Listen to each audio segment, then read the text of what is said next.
You are watching the Vodka stream.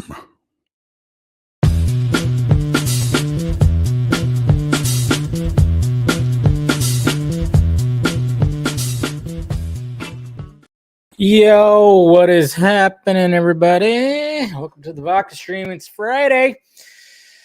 Hopefully everybody's doing great. Wow, the chat is very non-chatty. That's not as it usually is. But let me pour my drink here. Going a little Irish tonight with some JMO. Yummy. All right. So cheers, everybody. Welcome to Friday. Welcome to the Vodka stream. Still getting used to the fact that it's still light when I start these things, but cheers, guys.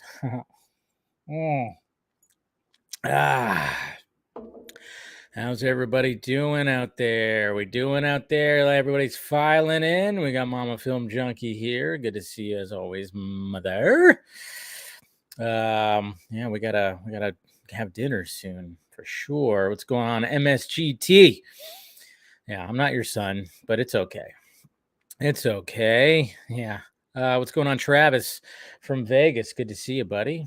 All right. We got Galactic Fearsome. Good to see you. Eleanor.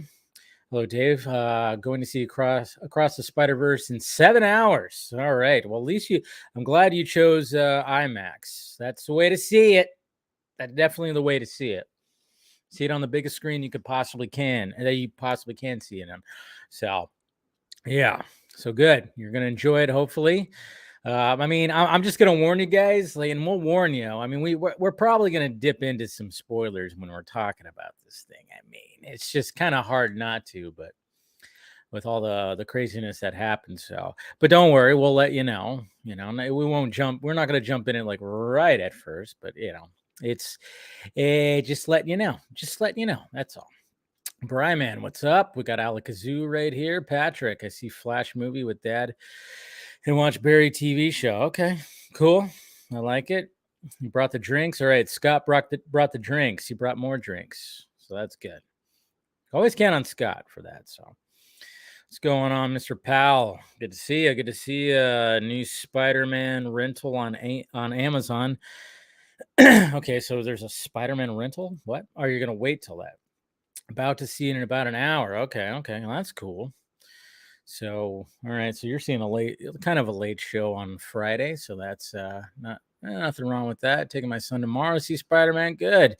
All right, Anthony. Hey, well, thank you for the $8 super chat. Appreciate it, Dave. Sending love and vibes from the land of Oz. Nice. Glass of Gentleman Jack on my end. Cheers. Well, cheers to you.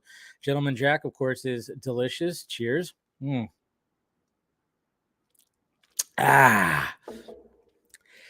What's going on, Michele? What up, Dave? Saw you in line at the Grove Flash screening. Was hoping to say hi, but didn't get a chance. Well, damn, that sucks, man.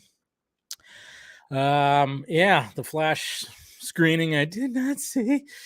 Man. And we're gonna have, people that have, it's just I could have went and saw it on Tuesday, but I just was not in the mood to drive out to LA again. Was not in the mood to do that. So, probably could have, because I know one person that was there. They got in, everybody got in on Tuesday. So yeah, if I would have went on Tuesday, I would have seen the damn thing. But you know what? I just wasn't in the mood to drive out to LA because it could be a venture. What's going on, Monkey Jeebus? SpiderVerse is awesome. Yes, indeed. Yeah, they gave free posters to even where I was. They gave out posters as well. So, I mean, it just seems like that's just a good way to promote all this stuff. I mean, I got a free poster for The Flash too, even for not seeing it. I mean, that's how much these studios are. They at least try to hook up the fans with something, right? They do. So there is that. Howler Head Whiskey tonight. I don't think I've ever had Howler Head Whiskey. Sounds like it'd be delicious, though. What's going on, Azteca? What's up? Yeah, Trivium next Sunday at Riverside Municipal Auditorium. Lamb of God will also be. Wow. Interesting. I wonder if my buddy knows that. My buddy who's like a big metalhead. I wonder if he knows about any of that right there. Starry 2 begins filming. Yes, Baba Scotty. Yes. Cool. You live in Chicago. That's good. That's good. That's good. All right, guys. Well, we get some more people filing in here right now, but yeah, we're going to be doing all kinds of talk here. What's going on? JFizz, I should say. I'm here for DC and Snyder content, but deep down, I really spawn first. Anything you can find out? Well, it just seems like Spawn is like in fucking limbo.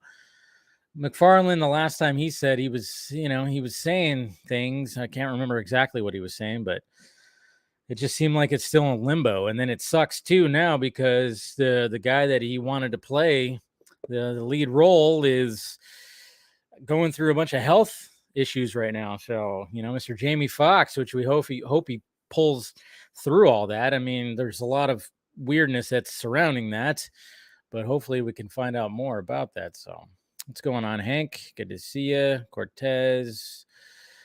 SpiderVerse 2 yesterday, and I already want to see it again. Yeah, pretty much. Yeah, MSGT needs to back off and ask Snyder to direct Spawn. Snyder's a little busy. He's a little busy, but I think he could probably do Spawn some justice though, for sure. So all right, join the stream. Let me get my tweet going here, and we'll get Mr. Featured Guest in here, chat with him a little bit, and then we'll start talking about some more Spider-Man-ness. But I mean, I figured, if we're gonna talk some Spidey tonight, we're gonna get an expert at it. Somebody who wrote a little book called With Great Power, which the link is provided down below if you want to, of course, pick yourself up a copy. But yes, without further ado, let's get him in here. Mr. Sean O'Connell, what is happening, sir? This is the book that not everyone hates. Is that the other true? one? The other one that they hate. Yes. Yes. It's like I said, from SnyderVerse to SpiderVerse. I mean, hey, it is, that's why I put that on the thumbnail. See, not just a hat rack, my friend. But thank you for joining, Sean. How's it going? It's wonderful, man. Good to be with you as always. Yes, and can you believe it's been like 5 weeks since Full Circle? No, dear God, that's gone by really, really fast. Right, it's been over a month. It was last week. Right, it felt like that. Yes, obviously the Full Circle event happened. Sean and I finally met in person and embraced each other. We gave a strong, manly hug to each other when we were. When we saw each other, chatted. I wish we could have spent more time doing stuff, but my God, was it madness? It was, but in the best kind of way. Like it feels like everywhere you turn, you are running into another really cool person that from the SnyderVerse community online, and everyone's there for one reason, which is to celebrate those movies and celebrate the Snyders. And that's why I loved those Q&A panels afterwards with the folks who contributed creatively to those. And then, I felt they were so emotionally draining. So by the time they ended, I don't know what you guys did, but I just was ready to go home and crash, basically. Dude, I mean, when it came, especially after the first day, that was, because the whole commentary thing, that was so last minute, and it was just kind of like, oh shit, we didn't know details when it came to that till the day of. Yeah. So probably about 5 hours before I got the email. Oh, you're going on first. Okay. Well, geez, sweet.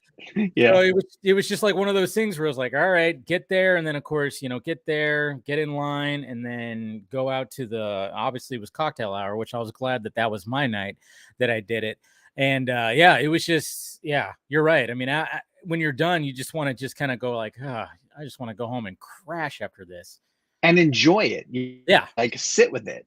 And think like, what did I just do? What did I just get to accomplish? Because it's pretty incredible. Yeah, it was. I mean, like I said, that the first night was that, and I think we just did go because it was later for the Man of Steel one because it started at 6. So once you got out of there, it was already like 10, 11 o'clock. So we didn't do anything afterwards. And then BVS was earlier.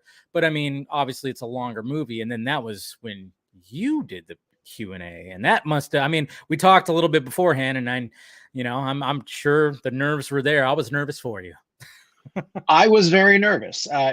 Because all you really want to do is have it go well. You want, specifically you want Zach and Debbie to be happy. But then I was personally concerned about not just the people in the room, but very much the people who were tuning in online, and I know that they really wanted their questions asked. And with that one in particular, it's a movie that I feel like Zach has discussed so often. And so it's like, how do you find the angles in to stories he hasn't told a million times, which is always kind of my approach whenever I try to do an interview, is really try to get them to tell a story that they haven't told before. And we had the Jeff Johns moment, which is going to live in infamy. Perfect. That that panel was the best panel of all 3 nights.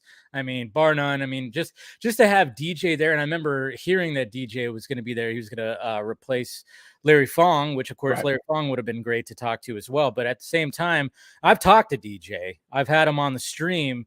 Guy's a firecracker, hilarious. And when I heard that he was actually going to be there, I went, oh. This is going to be fun. Sure enough, he did not hold back. I love how he did hold back when it came to the Justice League one, but man, when it came to that one, he was just firing on all cylinders, and it was just kind of an interesting moment being in the crowd. And when that person asked about the Doomsday Clock, and we're all just kind of going like, does this guy know that Jeff Johns wrote that? We're all just kind of, looking at each other. And then once he freaking said that and then did the mic drop and Damon Caro did, I mean, it was just. Well, and who was the all-star of that, obviously, was Zach. Oh, Zach's comedic timing as he waited, and then he goes, yeah, probably not. Yeah, exactly. Exactly. But I mean, just sitting up there next to him, though, that must have just been like, wow, like I can only imagine what you were feeling in that moment, and just being like, oh my God, I can't believe this is happening right here. I mean, to the left of you right there. That must have just been. The hardest part about that is because I'm so used to doing interviews, and I'm even used to doing interviews with 2 other guys, and we have a rhythm where I think we're really comfortable going around in a circle. And all I kept telling myself was like, shut up and let them talk. Like, don't trip on, this is their panel, like I keep reminding myself, like, you're really here to just facilitate and set them up as best as possible. So I mean, that's one of the and you did a great job. You did a fantastic job. I mean, that's one of those things too, where it's like, there's so many questions you want to get to. You have online questions, you have questions of your own, and then of course you have audience questions. And so it's like trying to balance all that out. And I thought you did a fantastic job doing all that, because I mean, you got to have a mixture of everything. And then there was again, like you accomplished, like what you said, like what can we get more out of this? And we got more out of it. Not only did we get that mic drop moment, we also got the whole, we were theorizing about, Amazonians and Kryptonians kind of being linked together. And here's what it was. Again, thank you to DJ for just kind of throwing that out there, which was great. And I love what your reaction was. You can't just stop there. You can't just say that and then not explain what you're talking about. Right. Yeah. Well, that was a very fun night.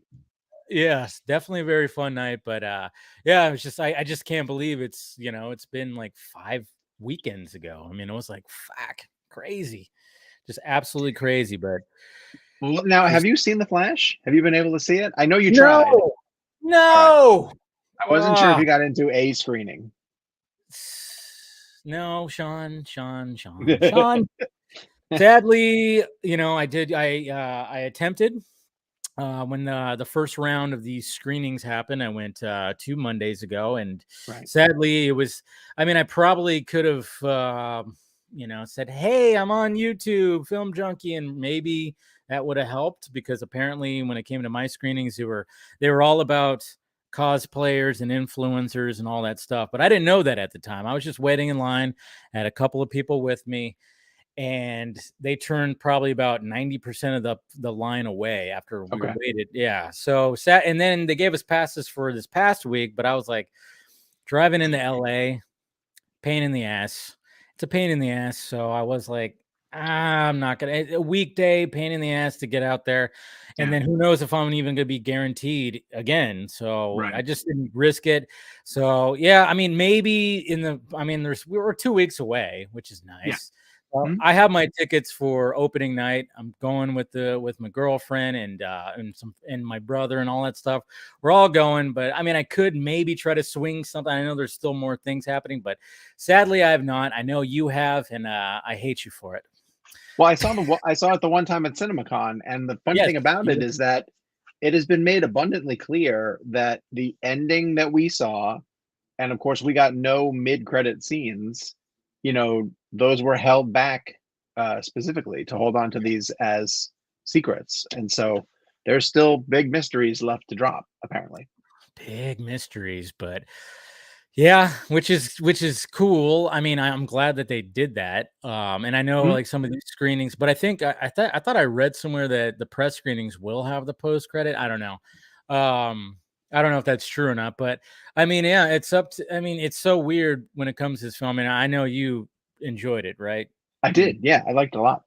Yes, and I mean, everybody seems to be doing it. I mean, it seems like this is also going to be a hit. I mean, obviously, we're going to talk about, Across the SpiderVerse and how much this thing is blowing up right now and how everybody's doing it. But when it comes to The Flash, it just seems like, man, just the hype behind it. I mean, there's so much positivity coming out of it. Anybody who's seen it just seems like, I mean, yeah, you'll find, some people that were like, whatever, or, they'll shit on it, which is fine, but it's very rare. I mean, just the amount of people who just express how much they thought this movie was just, I mean, it takes like just all of DC and just kind of goes, hey, we're honoring all this stuff.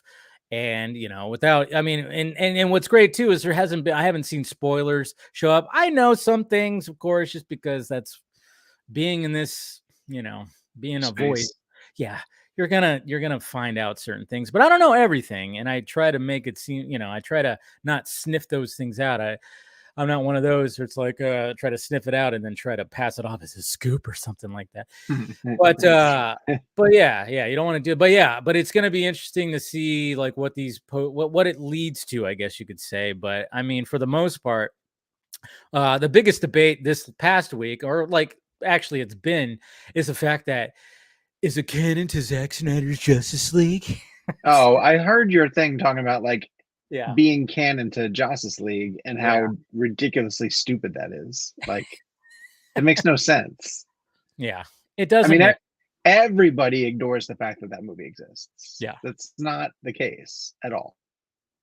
Yeah, and you've seen it, and what's funny is like when you even watch the trailers, you go, I mean, I get it that it's not. We have Batman out during the day and he's doing some fantastical shit. But at the same time, I'm like, you see a shot in one of the trailers where they're in the warehouse, the aerospace or whatever the heck, that we've seen. It's not trying to be passed off as the Bat Cave. There's light coming through the windows. It's not trying to do what Justice League was trying to pass it off as a Bat Cave or something like that. And it's just, and it looks exactly how it did. And then it even came out like yesterday, I think it was, that the production designers were basing it off of what Tatopoulos was doing in there. And it's like, all right, so how many times do we have to? So, I mean, I'm not saying that it's like 100% just like they're going to like mention things, a bunch of different things that happen in Zack Snyder's Justice League, but at least we know it's got connective tissue and we know that it's there and it's the characters that Zack, cast and created for this world. Yeah. Well, and the element that I'm really curious about is whether, because they've announced a Supergirl movie, whether Sasha Calle is going to be able to continue to do it, because it's hard to judge how good she can be. She doesn't get a lot of time in this movie. I'm not going to go into specifics, but it's not necessarily her film in any kind of way. You get a taste of what she can do, but are they willing to turn the reins over to her for this, this planned Supergirl movie, or are they going to completely recast? I'm not quite sure. That's another question too. I mean, with everything that James Gunn is doing, and I mean, God knows what could be, when it comes to these post-credit scenes, is it going to have anything to do with any of what that is, or is it just going to be like, oh, there's just going to be some more craziness? But yeah, I mean, it's a good question when it comes to, and you actually talked to Sasha. Yeah, we did. I talked to her at the press day, and she, played the when I asked, like, are we going to be able to see you in the suit again? She gave the whole, I hope so, waiting Yeah. by the phone kind of answer. But she just has so much enthusiasm for it. There are several people who pawn themselves off as like, hey, I'm a fan just like you guys, and I watch all the movies, but I legitimately believe that like she's super geeked out about. I spent 30 minutes watching social media videos of her just playing with her Supergirl Yep. toy. Like she loves the fact that this is her, that she's getting this opportunity. And she talks to Jake Hamilton about, speaking with Henry about it. And so, who's to say? I don't know. It's I hope she gets to continue, but everything is so completely up in arms right now that no one really knows what's going to happen. Yeah, it's a weird thing. And then of course when the news of her talking, it was funny because there was the teasing of like before you guys released your junkets on the Flash, you teased that you talked to the Muschietis about Zack Snyder, and I was like, oh, it's like one of those things. And then other people were teasing that, Sasha apparently talked to Henry Cavill. So it was kind of like cool, like when on Monday, I think it was, or maybe it was Sunday, Monday, whatever the heck, Monday, where like people were teasing that. And it was like, all right, let's see where this goes.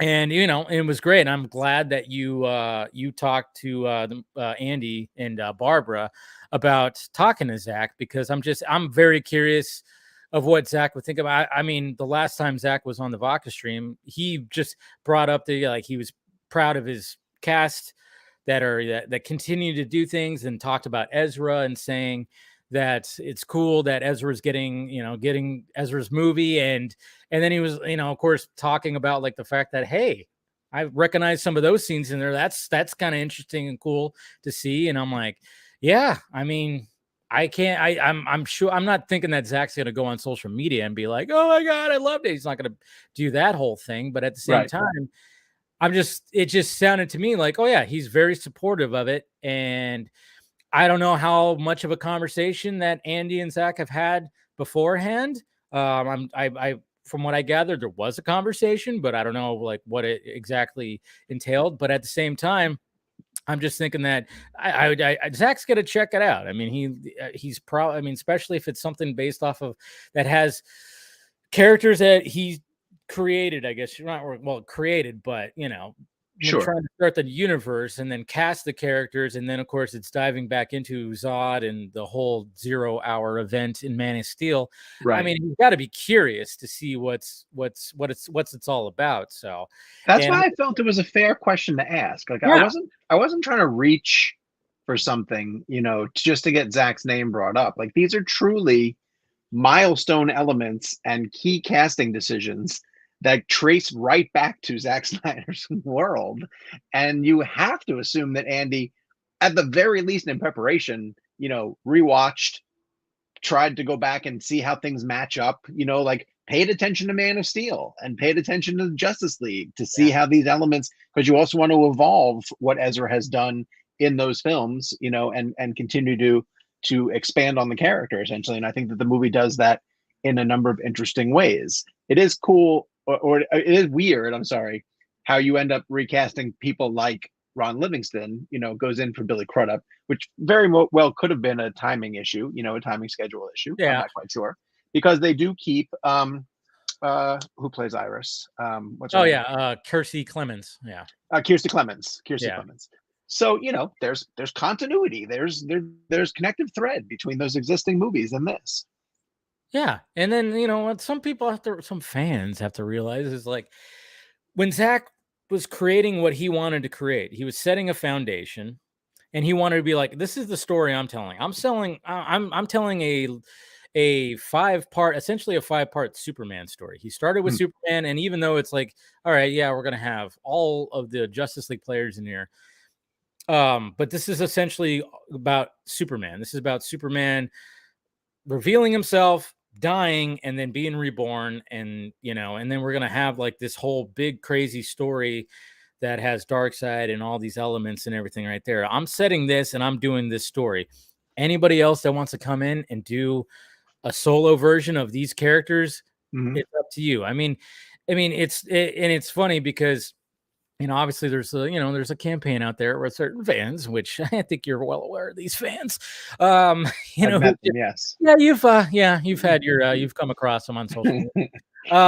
But and so have I. And it's just like they want a certain thing, and it's like if it's Zach, it's nothing. But at the same time, I'm like, not even Zach wants that. I mean, he wrote a whole treatment for a Wonder Woman backstory and possible movie, the 1854 Wonder Woman, with obviously he took the picture and everything, but that was just like a filler. And then at the same time, it's like, all right, Patty Jenkins comes in and goes, no, I'm going to do this, and he's like, all right, cool, I'm perfectly okay with that. It'll work. And it's like he's collaborative. He wanted to do that, and he appreciates what James Wan did with Aquaman, and I'm sure, like I said, when he sees the Flash, he'd probably be like, "Good job, Andy Muschietti. You took this and you made that. You made it your own." I mean, I like the fact that we can have different cooks in the kitchen when it comes to these characters. It doesn't have to be like one specific vision, and I think when it comes to, Marvel sometimes it got a little repetitive with certain things, the Marvel formula, as we talk about. Sure. Yeah. Where it gets like, and then all of a sudden you get Sam Raimi coming in with Multiverse of Madness. You're like, oh, that's a little curveball right there. I like that. Right. So, and I think just, so you just got to realize that, hey, this is something different, but maybe you'll enjoy it. Yeah. When you think about it, that was the direction that Zach was going initially when he was in charge of. Like, you had Rick Famuyiwa, was going to do Flash, and obviously James Wan was going to do his Aquaman, and Ben was going to do a Batman movie. And it wasn't like Zach was directing every single piece. He was theoretically, just shepherding the vision forward, kind of thing. But ever since this Snyder Cut came out, you've seen elements of his character. Like, I mean, now we can talk about Gal showing up in Shazam: Fury of the Gods. Yeah. And now Ben, we know Ben is a big part of the Flash, and I mean, we already know that Gal's in the Flash too. I mean, that's been okay. Revealed. Good, we know that. Yeah, we know that. We know it's out there as well too. So yeah, it's out there. Yeah, I know you were tiptoeing past that, but I mean, even Ben Affleck kind of revealed that. Yeah, yeah. But I mean, it's cool because I mean, when it came to the Shazam cameo, I did enjoy that, and I enjoyed the final act of Shazam.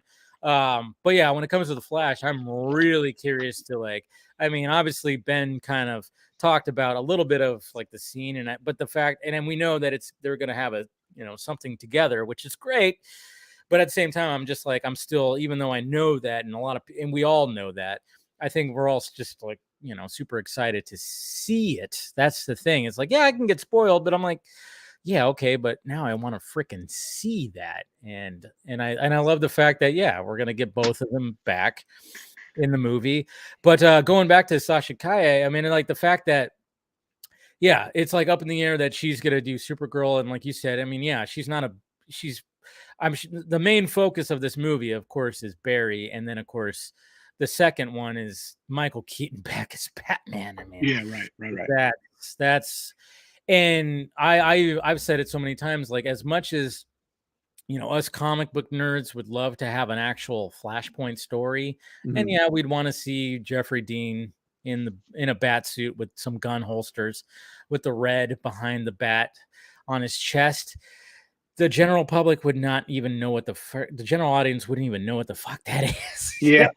True. Yeah. True. So the fact that they decided to do multiverse and get Keaton as the Batman to help out Barry in this story, I thought it was, I still think it was fucking brilliant.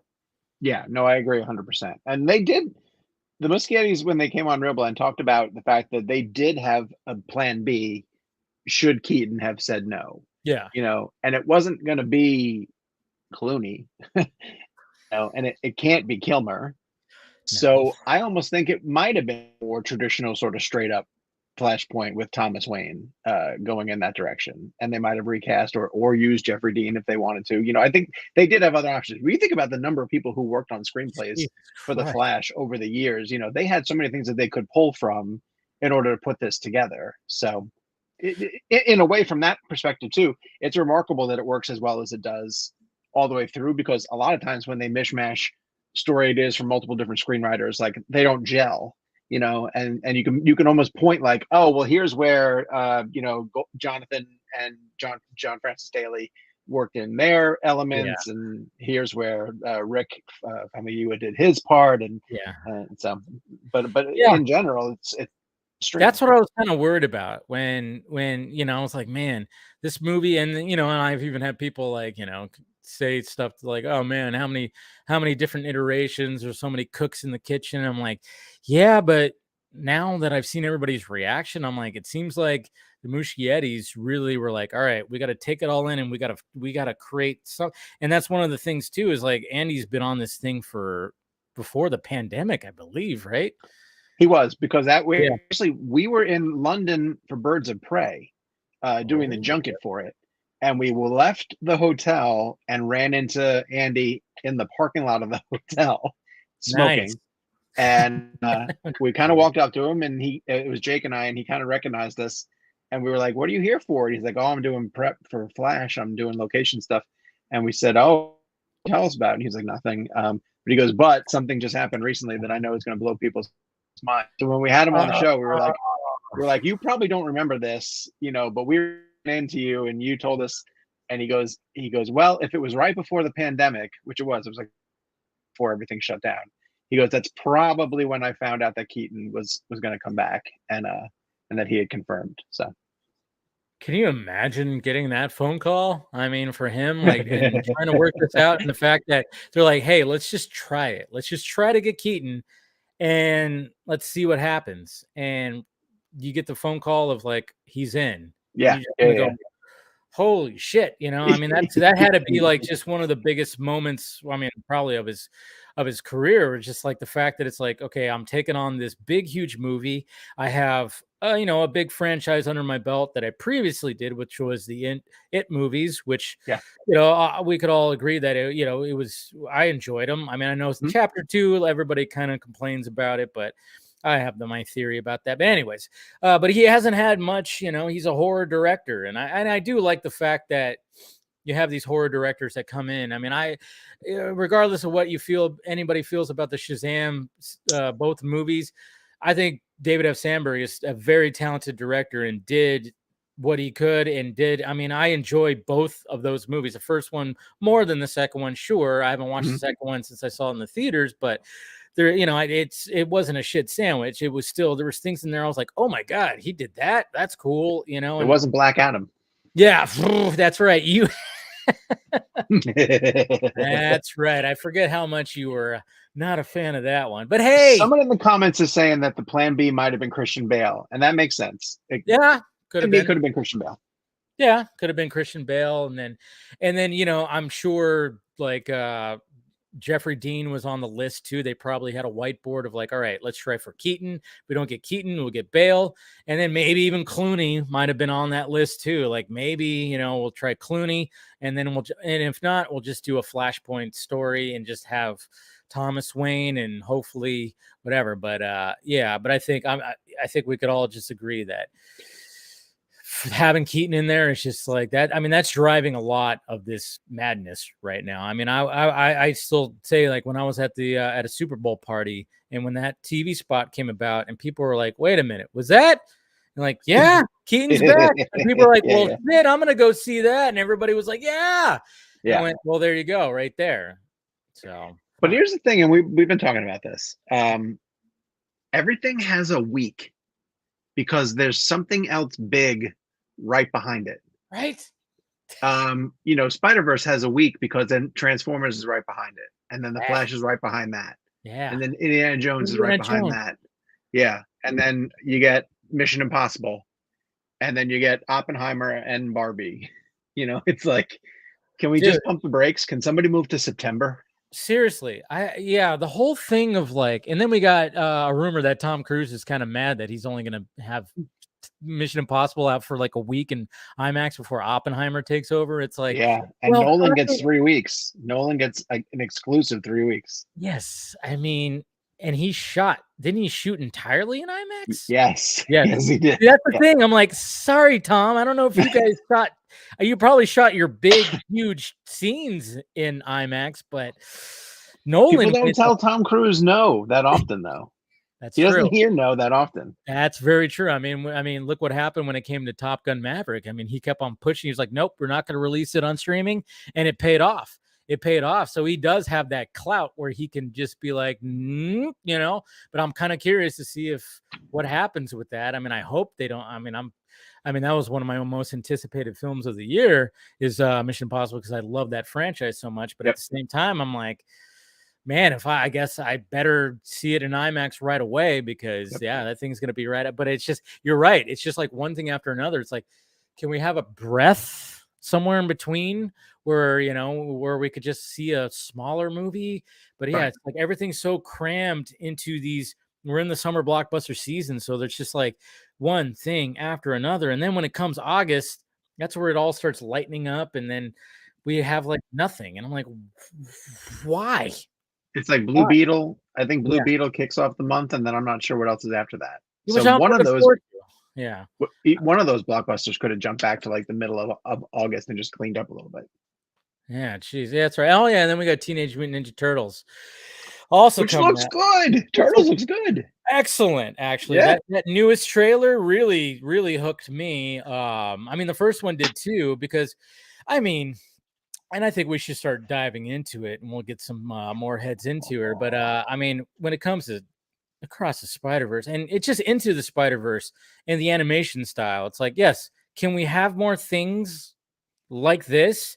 We don't have to have it like, you know, the Pixar way. That's fine, and the DreamWorks way. We can have it like that, but this animation is unique and different and whatever the hell. Can we have something more like this? And I think, you know, when it came to Seth Rogen, he's like, of course, let's do it like that. You know, and he wanted to take on the franchise and he wanted to have, I mean, but even when I watched the Turtles trailer, it's not exactly like the Spider-Verse animation, but it has a similar aesthetic to it. Yes. And I'm just like, but there's something that's fucking awesome about that. And then when it came to Across, I went, how did the animation's like 10 times better in this one from the first one? Because my God, man, I don't mean to insult the first one because I think the first one's groundbreaking, you know, but Across makes it look like a kindergartner's stick figures. And it's remarkable to me that the tools can advance that much in 5 years. And what I can't wrap my brain around is that Beyond is coming in less than a year. Like they had to have been working on them simultaneously. Oh, of course. Yeah. Yeah, 100%. They knew they were going to have like this big story, and yeah, they were just like took it on like head on, and they were like, well, we could divide it up into 2 movies because it's going to be long. I mean, this movie was 2 hours and 15 minutes with credits, and I was like, well, that's cool because and then I you know, and it's funny too because when you watch the movie, you kind of go like, oh, you're into it, and then all of a sudden you have to remind yourself, oh shit, this is one part. This is the part one. So the resolution is not going to happen in this. And I'm like looking at my watch going, oh boy, we have about 10 minutes. It's not going to wrap up. I'm like, it's one of those things. And I was like, I had to remind myself, and then so I had to, you know, get in that mode. Like, and I know some people had that complaint, like, why couldn't it have been just one movie? I'm like, that's the point of a cliffhanger. Now, are you of the mindset? Because I hear people calling this half a movie, which I think is horseshit. I hate that. I don't like it. I don't like it because I don't either. We went in knowing it was part one. Sure. We went into that. So it's a full movie and yes, it's got a cliffhanger, but so yeah, well, that's why I was saying, like, when people are like complaining that it's half a movie, I'm like, come on. Like is Back to the Future 2 half a movie? Because I don't think good point. Good point. Exactly. You know, and it's a movie that I could watch just on its own and be like, well, you know, it's because just because it doesn't wrap everything up in a nice little bow doesn't mean you can't just watch that and be satisfied. I was completely, even though like when it ended, I mean, everybody in the theater was like, you know, and I even was like, but at the same time, I'm like, thank you. Now I have, you know, I cannot wait for the next one. So that's what it's supposed to do. But we're going to get some more people in here. Let's start talking more Spider-Verse. First off, we got Scott! Here he is. Coming in hot. What's up, Scott? Hey, Sean. Good to see you, brother. It was good. I was telling Dave, because I was like, okay, Dave, this is going to be a spoiler discussion for SpiderVerse, right? Yeah. He's like, absolutely. We'll talk some spoilers. We'll talk some spoilers. But it was so great going to see the movie today because I took my wife and my two oldest, the 2.5-year-old stayed home. Okay. But it was crazy to me to think that 4 years ago, I took Liam when he was in kindergarten on the Thursday preview night. 5 years ago. 5 years ago? 2018 to 2018, dude. Oh, yeah. Dude. Oh, well. Because he was in kindergarten and now he just finished 4th grade. And I took him to that Thursday night preview and then to turn around and now he's old enough to see this and Declan's now old enough to come along. And it was wild. It was just this crazy experience to go, wow, we're all here now. we're all watching this movie in theaters now. And maybe the youngest will come to Beyond. Who knows? No.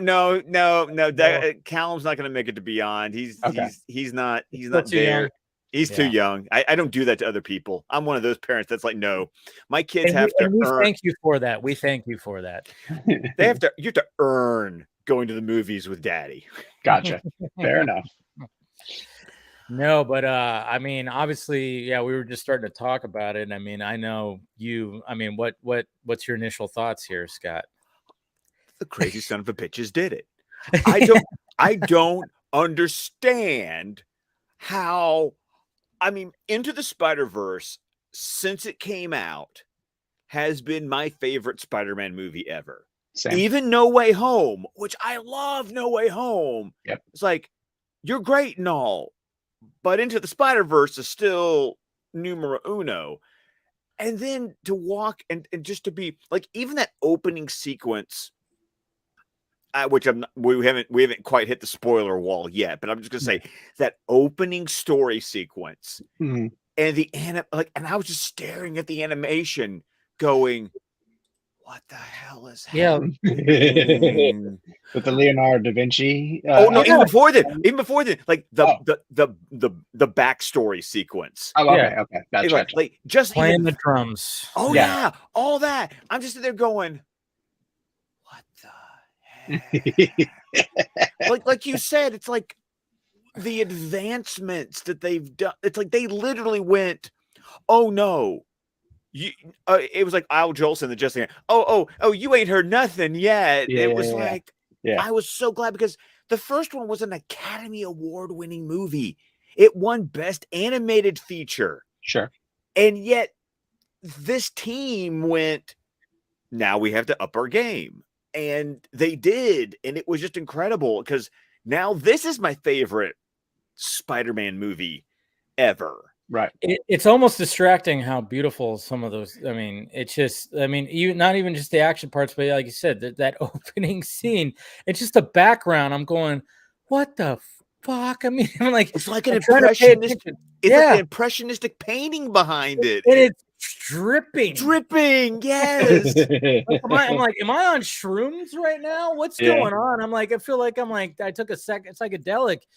Before watching this thing, it was just so insane. Like, and the way the colors, like in Gwen's world with the watercolors, and the way that they change color in scene to reflect the emotions, like those are just creative decisions that I would never think to do. It's these geniuses behind the scenes who think like, why can't we do this? Why can't we? I know she had blonde hair in the last scene that you just saw her in, but now it's going to be purple and her outfit's going to be sort of green, and we're going to change it because that's what we can do. And it's like, yeah, why not? Why can't you do that? You might as well, because it looks amazing. And I'm sorry, the first time like one of the editorial notes popped up on screen, I just went, are you the one thing I've loved about Into the SpiderVerse was how I felt like for the first time this was a comic book literally come to life. Yes. And then this one goes and does crap like editorial boxes. I'm just like,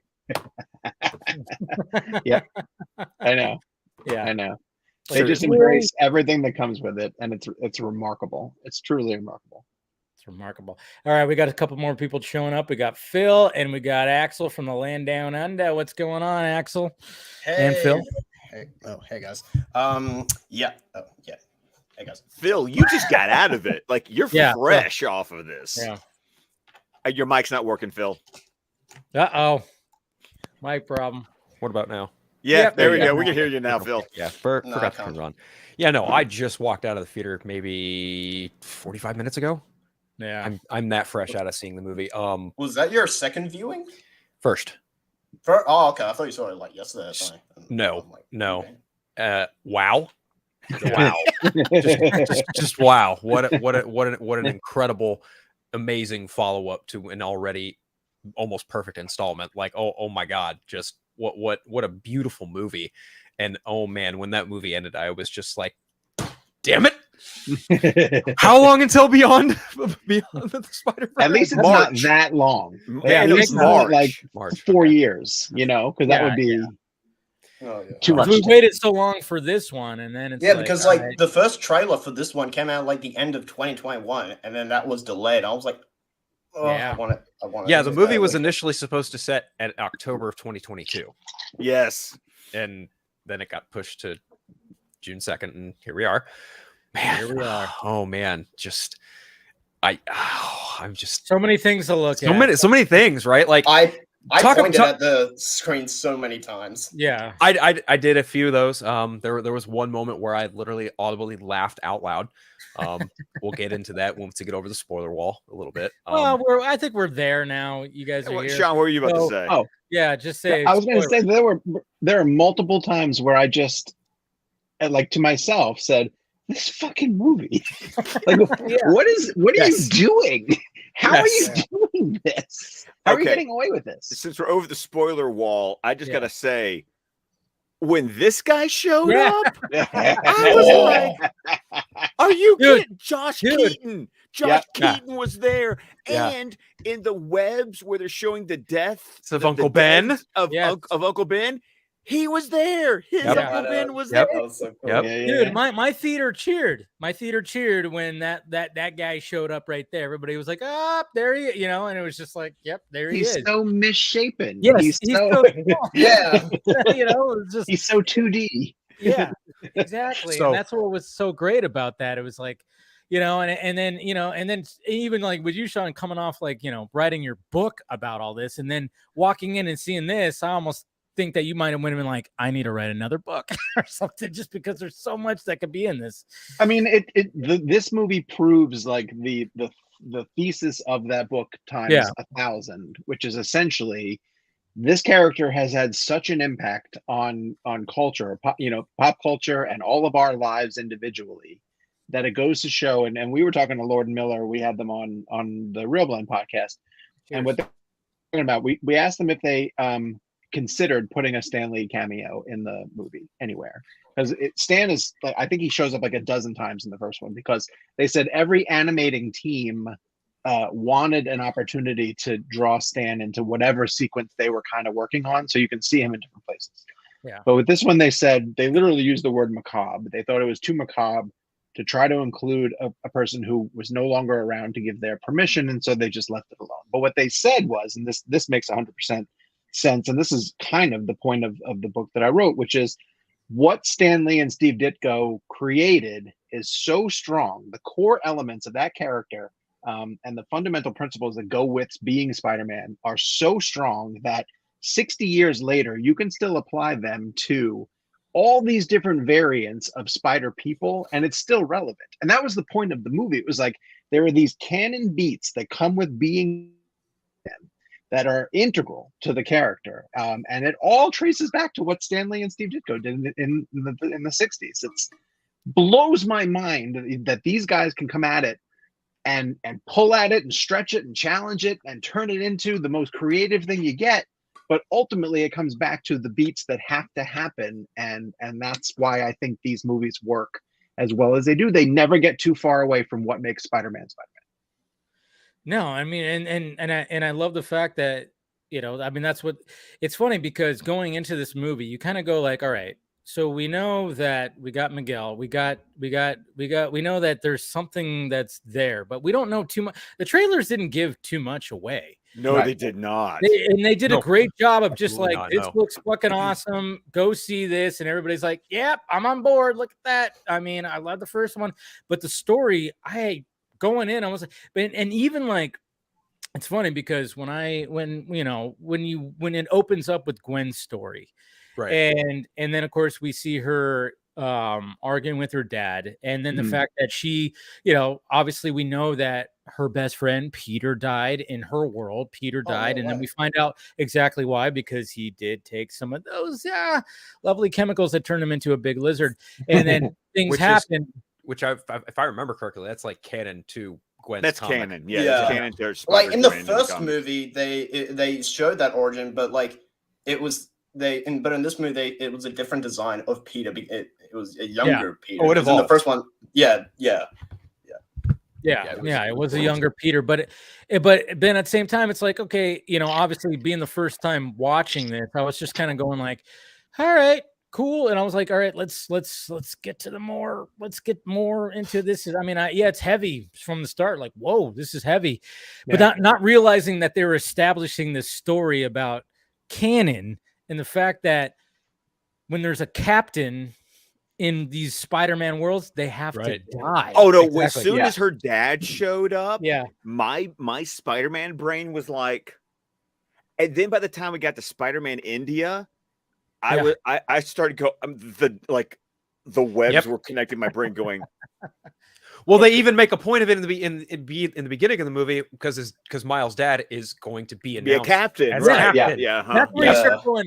Oh, yeah. And it's entirely predicated on the canonical point of when Captain Stacy dies in the comics, which I was like, oh.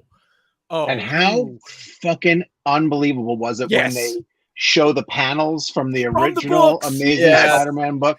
That's when I was just like, and then you see Andrew Garfield, you see his, they emphasize that one, and everybody of course cheered in my movie theater like, oh my god. You see at the end of Amazing Spider-Man 1 of him like, and it was just like, holy shit. And then they're just like making it a point of like, yes, shit happens in the in these worlds, and then just making that a story point. And I don't know. It was just it just started feeling so to me. Sorry. In the web of Ben's, you even see Toby and you see Toby's.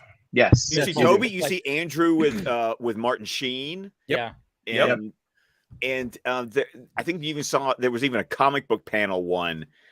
Right above Cliff Robertson, and I was just looking at that.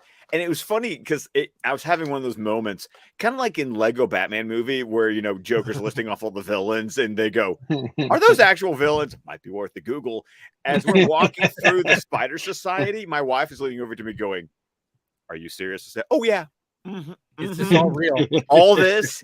Yes, yes." I'm sorry, Ben Reilly. What? Oh my god! Oh my god! Wow! Yes. It's funny enough that I'm wearing a J.M. Dementis, T-shirt as I, as one of the architects of the Clone Saga, and I'm just sitting there watching Ben Reilly, going, "Oh my god, this is like when I was collecting comic books, like."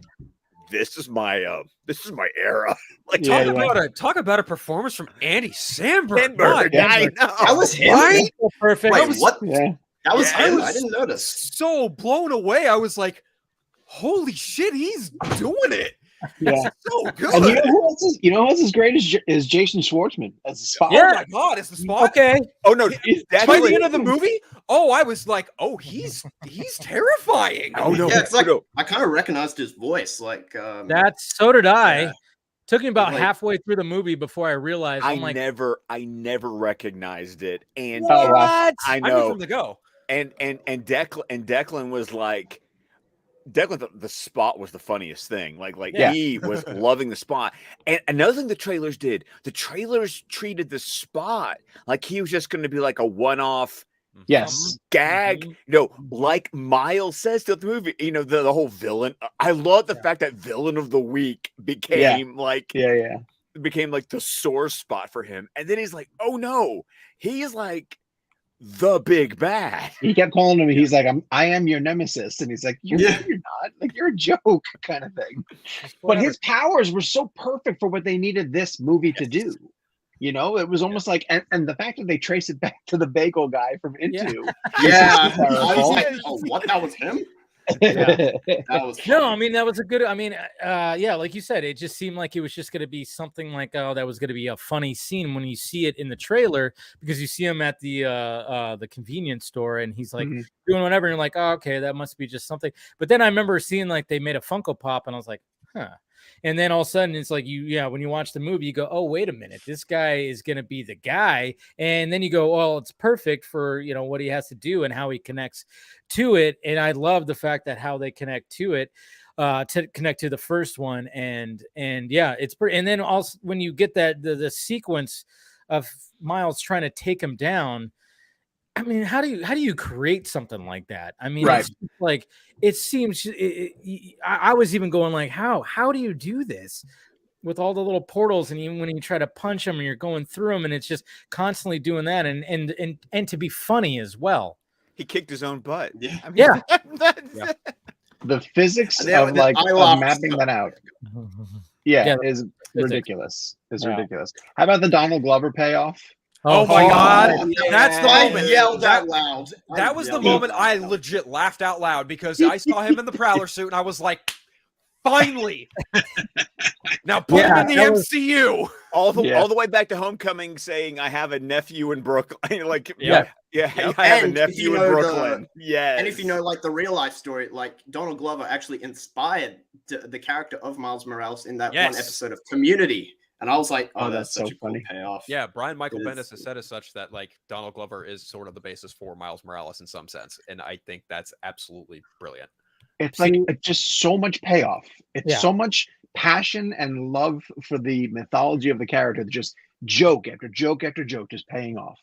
I did see somewhere that some of the major plot holes of, like, Venom, Morbius, and potentially, Kraven might be suggestively fixed within this universe. Great, please. I mean, someone popped up with the convenience store lately. Oh, yeah. I was like, there was somebody in the theater that was like, Venom. And I was like, right? Oh, somebody's paying attention. Did you guys notice in the web that there was actual Venom panels too? Were they really? Yeah. Oh yeah. Okay. I mean, it's when Miguel is talking to Miles and they have the like it's actually when they kind of hint at the MCU with that big tree version of the multiverse, and then it spans in the right way. Yeah. And in there you actually do see, like, I don't remember exactly what the dialogue is, but like Miguel is talking to Miles and he's basically saying, yeah, like some stuff is a lot more darker in canon, and you see panels of like the Venom symbiote on Eddie Brock, and it's it's so badass. I have to look for that. Like, this is one of those movies where you're gonna have to just pause and just like look at things and go, what all did you put in here? And it's and to your point, Sean, this is one of those movies that I love when a movie it's not a cheap trick. It's a reward for someone who is a huge fan. Like, I still love seeing Peter in the Fantastic Four suit with the paper bag over his head. Because it's like Web of Spider-Man #1. I have that. In the closet. The fact that Miguel is in this, and like I remember 3rd grade, I've got like 2 copies of Spider-Man 2099, the foil covers. Did you see the Freedom Foundation cameo? I the did white not. suit Spider-Man? Yes, the suit, the suit where he's in the Freedom Foundation. It's actually when they go to Mumbattan. And it's one of the Spider-Men that drop down and tries to contain the. Oh yeah, is that the white suit one? Yes, yeah, that's the it's called Spider-Man. I thought it was called the Future Foundation or something. Okay, Future Foundation, whichever one. I don't remember. Yeah. I know Foundation was in it. Yeah, okay. And like there was that the one with the. Oh yeah, go on. Sorry, go on, Sean. No, I just wanted to say the animation in Mumbattan was like breathtaking, just But I mean, like, I'm not breaking any news there when I point out how remarkable these universes are. I love when he points to the museum. And this is the museum with the traditional lore stuff. Yeah. but like, what was I gonna say? Shit, I had a thought, totally lost it. But no. Like when it comes to Miguel, and of course we got Oscar Isaac voicing, and that aspect of the story. I mean, like, first off, I mean, the voice performances are all fantastic. Oh, and also, by the way, did you guys hear a little J.K. Simmons in there? Oh, Huh? yeah. He's the J. Jonah Jameson of every universe. That's so. Yes, he is. So as well, he should be. Yeah, I know. When I was like, I mean, obviously you can't ignore that voice, but yeah, it was good to hear that. But we'll talk about Miguel. But another thing I wanted to say too is like, to connect it a little bit more. I mean, obviously, yes, Donald Glover being there, and it got a cheer, of course, in my theater, which was great. And I was like, good. I'm glad that they're connecting it like that, and they're actually having live action people in there. But they also, before, with Miles' roommate, saying like, "What am I, your chair guy?" I'm not your guy in the chair. Oh, and that guy in the chair. Liam got when Miles was running back out after the parent teacher conference. Liam leaned over and went, "Look, he's playing the Spider-Man video game." I saw that too. Yeah. Oh, and no, this is what he said. And then he rounded off with, "That's an Easter egg." And I just went, "Thank you, 10-year-old. I appreciate you telling Daddy what an Easter egg is." Yeah. I love it. Like, you are my son. Thank you. So someone brought this up. Because of the elements of live action that are present in this, is that going to disqualify this movie for the best animated feature? Okay. So you did tweet out something about this, didn't you? You tweeted out something. Did you tweet out something about it? Well, I tweeted that I wanted in the best picture discussion. Like, I'm tired of the animation ghetto, and I think it deserves to be elevated to best picture conversation. I think it honestly deserves screenplay. I'm not going to go crazy with director, but possibly. I mean, how many are we going to see 9 better films this year? Because I don't think that's possible. Well, then somebody mentioned, the fact that if an animated film has live action elements, and Lego Movie was one of those films, because it pulled in those aspects with Will Ferrell, it disqualified it for consideration in the animated feature category. Wow. And I don't know if that's going to happen to this movie. Huh. I'm curious. It is. I mean, I think it'll definitely get the animation nomination like it did the first time. But I mean, it is an interesting question, especially since everybody's just like looking at this thing like a masterpiece, which is pretty, it is. But yeah, it is one of those things where it's like, when it comes to the Academy, I mean, they ignore the comic book movie, even though they've let it in a little bit more recently. But I don't think it's quite there yet. But then now you got animation on top of it. But it's just like, I mean, it's a good question. It's like, all right, does it get nominated for full-on Best Picture? Can an animated film do that? Beauty and the Beast got nominated for Best Picture, but it was after that nomination happened that they decided to create they ghettoized it, and they created an animated feature category because they wanted to be like, no, we can never let these animated movies show up again in our best picture conversation. Well, the same thing is with international films too, like foreign language films. They don't get nominated for picture that often because they just think it's going to be in it'll win its international feature deal. But like, so I know Up got a best picture nomination, Beauty and Beast, like you mentioned, and I think that there was one other I'm blanking on. Shit. I think I kind of know it too. It's right there, but I can't remember either. I haven't seen that movie. Shit. Yeah. I've seen that movie. It's called Shit. No, but we'll figure it out. But no, it's a good question because I mean, like you said, I mean, this is. I remember I text Steph and I was like, this is my favorite film of the year. What is it? Toy Story 3. There it is. Of course. Those are the 3. Yeah. I had Pixar on the mind, so I was like, I knew it was going to be a Pixar movie, but either that or DreamWorks. I was thinking either. Yeah, but Pixar always has like, they're always on top of that whole thing. But yeah, I mean, I texted her, I was like, yep, my favorite film of the year so far. I'm like, it just, I mean, obviously, we're only we're almost halfway. We're almost halfway. We're almost halfway. We're 5 months in, and there's been some good things this year for sure. I mean, I think John Wick was at the top of my list so far. But I am trying to think if there's anything else. But So yeah, I you're right. went back and looked at my letterbox. I've only given two for new films. I've only given 2 5-star reviews this year, and they've been John Wick 4 and this one. So it's There you like go. we're like this is the conversation we're having so far. But Sean, to your point, I don't have enough A-list reservation spots to get ready for this summer because like I had to wait for this one to expire so I could get Transformers because I already got Flash and Indiana Jones and I paid for Oppenheimer because I was going to grab those seats. It's like this summer is going to be like too legit to quit. Like it's just not going to let up. I know. All of a sudden, it just was a boom of, and not just like, hey, that looks interesting, but like legit big screen. Get to the IMAX, see it in Dolby Stereo if you want to.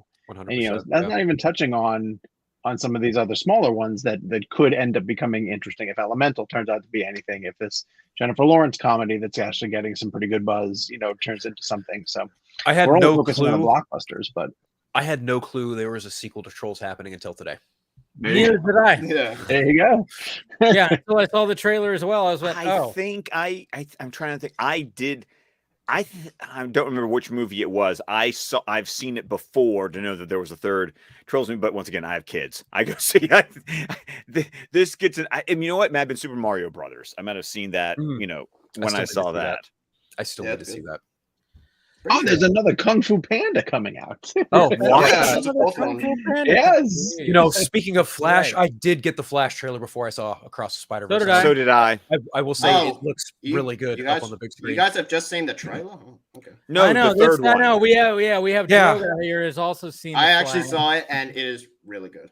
Okay, but relax. Don't. I'm not going to fear, spoil anything. I fear that you're going to say something because you were a little loose in the chat the other day, and some people were like, "Hey, easy. Take it easy, sweetheart. Yeah. Take it easy, sweetheart." If you know things about the movie, you shouldn't talk about the movie.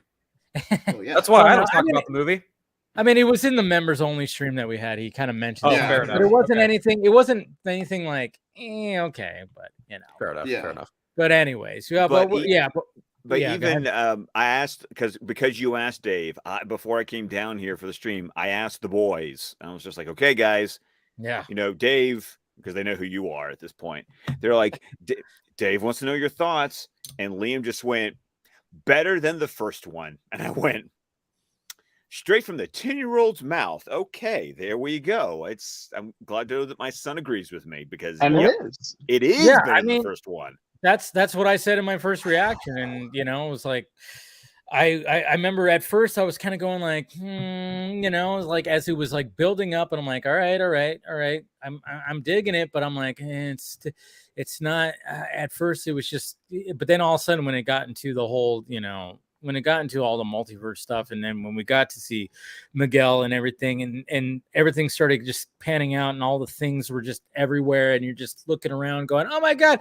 I mean, there's even a freaking scene where they do training for webbing and you're holding things. Like I know. I was like, oh, that's so funny. fucking funny. I was like, that's beautiful because obviously, we saw it in Spider-Man 2 and then we saw it in Homecoming. But the fact that and in the PS4, in the Yep. PS4 game, like the Miles one, like Okay, I have to ask this question because I've never been to New York, so I'm not familiar. But the bank building that Gwen and Miles are having their heart-to-heart on, like the cool scene where they're like hanging upside down, is that the bank building for Spider-Man 2 with the Doc Ock fight?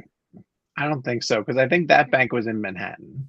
Yeah, I thought so, but Miles is one. He calls it the Brooklyn Bank of something. So the Willingham, like the Williamsburg. Is it Williamsburg? Williamsburg, something like that. Yeah. Okay. But no, I don't think so. I think it's a different bank. Okay. But even that, like when they showed that footage, that entire scene of Gwen basically saying to Miles, like, "Hey, is Spider-Man grounded?" And then he goes out swinging with her. That's what they showed at CinemaCon when we got to see it early. Oh, and nice. It went all the way through to the bank scene where, and I was trying to explain to people who I saw, where I was like, they put you in the point of view of the characters in a way that I've never seen before. Like when Gwen goes upside down on the gargoyle type thing, and then the entire thing tilts so that the city is upside down. And I was like, I feel like I'm in the world. Like I did, even, and when they're kind of like challenging each other, like, hey, thread the needle between these buses kind of thing, you're swinging alongside of them. And I was just like, that's why I can't wait. I didn't see it in IMAX first time through, but I have IMAX tickets for tomorrow night. And I'm like, I just want to be as immersed as I can. Yeah, taking the whole family and take the whole family, man. And dying to go see it just to see that sort of immersion. But I want to ask you guys, going around the horn, what you think the name Beyond means going ahead to the third one, because to me it feels like it's going to be a combination of live action and animation, and you get teases of it, here where they show that it's possible to pull live action, but I feel like we're going to get a 50-50 kind of split. Phil, you feel that way too? I do. And I think to add to that, there was one live action Spider-Man that was surprisingly absent in this movie. Yes, he was. And I think to whatever happens to culminate in Beyond the Spider-Verse, whatever lesson that Miles might have to learn just might come from Tom Holland's Spider-Man. Maybe it's because he was forgotten. Maybe it happened with the multiverse, maybe. I'm not sure because of the Doctor Strange. No, because he mentions it. He goes, "Don't even get me," because Miguel remembers that Spider-Man because he was like, "Don't even get me started on that nerd." And that conversation happens very early in the movie. They establish that.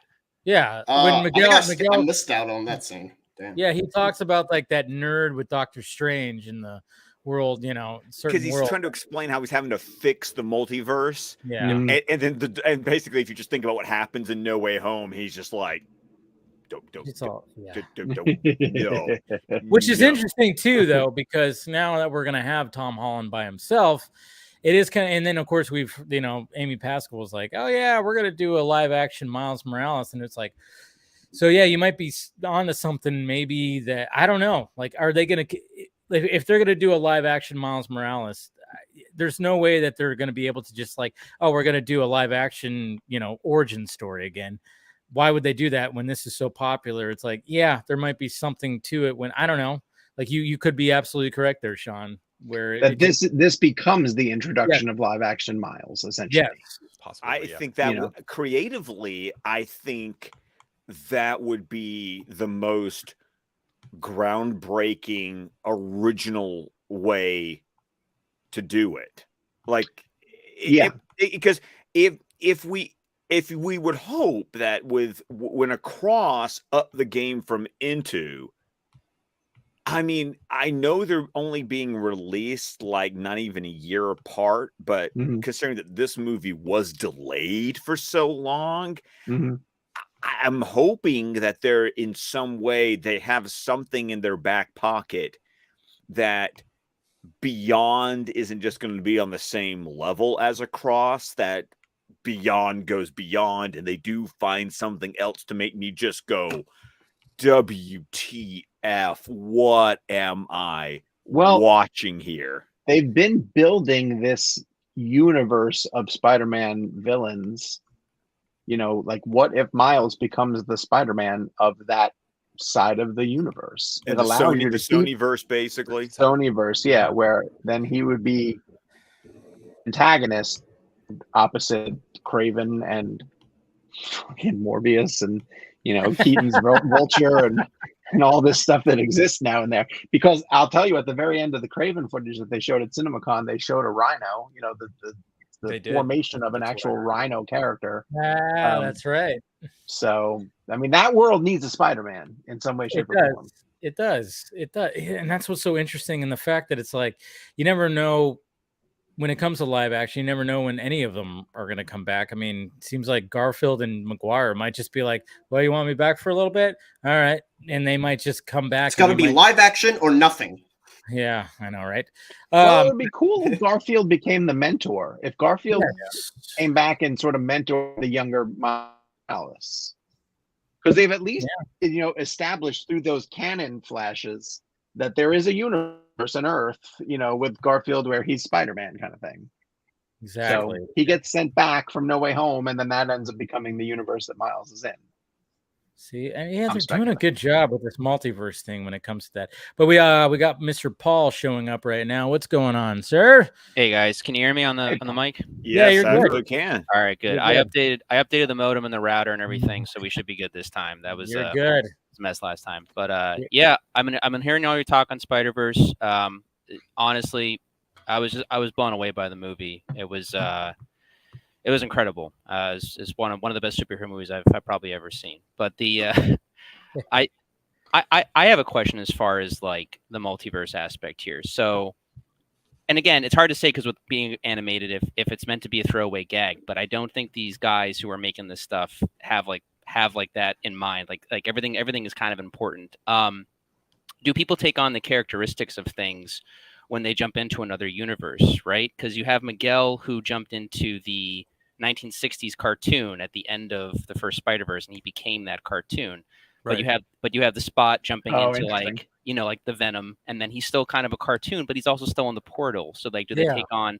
Because Axel, you were talking about live action or nothing, and it's like if Toby and Andrew jump into. Oh, that was a joke to something. Oh, okay, sorry, but no, I was thinking about that was an inside joke to something. Oh, okay. SnyderVerse joke. Yeah. Okay. Yeah. Well, but when Spider-Punk went from world to world, he kept his look. Yeah. His animation that he had, which was cool. But but notice that even his device, when he gives it to Gwen, the portal still, however, maintained the Spider-Punk aesthetic. I thought that was very interesting that even though Gwen was using it because it was Hobby's device, we still got like a punk portal, basically. Yeah. I love that he was an anarchist all the way. Dude, that was so brilliant. He didn't give a fuck. He didn't give a shit. Little did we know that he was going to be like one to be like, oh yeah, well, don't worry, I'm going to help you out, even though it's not like I'm helping you out kind of thing. Perfect for that character. Oh yeah, I love the whole like, hey, by the way, I'm out. Like I know. He's chasing Miles. He's like, nah, I quit. Yeah. But I also loved at the end of the movie when Gwen puts together her own Spider Society. I love the wink and a nod that we saw all the Spider characters from the first movie who weren't in this movie. And I'm just like, does that mean we're going to get John Mulaney back as Spider-Ham? Or we're going to get Nicolas Cage back as Spider-Man Noir? Yeah, I think so. We hope so. But Sean, I know you have to probably go. Yeah, I got to bounce. I have an early day tomorrow, and so I'm gonna cut out and let you guys keep going. But thank you for having me on. Yeah, always, man. And of course, everybody get his book with great power. It's down below. Got the link. And if you're on a Spider-Man kick right now, hey, read a Spider-Man book that has. Come on, please do it. So, but yeah, thank you, Sean, for joining. We'll talk to you soon. All right, boys. Have a great Friday. Take care. Take it easy. Yeah. Okay, I got a question I wanted to ask the panel. Because I downloaded the soundtrack for Across today. By the way, the soundtrack was excellent. Yes. Well, and I got the soundtrack and the score. I got both albums. Different, but I'm just saying both. It's just both. They're both great. Yeah. I was kind of curious because this was my impression, and I'm very curious to hear others. I felt like the Into the Spider-Verse soundtrack had 4 or 5 bangers on it that I thought were just spectacular, and then the rest of the album was just there. This one, I felt like there weren't really those standout bangers because the album as a whole felt much more evenly situated. Does that make sense? And do people agree or disagree with how I'm feeling about the soundtrack?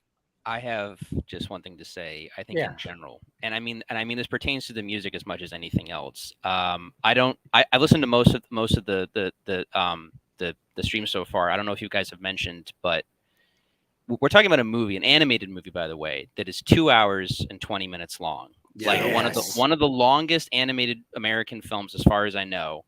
Oh yeah. And not only is this movie kept great pace, like the fact that everything was written out very well, Like, I mean, this movie is like, when I'm saying it's really as good as it is, it's not just because it's well animated or the soundtrack, but like you said, like the soundtrack is just even like, it's like they put everything they had into this movie, and you know why it's going to be a 2-parter, because they had so many ideas but everything flowed so well, and the fact that the soundtrack is so good, and the fact that it melds so well is just like it's almost like lightning in a bottle. And I'm hoping it's not the case, because I want Beyond to be just as good. But yeah, there wasn't a time where a song would come on and I'd be like, no, that doesn't fit here, or no, I don't think we need a song here. Like, no, it just naturally flowed, and it was just like, and I don't even know half the songs. Like, I'm not even a music guy, so I was just, No, like, I think they were written for this movie.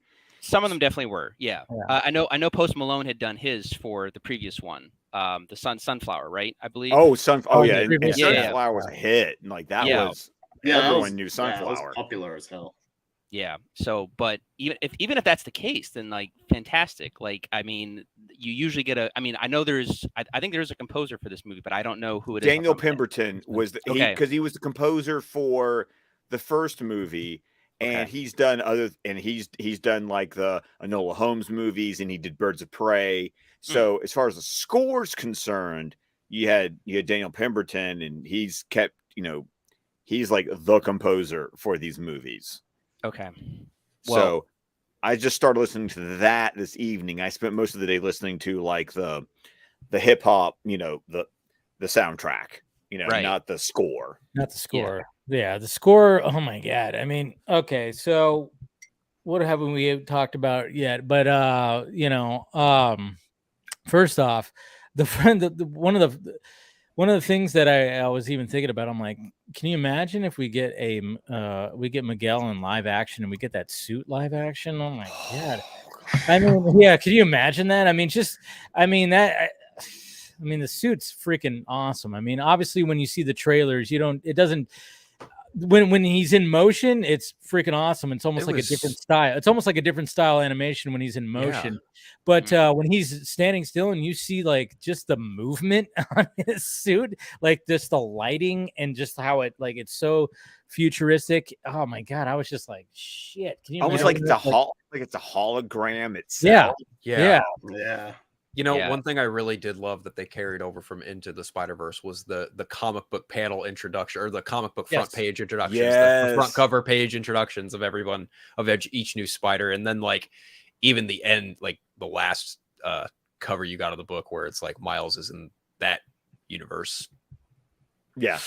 Which, wow, didn't even just correlate to how that could have been a thing, but then having him, and that's another thing I thought about too, because that it kind of opens up the door for that multiversal possibility, because Miles is confronted with another version of himself who is the Prowler, which I was just like, whoa, that's dope as fuck.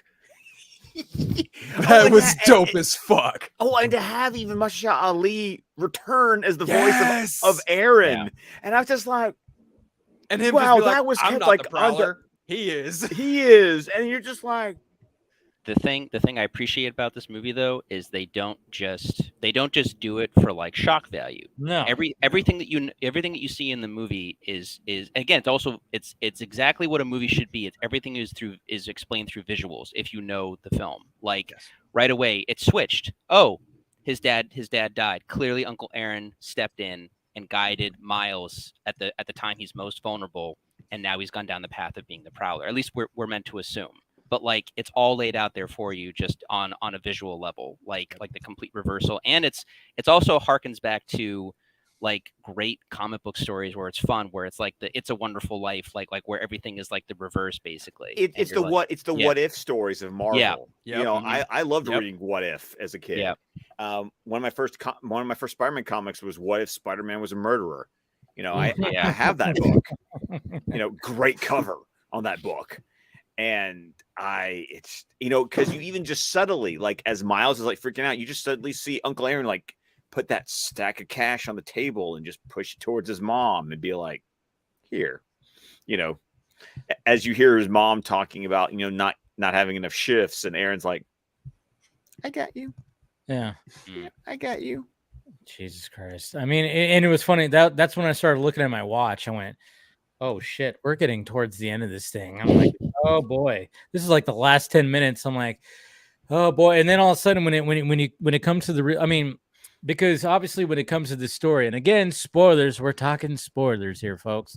The story about, connecting everything and everything being canon, which is cool, is the fact that certain things have to happen. And essentially what Miguel is stressing on, and my God, I'm surprised this guy doesn't have more gray hair, because just how he's just so laser focused on trying to keep the multiverse the way it should be, is the fact that the spider that bit Miles came from another universe. So we have when that's established, and then all of a sudden when Miles gets into the machine that sends him, that's supposed to send them back, according to the back home machine. The back home machine. There you go. That's what Spider-Man 4 is going to be called, the back home. It got home in it. No, but I'm like, the fact that he gets sent back, and then I didn't even put it together. I was like, okay, where's this going to go? And I'm like, oh shit, it goes based on the DNA,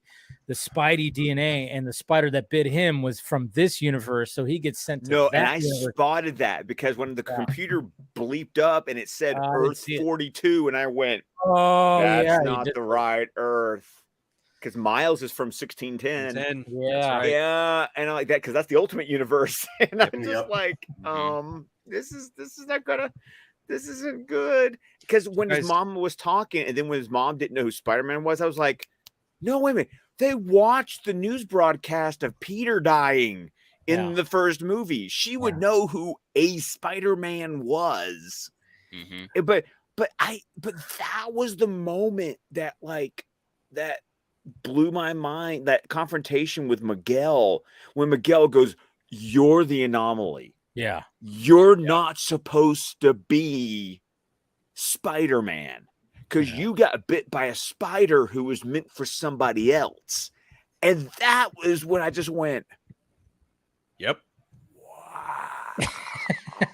I think the best thing about Spider-Man 2099, or this version of him in this movie, is people talk about all the time about going back and forth between the egomaniacal villain and the actual more relatable villain. And I mean, Miguel is kind of like the villain, but in a sense, you get the whole backstory. You understand exactly where he's coming from. He's like, no, listen, I wanted to be in this selfish mode just for that brief moment, and it cost a whole universe. I killed all these people because I wanted to take the place of a Miguel who was already dead. And you understand exactly his argument when he's talking to Miles, but Miles is also like, I don't want any more people to die, but at the same time, we can save people, we can do this thing. And it's at the core of just, you guys were talking earlier about all the stuff dealing with what's canon, what's true to Spider-Man. And every time he tries to choose himself over being Spider-Man, someone always pays. So it's just it's all cyclical. It's all it all works. It's such a very well crafted script, and I really I love it so much. Because it goes into the Parker luck. I know this is Miles's story, but if you think about Spider-Man in the traditional sense of the Parker luck, which is anytime nothing's ever going to go Peter's way. No, because if it goes Peter's way, bad things are going to happen for everybody else. It always has to suck for him so that the world can keep on spinning. That's the story. That's the story of Spider-Man. Well, there is this other thing too, though, that's great, because I think if you know enough about the comics, you're like, well, no, I mean, yes, Peter has to be kind of miserable, but he needs wins, though. And that's what I love about Peter B. Parker. The most adorable thing in the whole movie is Mayday. It's Mayday. Yeah. I love Mayday. Yeah. And he's like, well, no, bro, listen, it's not all bad. Good things do happen. Look, I got a baby. Which is funny to me when you think about that way, because I remember what happens to May in the comics, and it's oh boy. Don't tell me. I don't know. Well, don't let it You know what? I have to point out something. It looked like Mayday was about 2 or 4, and they said it's a year later. Oh no, that's a maybe 2, but no, that when you say 1 year 4 months, that's Yeah, because it was they said it was 1 year, 4 months after the first one, right? After the first one. No, that tracks with May. No. She was adorable. She was adorable. Oh, okay. Oh my god. Agreed.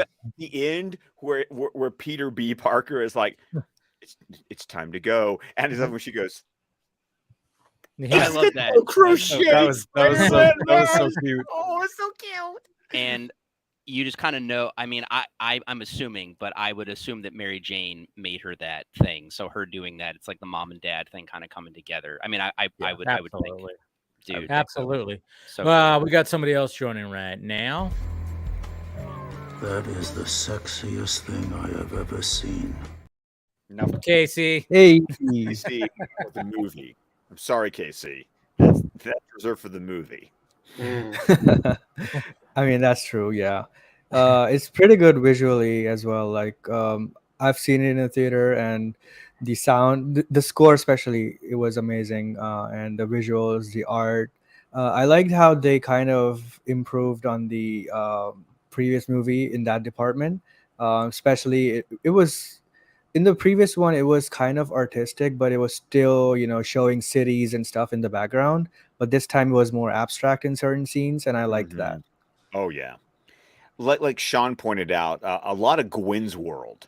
Yeah, it kept changing abstract. every shot, and I was like, "What?" With her emotions. Yes. Yeah, that's what was so beautiful about it. I mean, again, just when I was sitting there, I mean, I was like, okay, this is interesting, and I was more fixated on what I was seeing than what was happening in the scene. But then I was like, wait, I was just going, oh my god, because I was seeing it on a big fucking screen, and I'm just going, the background is like dripping with paint. Like, what is, and then I'm like, wait a minute, I got to pay attention to what's happening in the story, because I'm just like going, the shadows, the different colors. She's a different color. Things are a different color now. What the fuck? It's just. And things just go by super fast, and there's so many things on screen that you need to, everywhere you look, there's something cool. So I think upon rewatches, you catch a lot of stuff. Oh yeah. But yeah, it was. We were talking about, we're going to be pausing the shit out of this movie when we have it on video. It's yeah. Day one purchase. I mean, I don't know how many times I was like, when you see like just a big swarm of spider people just like going, I'm like, let me see. Wait a minute. And you've got like little explanation boxes of who they are. And I'm just like, pause. Like, I just wanted to go pause, so I could read all the boxes.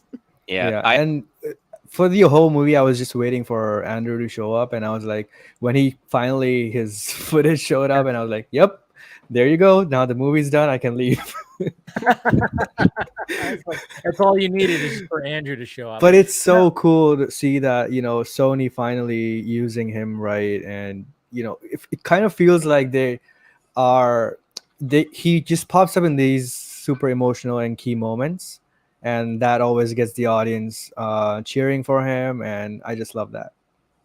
Yeah. Finally. It's great. And the fact that, I mean, and we could talk about this more since you guys are here, because we were talking about it with Sean, but the fact that it's not just animation, it's live action that they're incorporating with this.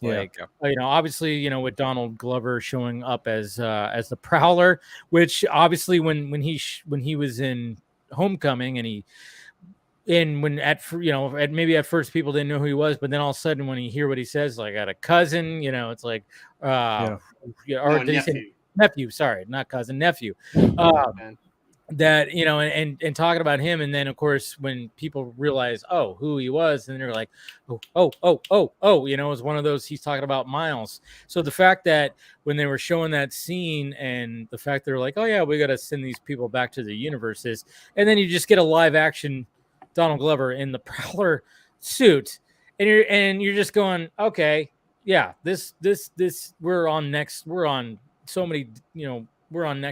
next level, because we're getting live action stuff too. And then, like you said, when they showed Andrew Garfield, when they were talking about Captain Stacy getting killed all the time, and they were showing the different versions, and then even when they showed the different versions of Uncle Ben, and they showed Toby. They showed Toby's version. It's just like, oh, okay, we're just, I mean, It was funny though in that scene they didn't show Tom Holland's because there was no footage to show. He didn't have one. Like, yeah, that was cool. New relative. What I'm curious about for the future, both in the SpiderVerse as well as the live action MCU stuff, is the next span of Tom Holland movies are. I mean, they've already confirmed that Miles Morales is in the works here, but what I'm interested to see what they're going to do is, are they going to lean more into the 616 stuff where, Peter and Miles are working in tandem and, one is training the other basically, or are we going to go like the full ultimate stuff where like Peter is eventually going to, get killed by some means and then Miles has to carry on the thing fully. Like we're going to say goodbye fully to Tom Holland. I think it might depend too how long Tom Holland wants to keep doing it, I guess. He probably has at least 3 movies in him, though. Yeah, like, I'd say at least three. 3. Right.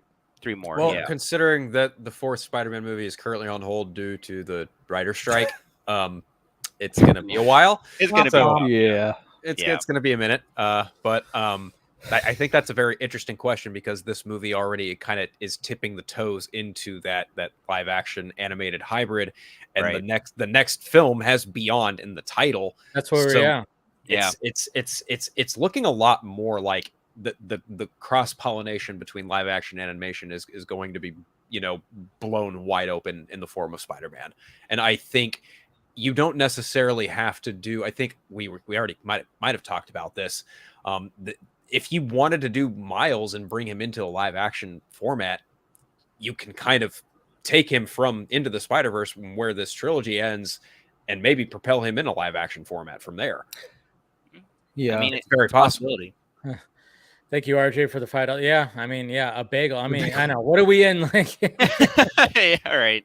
That was everywhere, all at once. Everywhere, everything, all at once. Yeah, bagel. Yeah, it's all about a bagel. All about a bagel. It's all about a bagel. No, but yeah, we were talking about that with Sean, and like it could lead to that. But the question I have is like, what's interesting because they even talk about a Spider Woman, even live action, and then I think Haley Steinfeld's even talked about certain things, and it's just kind of going like, well, okay, but what do you do when it comes to live action of these versions? Because I mean, you have these voice actors that are doing it, but there are also other people in the MCU. Like, for example, Kate Bishop is Haley Steinfeld. And to that, I would say, well, look at Aaron Taylor Johnson. He's Kraven. He was also Quicksilver. Yeah, but at the same time, do you really see Haley Steinfeld? And it's multiverse, though. Does she look like Gwen 100%? I would say to that I think, to add to that end, I would say you could maybe even try and get Emma Stone in there as a potential Spider-Gwen. That's coming. That's got to be coming. You'd have to think, right? Because Andrew's Spider-Man is the only one that doesn't quite have a significant other. Now, you could probably go down the route of giving him an Emma Stone, Gwen Stacy, Spider-Woman, or maybe bring back Shailene Woodley and do MJ again. I don't know, because they emphasized MJ in No Way Home, but I don't know. This film, there's a large love for Gwen Stacy, and I could absolutely see that kind of relationship blossoming past, what they have established with Miles and Gwen here, but just the idea of Spider-Gwen dating another Spider-Man. Yeah, there's also so many things that because Marvel's always like 5 steps ahead anyway. I mean, we have to remember too, the end goal right now in terms of the MCU is Secret Wars, which is going to be like every multiverse version of everything. So you could, I mean, depending on how much they want to keep relegated to just the SpiderVerse stuff in not just animated, but in general, just all the SpiderVerse stuff with the MCU characters and what they're doing. It depends kind of what they show. I mean, you could have it be, if they wanted, you could have Emma Stone show up in a Secret Wars thing, helping out the other Spider-Man as a Spider-Gwen. Simultaneously, you could cast another actress in the actual MCU like continuity as a new Gwen Stacy or something to kind of add to that. Like, because Spider-Man, they love doing love triangle shit. They could either do what's that? It's a drawing I've been doing. Oh, well, it's very nice. Oh, that's Riddler, huh? Yeah. That's Nightmare Riddler. Nightmare Riddler. Oh, like Justice League 2 Riddler before he dies. Yeah.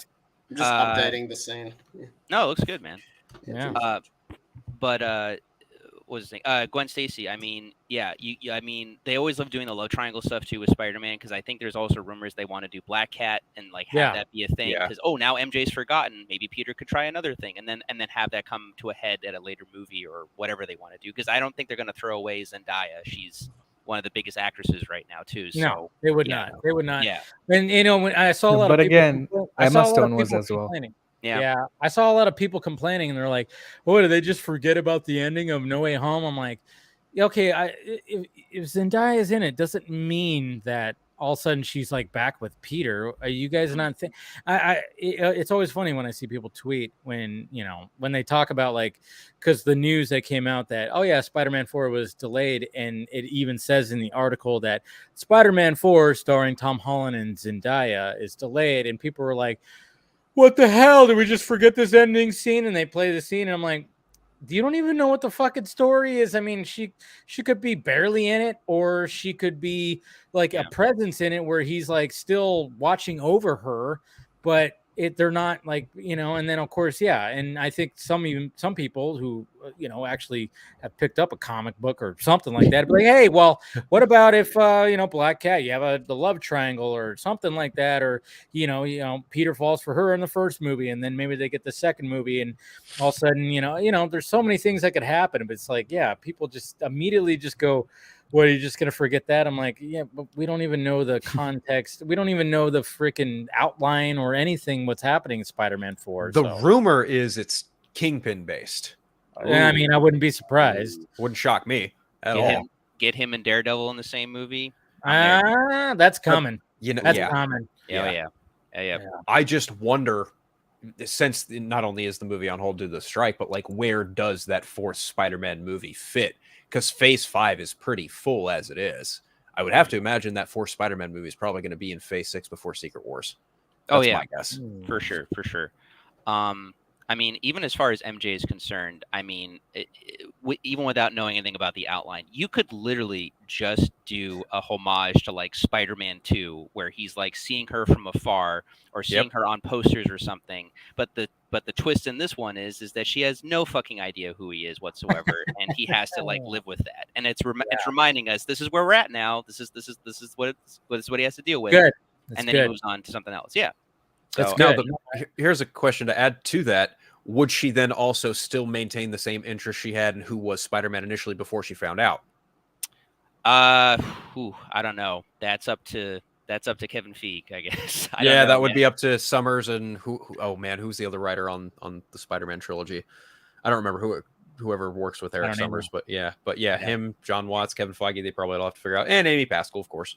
Yep.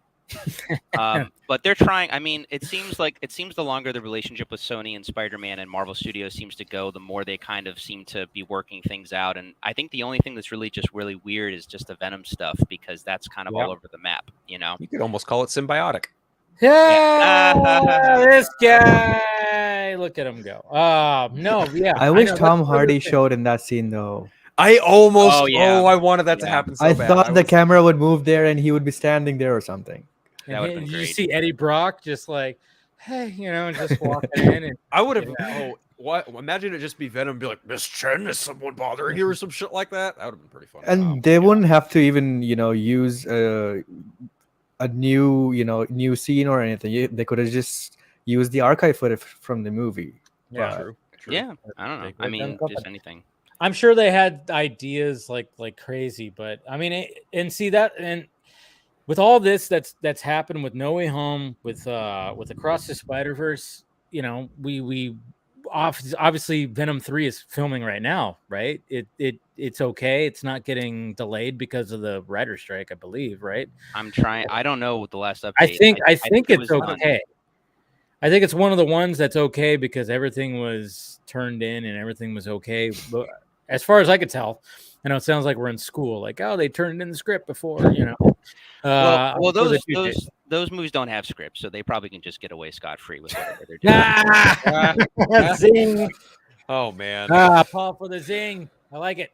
Yeah, that's true. Like, but at the same time, you can't improv. Apparently, according to legalities, because Ryan Reynolds. I love how they single out Ryan Reynolds just to be like, he can't do anything. He can't ad lib legally, and I'm like, well, I mean, all actors do that, but I guess because it's Ryan Reynolds, but I'm like, God, that must. I'm like, how do they handle that? I mean, there's got to be something where it's like, just don't tell the people around us that this is not part of it. It's part of the script, guys. Part of the script. Look, I don't know. I think I saw something to the effect of like Ryan Reynolds is just going to continue to say, "Oh, Sean Levy had this really great idea. Oh, Sean Levy had this really great idea." He's going to just keep putting it on Sean Levy. That wouldn't shock me. Yeah. I mean, he's definitely clever with. I mean, it's pretty much confirmed that he leaked the original Deadpool trailer, right? Yes. Yeah. So I mean, he's definitely thinking. Brilliant. Yeah. Yeah. No, and it worked out. The DGA would also be going on strike though soon because that's they would have to support their writers. Yeah. My best guess with Deadpool 3 in terms of what I think they're going to do is until the next thing or whatever happens is that they're probably going to film what they can, what they know is concrete, and what they're going to do, and then they're going to hope by the time they get to the reshoot part of the movie that the strike will be over, and then they can add in whatever else they need to do to make the movie a little bit more funny, or because it's Deadpool, and then just work from there basically. So. And what do we know already about it? Oh, we know that there's some X-Men showing up. Come on. Yep. Yeah. Oh, yeah. Come on. I mean, when Halle Berry posted her hair like that, it was like, you just gave it away. And then, I mean, obviously there's like, there was like another report that also Famke Janssen is going to show up and James Marsden, which we're all hoping for because, if you have Hugh Jackman back, you gotta have both of them showing up too. I mean, I wouldn't be surprised if, other people, who knows if McClellan or Stewart, maybe. I mean, Stewart came back for, of course, Multiverse of Madness. But I hope Liev Schreiber comes back. That'd be interesting. There's also the rumor that Oh man! I just had this. There's also the rumor that Owen Wilson's freaking Mobius will absolutely Mobius, right?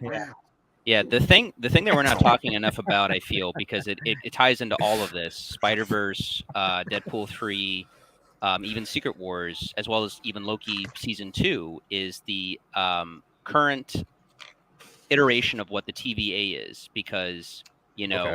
How do they exist? Because that was one of the things I thought about watching SpiderVerse, and then I realized I was like, well, the TVA kind of didn't exist the same by the end of Loki season 1, and Kang is a big deal in terms of all of this arcing and stuff, and clearly SpiderVerse is connecting itself to the MCU, so like they're making a point, like no, it's all canon, so it's like, all right, so I'm trying to figure out exactly like what the rules are here and like where it was kind of similar in how the Spider Society was operating in terms of protecting canon events. It's basically like the Nexus events that were in the MCU, and they were basically the TVA in that universe. And I feel like in the next movie that whole society might have different rules by then, and some exceptions and stuff like that. So what I really want to see after this movie was Miguel O'Hara's solo movie. Like I wanted that so bad because his music every time he's on screen, it just gives that. It just gives that Blade Runner. It's so cool. And even the Prowler's theme, I really love. When that whole scene was going down.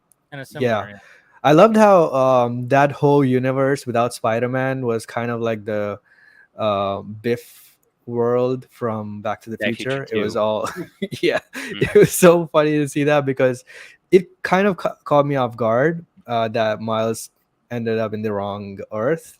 And I was like, oh shit, he's not going to save him then.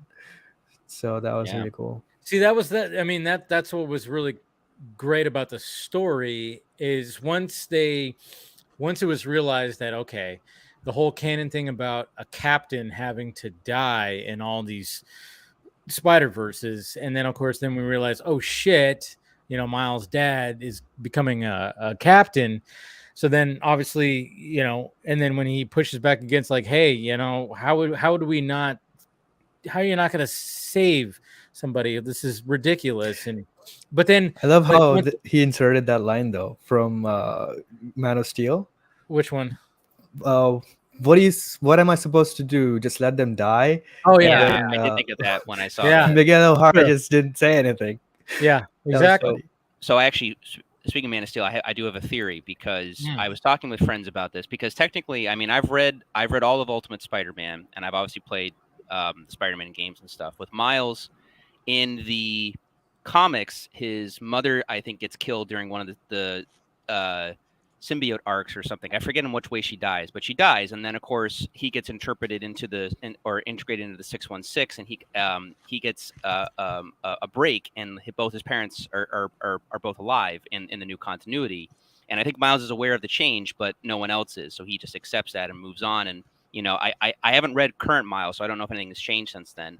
In the games, his dad gets killed helping Spider-Man, and his dad's a police officer. So what I'm thinking with, like, because it's that Justice League thing where, you save one from the dark and another one gets taken in its place. I'm wondering if they're going to do a thing where, like, Miles is actually able to save his father, but, like, there always has to be sacrifice with Spider-Man. So maybe his mom will take place. Why does the mom have to it's a theory.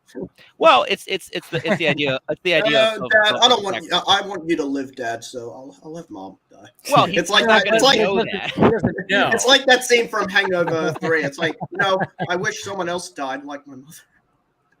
Yeah. It's kind of like Flashpoint too. Like, it's very reminiscent of Flashpoint, where Barry is so hell bent on trying to save his mom, but then he has to realize that he has to let her go.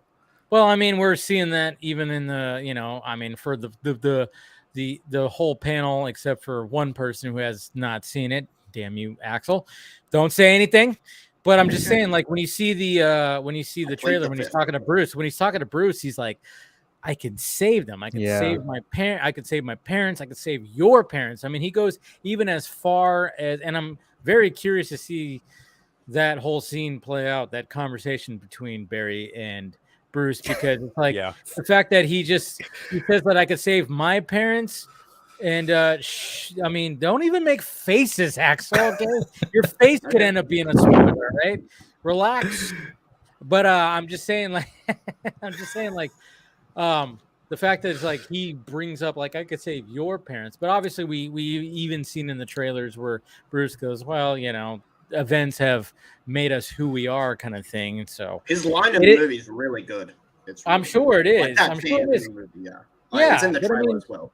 But that's one of the things, and it's almost like when like, even though you go, wow, Miguel is kind of fucking, he's like high strung, and my God, he's just like taking his work very fucking seriously. But then you understand it too. That's the thing. It's like, that's what I liked about it too, is like, essentially Miguel is the antagonist, even though the Spot is the main villain, but Miguel kind of is in a way, it's just, that's what was so great about this story. And then, because you understand you understand also where, what's his name's coming from, the Spot. You understand where he's coming from, sure, but at the same time, you understand big time where Miguel's coming from, but then at the same time, you're like, I don't know, man. Maybe it doesn't have to be this way. I don't know. It's just so crazy. I love how Spot was so lame in the beginning, and then he went through training, and he just keeps going to other worlds to just level up himself. And he popped up in that Lego universe, which made sense because the same guys who did this movie did the Lego movies. I was like, and I was trying to think who voiced that Spider-Man. Why isn't there a Lego Spider-Man movie? The rights. There has to be one. Warner Bros. Lost the rights. It's a rights thing. Yeah, that's why we're not getting a Lego Movie 3 or Lego Batman 2. Sadly. I guess those are because the movies weren't, turning too many profits and stuff. But Lego Spider-Man might, Well, who has the license now? I think it's Universal has the Lego license. Christopher Nolan's going to use it in Oppenheimer. So. That's a possibility. Also, when the bomb blows up, everybody turns into Legos. That's pretty funny. That would be hilarious. That would be crazy twist. No, but I do like the fact that we do get a Lego scene in the movie, which everybody was laughing at. This movie actually made me laugh so much. I've never laughed in a movie like that much, because there was just so much things. I just kept pointing at the screen, and it was such a trippy ass movie. Like, Jesus. God. Yeah, I know, right? Yeah, I know. It's like the third act visuals were amazing. It went full cinematic. It was raining. The colors were amazing. The colors look so freaking. Miguel O'Hara standing on that rooftop. Oh, Miguel O'Hara and Ben Reilly and Spider-Woman. Oh my God, that shot was just to die for. You could pin that up and put it on a frame. You could frame it. Well, again, I mean, Where's the again, the tiara? animation choices for all this. I mean, even like Spider-Punk. I mean, the fact that he was just like in his version of the animation and it stuck that way. I mean, it was just so cool. But yeah, and then like you said, the final act, everything was just like, I just kept going, oh my God. I mean, even though like it's not like they're even trying to be real. It's just the fact that it just looks so freaking good. Like the choices of animation and just seeing like when you see Gwen running and like just her face and looking around and then you're seeing something in the background as she's, I don't know. It's just, I don't know. I couldn't stop just, being in awe of how much more the animation was just, hey, welcome back, Scott. Yeah, I could guess at my house, so I had to take care of things. It happens. It's all good. Sorry, what do you mean by take care of things, Scott? Put children to bed, turn the couch into a bed. All the things are going to happen, like when Dave and Nighthawk come over to Alabama. You have to make the couch into a bed, blow up the air mattress. All the things. All the things. Yeah. All of a sudden, he wipes off some blood off his head. Oh, yeah. Gotta take care of it. What was that? These are my friends. See how they glisten. No, we were just raving more about the animation of SpiderVerse. But talking so much about. I mean, I was mentioning how like, Miguel is essentially. He is an antagonist, but not at the same time. You understand? No, he is an antagonist. He just isn't a villain.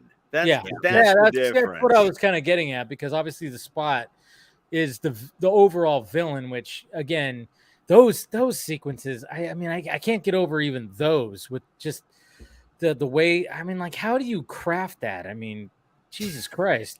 I mean, and what a ridiculous villain. Yeah, I mean. I remember being introduced to the Spot in the 90s. Same.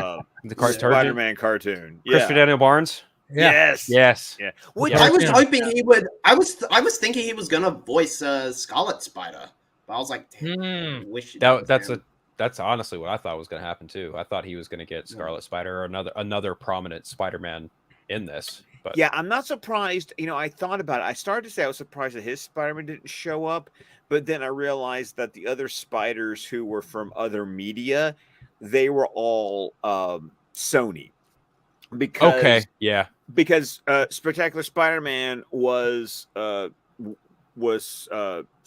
when Sony had the TV rights. Right. And of course the live action movies were all Sony. The video game was Sony.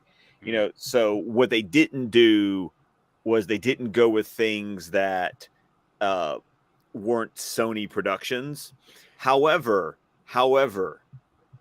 the 1960s animated Spider-Man showing up in that one scene. That was great. That was funny. Oh my God. And when he like just swings right on by because he's like a frozen piece of information. No movement. It was just like is that the one that says, I pulled something? Or pulled a yeah.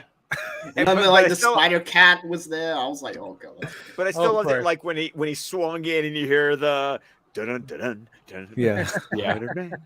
like the old theme song started playing, and I'm just like, this is one of those movies like Into the Spider-Verse was, because Into the Spider-Verse reminded so much of the Shattered Dimensions video game. Yeah, because Shattered Dimensions had Noir and 2099 and Ultimate Peter, and then essentially what would be 616.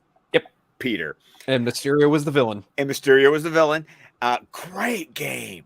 Beautiful game. Fantastic game. Spider-Man game. If I'm not mistaken, Christopher Daniel Barnes also voices Spider-Man Noir in that. Yes, he does. Yeah, he does. With Neil Patrick Harris as the main one, Josh Keaton as the ultimate one, and I think. Who's Miguel? Oh man. Who was Miguel? Oh shit. Damn it. I'm gonna look it up. I don't. It's not the one from Unlimited, which he was also in this movie. Unlimited. The one from Like, Unlimited is Reno Romano. He's also the voice of Bruce Wayne in the Batman. Yes, he is the voice of Bruce Wayne in the Batman. Yes. No, it's Robert Pattinson. But okay, I was like, wait, what? But Yeah. but that was the thing, was that I was just appreciating. It's movies like this where if you go the wrong way, it's fan service in like the worst possible way. Mm-hmm. But you go the right way, like this movie does, and it's just a flippin' celebration of the character. And if you have been any kind of Spider-Man fan for any significant amount of time, I mean, even if you've been a Spider-Man fan for just a small amount of time, there's something to reward you. But it's like the larger or broader your fandom is, the more this movie rewards you as a Spider-Man fan. And these are the kind of movies that I don't know if people will want to say it's a nostalgia trip or it's fan service or whatever, but this is something where It is. they do art, Yeah, and yet do it at the same time. no, And it just makes you so flippin' happy as a fan but that's the watching thing it. is you have to do it right. I mean, But what define? And I think that's the things that we say they did it right, and it's like, how do you quantify what they did right? I in think this part of movie? it is the fact that it is animation, and I don't know. I think it's just because if you think about it, it's like, everybody gets introduced either by comic book or the fucking 90s TV, cartoon. Yep. So I think, like, I don't know. I think it's just the fact that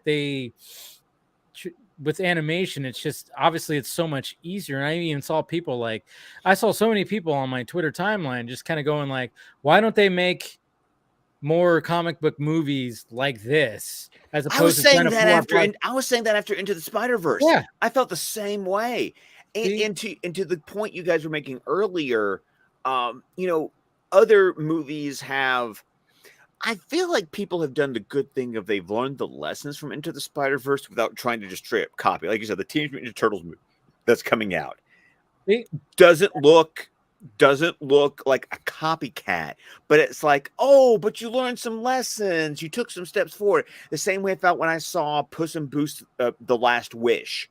It was like, you were definitely inspired in your animation by Spider-Verse, but then you did some stuff on your own with it.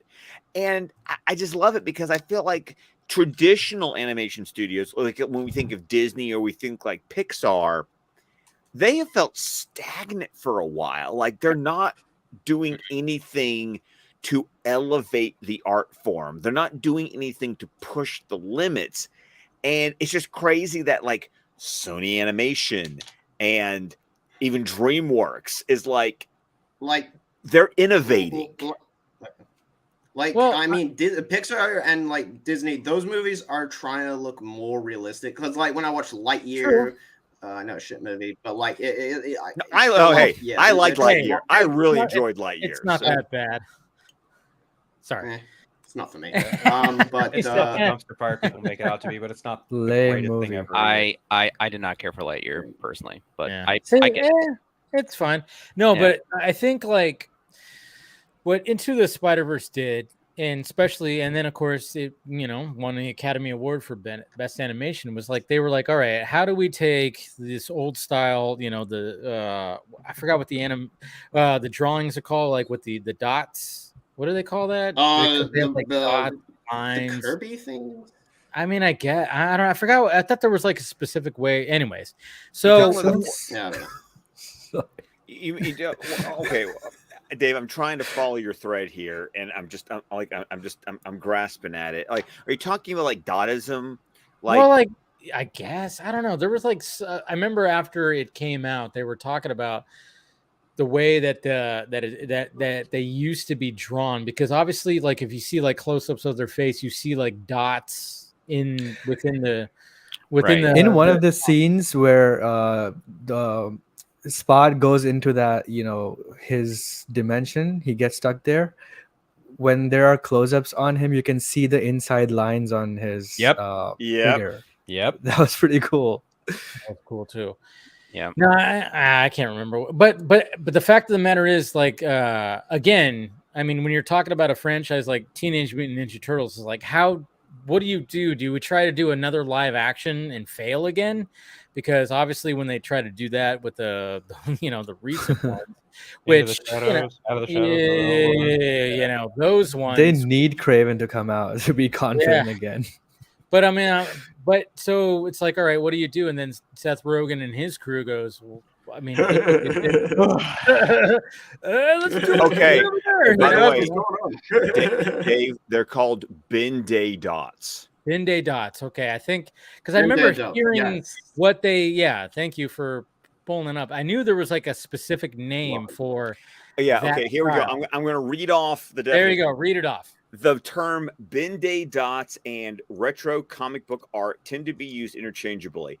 Actually, bin day dots came first. Benjamin Henry Day Jr. created them in 1879 in order to cut costs of color printing.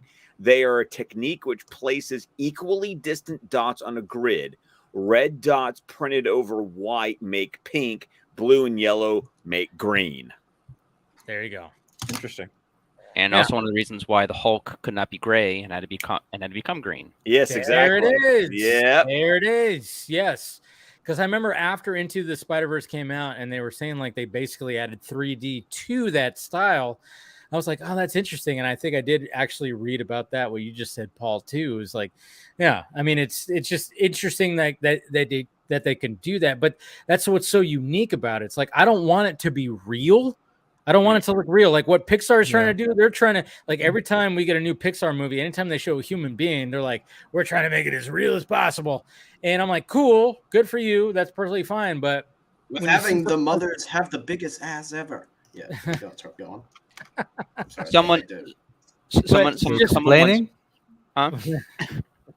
Someone once basically said to me, the whole point of animation is to do what you can't do in live action. That's the whole fucking point. So, like, yeah, if they're doing stuff that's crazy and across the Spider-Verse, it's because, one, they're trying to emulate the comics a little bit, but doing something that we haven't seen before, but utilizing it toward story purposes and getting us from point A to point B, basically. Like, that's how it works. As far as this goes, like, I agree with Scott. I think this is this franchise, this Spider-Verse, has been just really innovative. Like, they've really just changed the game. But what's interesting in terms of the American cinema, I feel, is that as big as animation gets, for some reason, whether it's TV or movies, it's almost, I feel, kind of still considered like a second class kind of like art form. Like, even a lot of people in America still see animation just for children. They're cartoons. Exactly. Yep. But at the same time, because of that, and that's in that way, and I'm not defending that position, but it has kind of given an option for studios to not pay as much attention to it. And so it kind of allows the artist to kind of go nuts in a way and kind of do something that a lot of times live action can't replicate. I mean, you look at like the DC animated universe from like the 90s into the 2000s. That's some of the best, DC animated or DC continuity, in terms of adaptation that has ever been, in my opinion. And it's all cartoons technically, but I've seen people that have gotten so much emotion from those cartoons more than a lot of the live action stuff is done, and I'm not surprised when I see people get emotional about the Spider-Verse, because they just nail it, and in a way that the other Spider-Man haven't been able to do necessarily. But not to say that those are bad iterations, but there's just this freedom and this idea of taking animation and doing things both in animation and in story sometimes that can't be done in live action, or just haven't been attempted at that level, because I think that the animators are kind of given more creative freedom, because you're looking at like a $200 million budget live action movie. That thing is going to be scrutinized and every scene is going to be looked over. But with animation budget, it's not exactly the same way. They just want to make sure that they're not going to go over a certain rating, basically. So, there won't be maybe some blood here or there, but that's about it pretty much. I think they're kind of given just more leeway to do more of what they want to do. And that's clearly evident here in the newest SpiderVerse movie. This is one of the most creative movies I've seen in a long, long time in terms of animation. Like, it's really just fantastic. It's art. It's art. It's art. And and also, but to your point is that you can do things. I mean, it's always been said you could do things in animation. You can't even like try to emulate in live action. I mean, I think about the Ben Reilly scenes, like, strike. Look at my well-formed muscles. Strike pose, perfect pose. Like, and it's like try to get an actor to actually. The thing about Spider-Man over the years is look at the way that character has been drawn. You cannot make the human body move the way No, you can't. they've drawn like with the that back. character to be. Like where he's like very bent over a lot. Like, no, that's freaking impossible.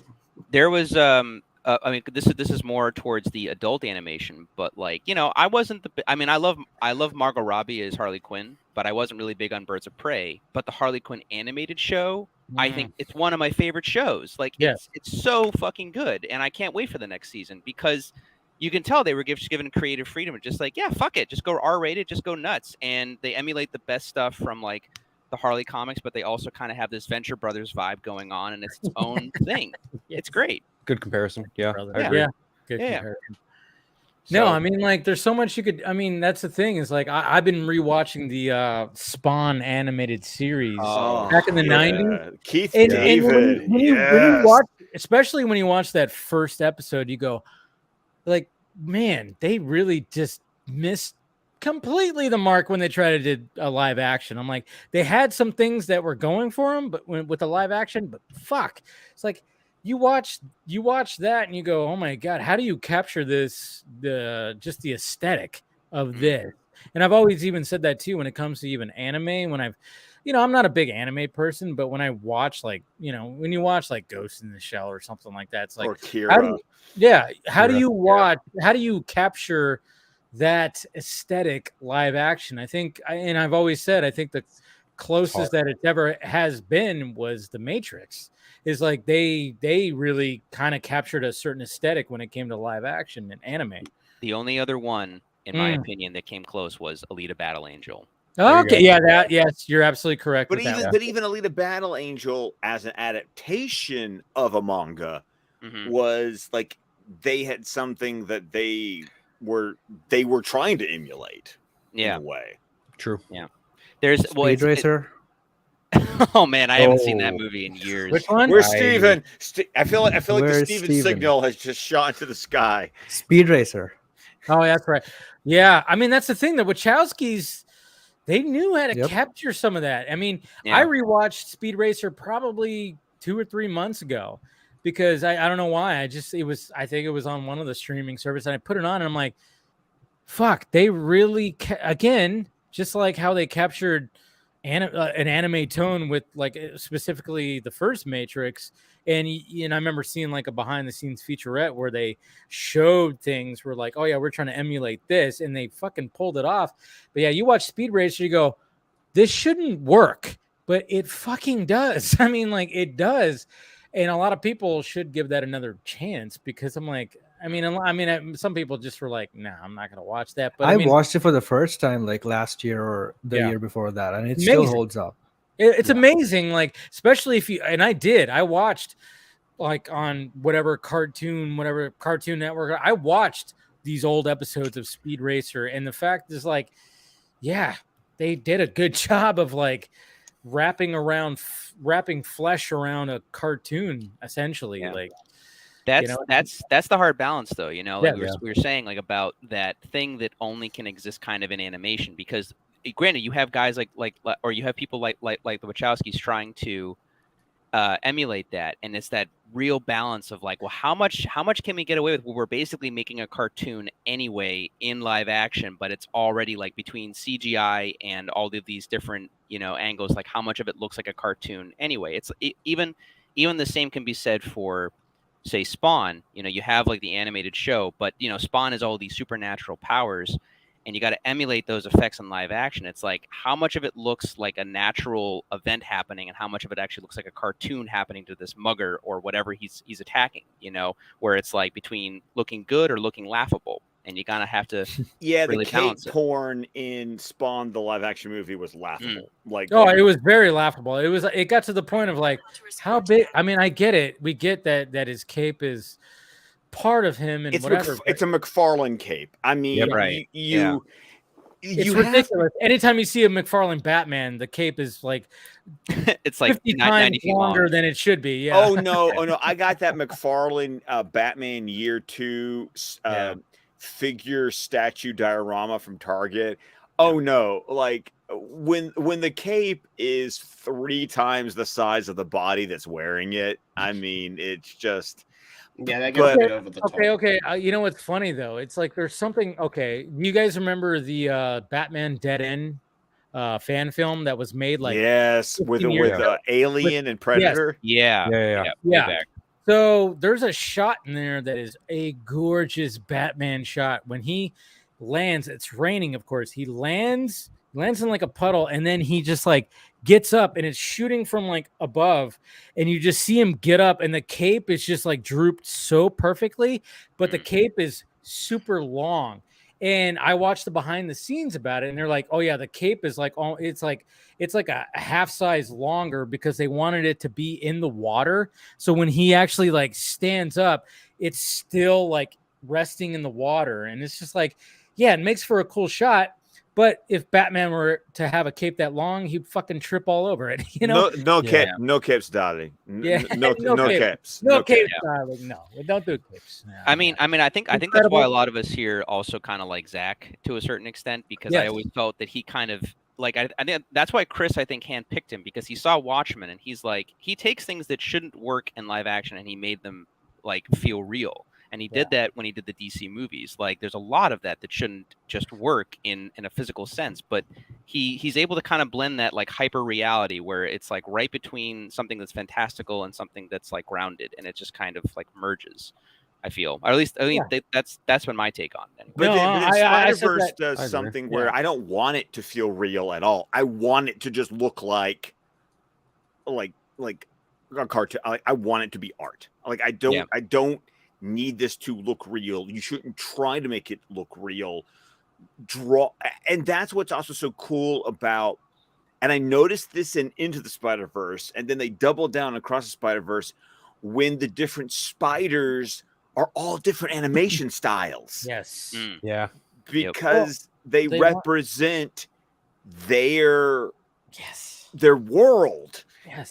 And so like I remember the first one, it's like, oh, they're anime and Noir's in black and white. And I missed him so much in this one. Whereas he's still figuring out that Rubik's Cube, Casey. Dude. That's Dude, I mean, well, we saw the end. When we saw the end. And he was there, and people were, and you know what's funny?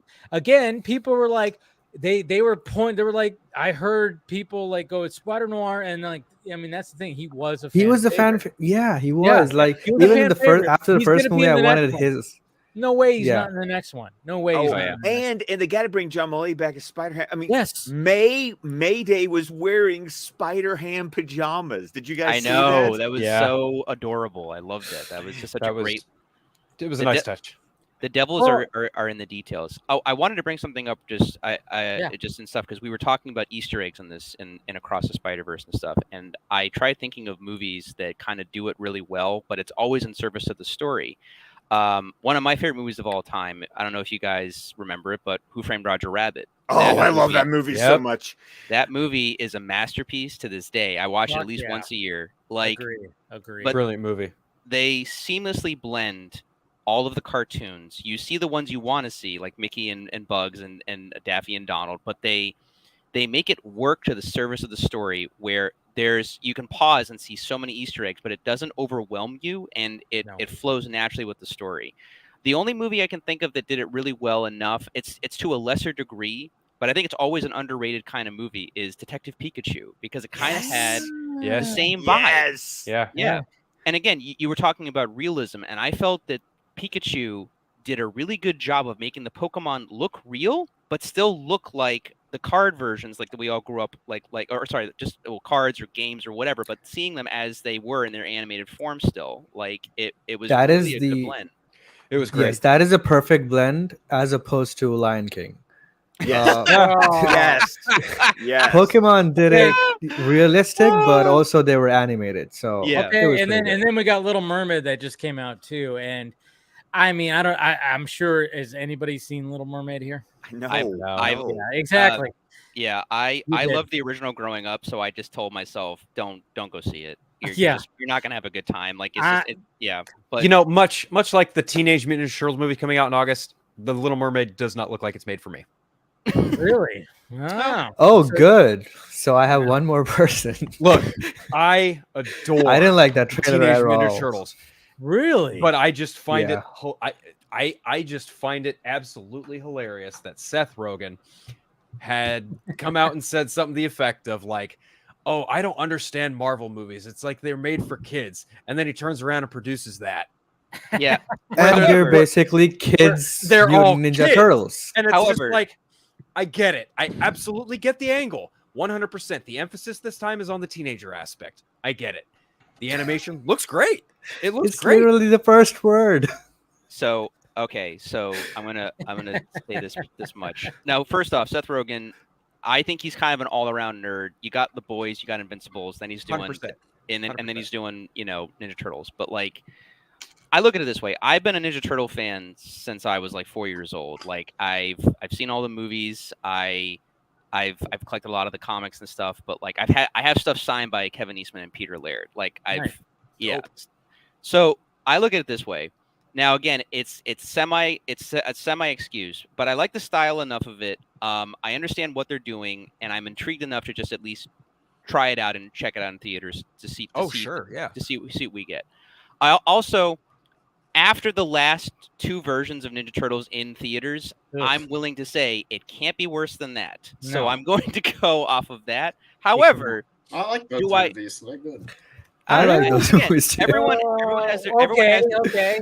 everyone has Really? their favorite iterations of Turtles. There's a new version like every 5 years at this point. So Which is why it's such a long-standing franchise, because it allows itself to reinvent itself every few years Well, for another yeah. audience to discover it. Yeah. Remember that animated film that came out like 12 years ago? 2007. Yeah.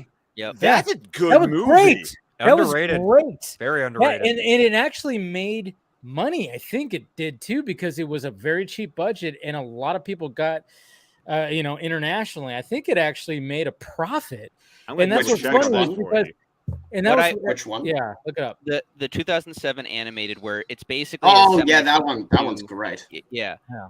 I Yeah, it's great. from what I remember at the time when that came out was that it had a very good opening weekend. The people who were behind it were really anticipating that they were going to get a sequel, and then the film kind of fell off like almost Did it? immediately. And granted, it made money, but it didn't. Apparently it went below expectations of what they wanted it to do. It And had I a guess that was- $34 million budget and had a $95.6 million box Yeah. office. So I Yeah. don't know what they were expecting, but supposedly that's why they didn't move on. It didn't reach what they wanted it to do for whatever reason. So, So maybe maybe they if it wanted made it really 100, I strange. don't know, but still, that's Yeah. that's almost 3 times, which is what you want, and I think that's a little bit of a profit. I don't know. I don't I know. just remember mean, that one being big, and then I was like, why don't they just go animation? But of course, then Michael Bay produced Yeah. that first one, which I mean, it's not all bad. I don't even remember the sequel. I never saw that. I haven't seen the sequel. the Out of the Shadows, in my opinion, the only thing they got really right in that sequel was Bebop and Rocksteady. Rocksteady. Yeah. And I would kind of give it the Technodrome, but in the most like Yeah. spectacle way possible.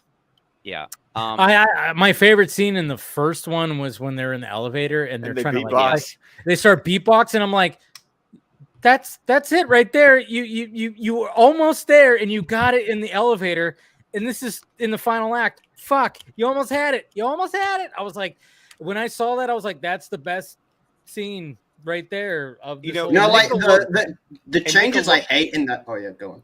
But Nickelodeon, we mentioned Oh, that's Greg right, last Nickelodeon on week, it. but Greg Katzman, who just started at IDW, he's a huge Ninja Turtles fan, and he's told me that Nickelodeon series is, because once Viacom acquired the rights, they've done several animated series, and there's one that is.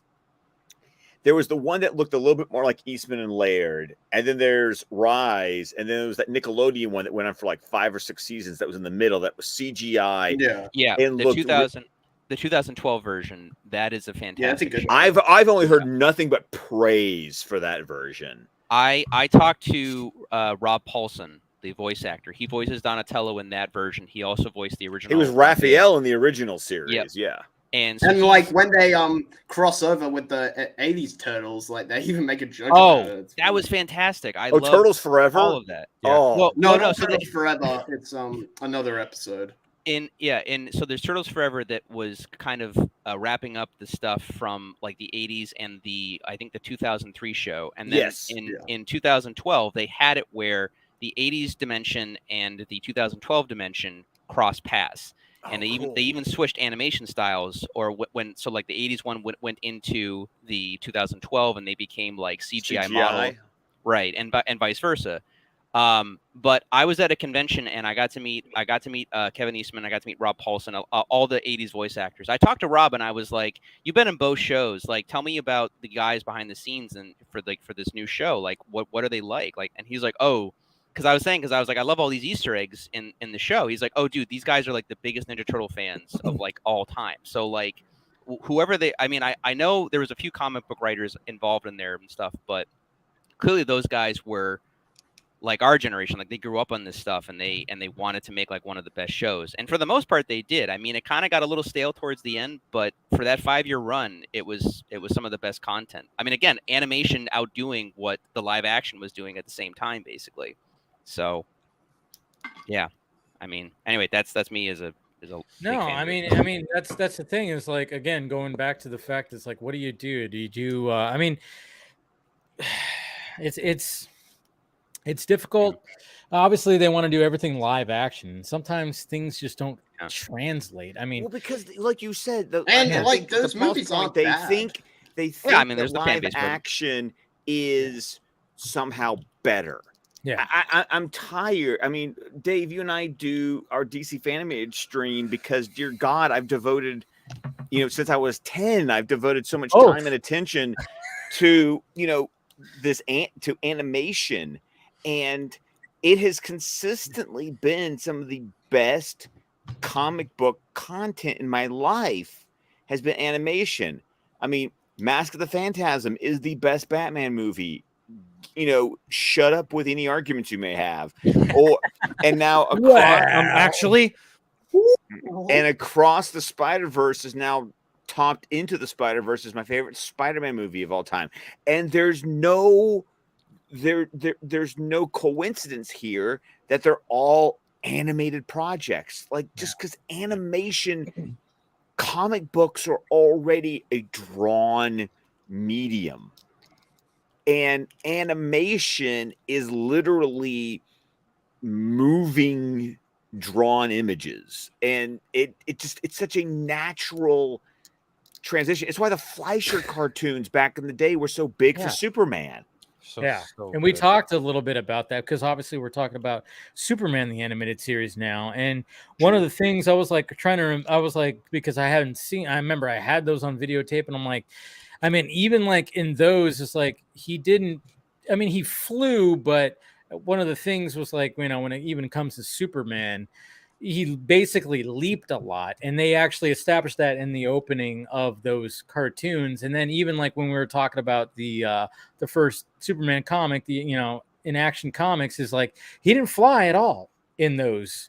I don't know why I'm bringing that whole thing up that he didn't fly, but at the same time, it's just the fact that he didn't. And but at the same time, I'm like, but back then it's like you couldn't achieve that. But then of course now cinematically, obviously when it came to Superman 78, it's like their tagline was like, you could believe a man could fly. Like that was the selling point, we can make this happen now. Yeah. And I mean, even like when it came to them trying to attempt doing a live action Spider-Man the first time, it's awful. It's absolutely awful. But then all of a sudden it's like the technology got to that point, and then when it came to what 2002? 2000. Yeah, I looked at my poster right there. 2002, or like essentially they probably started doing it 2000, I would imagine. Like they started producing it, they started doing pre-production or whatever. They had the technology there to actually like, okay, we can achieve this, Spider-Man right here. And as much as that's grown, still I can't imagine what happened in Across the Spider-Verse and even Into the Spider-Verse. I can't imagine them trying to do that live action. Like really, some of the things I'm like, it would be a $500 million movie. If They could use that same tech. They could use those drone shots from Ambulance or something. Like one of the key aesthetic choices for the Spider-Verse movies is the backgrounds. Yes. Always are so stylistic. I don't think they can pull that off in live action at all. See, that's the thing. It's Even like John Wick 4 doesn't do that, Yeah. I Even mean, though the it's so backgrounds could beautiful. be shadowy, or there's like multiple colors, or they look like blobs of. But they can't whatever. change artistically. The only way that you could do it, in my opinion, is you'd have to have it be. I mean, the thing is, it would be completely Well, it would be like Sin City. That's pretty much what you would have happen in terms of controlling every aspect of making it looking and controlling color and all of that. You'd have to do it in that style. Why don't we have more Sin City movies? That's what I was just about. That's what I was thinking right now. I was like, can you imagine a Batman movie like that, or a Dick Tracy? God. I mean, even Dick Tracy when that Or movie, Spider-Man Noir. It should have been made. I mean, Dick Tracy was an amazing achievement for like 1990 to have like all the back. I mean, it was obviously a backlot. They didn't try to hide the fact it was a backlot, and they were dressed in all of the I think it was even a color choice that they did not wear a color that the 4-color process couldn't have produced. Yes. Yeah. And the fact that, I mean, you have Sin City. It's like, why? I mean, obviously, I guess like they try to make the Spirit, and it tanked, and they went, all right, we're not trying this anymore. Like, really? And then of course Sin City 2 came out like 9 years later, a little too late, and people were like, and it was like, fuck. I mean, can you imagine though, like having some of these other movies come out, or other like characters from these comic books that more people know that are in this aesthetic? And I'm like, I mean, I don't know. I think there's got to be some kind of renaissance when it comes to bringing that style back. There's got to be, because there's so much that you could do. Yeah, imagine if they did a remake of The Rocketeer in that style. Ooh. Yeah, I see. I knew I was gonna tickle fucking Scott's beanbag right there, just like, oh yeah, totally. I mean, I'm surprised. Like, we haven't had a remake of Rocketeer, because Monkey Jeebus in the chat mentioned Rocketeer. That's why I was like, yes. Why haven't we gotten something like that? And then you film it, and then there was even what was that one movie? The World of Tomorrow. That was like entirely, like it was the first like entirely like green screen movie. Oh, a Sky Captain in the World of Tomorrow. There you go. And so I'm like, the movie didn't do well, but at the same time, the aesthetic was so fucking cool. The guy made a short film. The short film got attention. Then they gave him the movie. The movie bombed, and then he never made another movie ever again. And they never made anything else after. Like that, it just completely disappeared. Yeah, and I like to see more animated movies like The Iron Giant. That style was pretty cool. Oh yes, as Harry Connick Jr. says in that movie, it's hard. Yeah, it is though. It's true. Hold on. The thing is that you basically need a director to come in and basically choose to do that style. And then, I mean, listen, SpiderVerse is what it is now because these guys were crazy enough to do it, and they were able to pull it off. No one was making a SpiderVerse movie in that style. No. The first time I saw the film, I was like, well, that was fun. Like I didn't know how to process it because it was so different from every other animated film that was coming out at that time. It was only like on the third or fourth viewing that I was like, this movie really is just like a master class like type of film. Yeah, and then somehow they ended up being able to top it in the sequel, which is like, the movie's already well regarded. Like, how do you do that? They did it. So, but you need someone to come in and basically just take the reins and do a thing. Like, I mean, not animation wise, but like, action movies were kind of dull for a bit. And then George Miller comes out of nowhere and does a Mad Max sequel that no one thought was going to be that good, and it turned out to be one of the best Mad Max movies ever made. Like, and then one of the best action movies ever made. Yeah, I know, but like exactly, like it got people to kind of reinterpret action, I think, for a brief period. But like you need someone to come in and just blow the doors off, basically. Like, it's just that's how it goes in the business. You're correct. I mean, that's the thing is like there are some people that could just nail it, and some people that try to nail it and they fail, and then studios go, well, we're not going to do that anymore. But it's like, all right, so now we just I don't know. I think like the style, like the Sin City style is going to come back somehow. And it very well should, because that first Sin City movie, I mean, but even the second one's not bad either. It's just, it just came out at a different time. It's still good, but it's just, they took so long for that sequel to come out that people were just like, we're past this now, I guess. And I don't know if these count as animated. I guess these do, but like what I'd like to see more is like stop motion movies, like Fantastic Mr. Fox. That's a great movie. Oh yeah, and I want to see something more like that. Like Wes Anderson and the company, I can't pronounce them correctly. Leica, the guys who did Coraline and Kubo and stuff like that. Those guys are always doing like the next big thing in terms of stop motion. But yeah, stop motion is kind of more, I feel, I'm talking in terms of the animation now. I'm not talking like in terms of people's taste, but I feel like it's more of like this niche, like this thing. But it is a great art form, and I hope it keeps getting more and more. Del Toro's Pinocchio on Netflix. That was fantastic. Del Toro did, like, talk about a story that's been done to death, Pinocchio, and Del Toro finally we had Pauly Shore's Pinocchio. but Pinocchio and Cinderella, they get remade like every couple of years, but like Del Toro finally makes one that is so different from the Disney version that it really does stand on its own finally, because everyone is always trying to emulate the Disney version, and he's like, nope, I'm going to do this entirely different like variation. I'm going to put it in fascist Italy, and I'm just like, okay, cool. I mean, Del Toro, I'm already there anyway, but like, yeah, he made a unique and special film. And yeah, stop motion. Yeah, I mean, the last movie I saw was Welcome to Marvin. It was, I think it was stop motion, but it was animated and it flopped. Like nobody saw it, I think. But it was a cool movie. The way they were shooting it with some action figures type photography and stuff like that, I really liked it. What was the title again? Welcome to Marvin. Hey, wait, is that the Robert Zemeckis movie? I think so. Steve it has Steve Carell, right? Yeah. That's right. Yeah. I think it's also based on a documentary, if I'm not mistaken, too. So it's kind of like you're right. Yes. Yeah. It's like a weird mix of a movie kind of thing, or in terms of like how it got made and how it came about and everything. I thought it was cool. Yeah, a budget was anywhere from 39 to 50 million. It only brought in 13 million. Ooh. Yeah.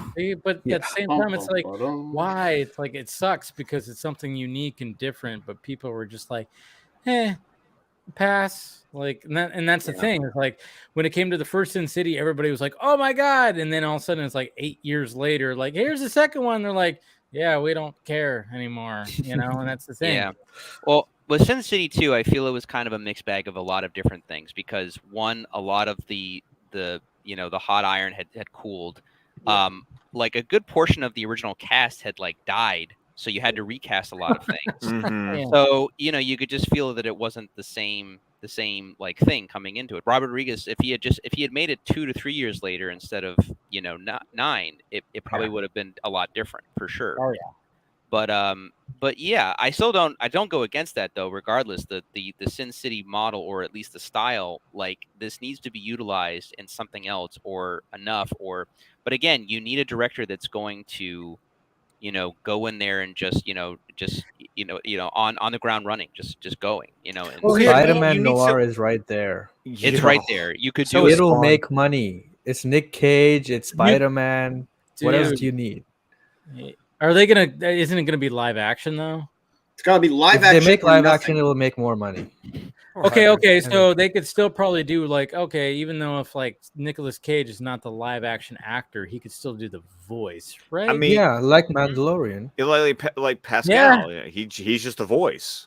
I mean, that would be smart if you just did something like that, and then if you had it in a Sin City type of manner, That would be amazing. Fucking be awesome, But it's funny too because when you see like and this, I was even thinking about this now because of even recently, Mr. Jeff Bridges made a funny joke about it when he was on a round table. Oh my god, that was perfect. That was so perfect. But I mean, look at Tron. You didn't see anything else like that. And that was like animation I with love live Tron action. so much. But you watch that, even if you watch it now, I mean, this is like a movie that was made 40 plus years ago. 1982, I think 41 years ago. Yeah, 41 years ago. So there you go. And you watch that movie now, and if you're not a stickler like some people can be, and you just go, Jesus Christ, they pulled this off then?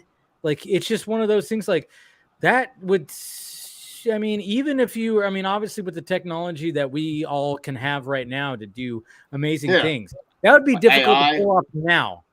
Yeah. Tron would be difficult to pull off now. Like that kind of style animation over people and everything like that. I'm like, and I'll rewatch that movie every now and again and just be baffled. Like, wow, they pulled this off in the early 80s. And I'm just going, how the fuck did they do this? And still, and you've got Jeff Bridges, you got David Warner. I mean, it's Bruce Boxleiter. Come on. It's still, you know what? I will defend that movie because it is so enjoyable.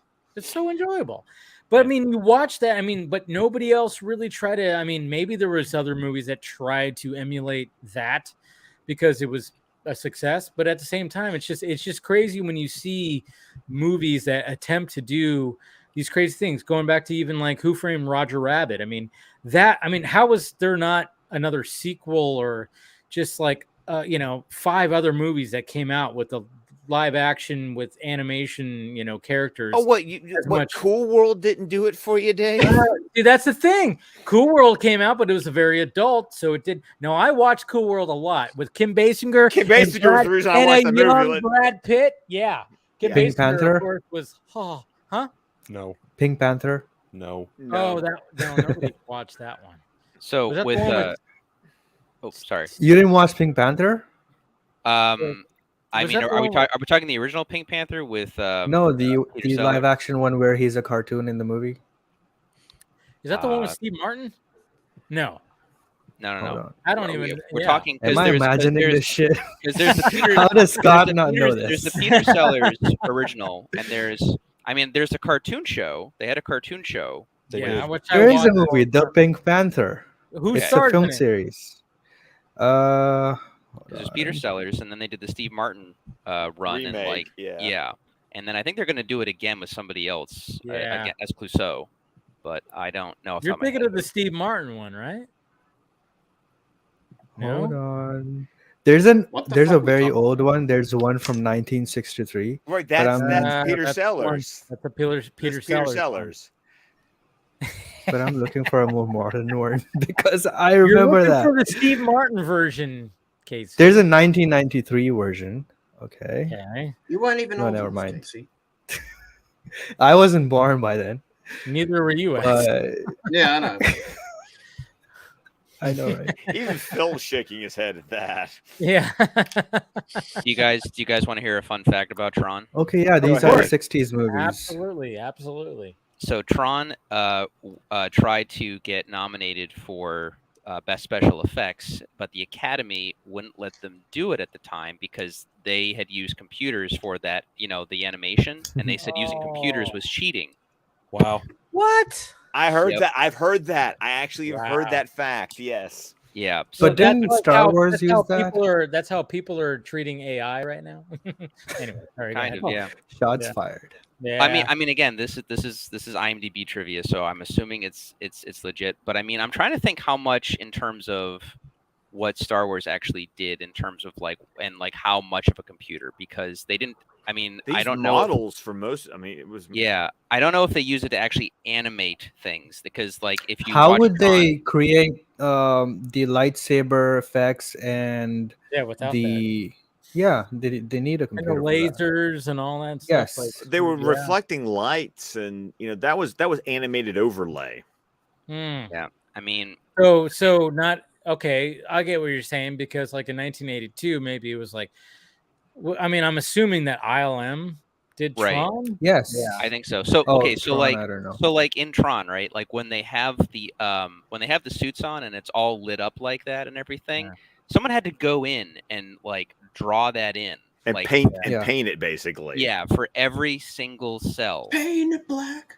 Yeah, something like that. But like, so I'm assuming there's like in that form, but like there's literal full computer animation within the movie, and I guess they were using that as like a special effect, and or they were trying to put that in there, and I mean that's what I'm assuming it happened, because the whole movie they were like, no, you can't submit it because you used it for this sequence, and so you can't submit it for Because the special effects. bikes were definitely computer.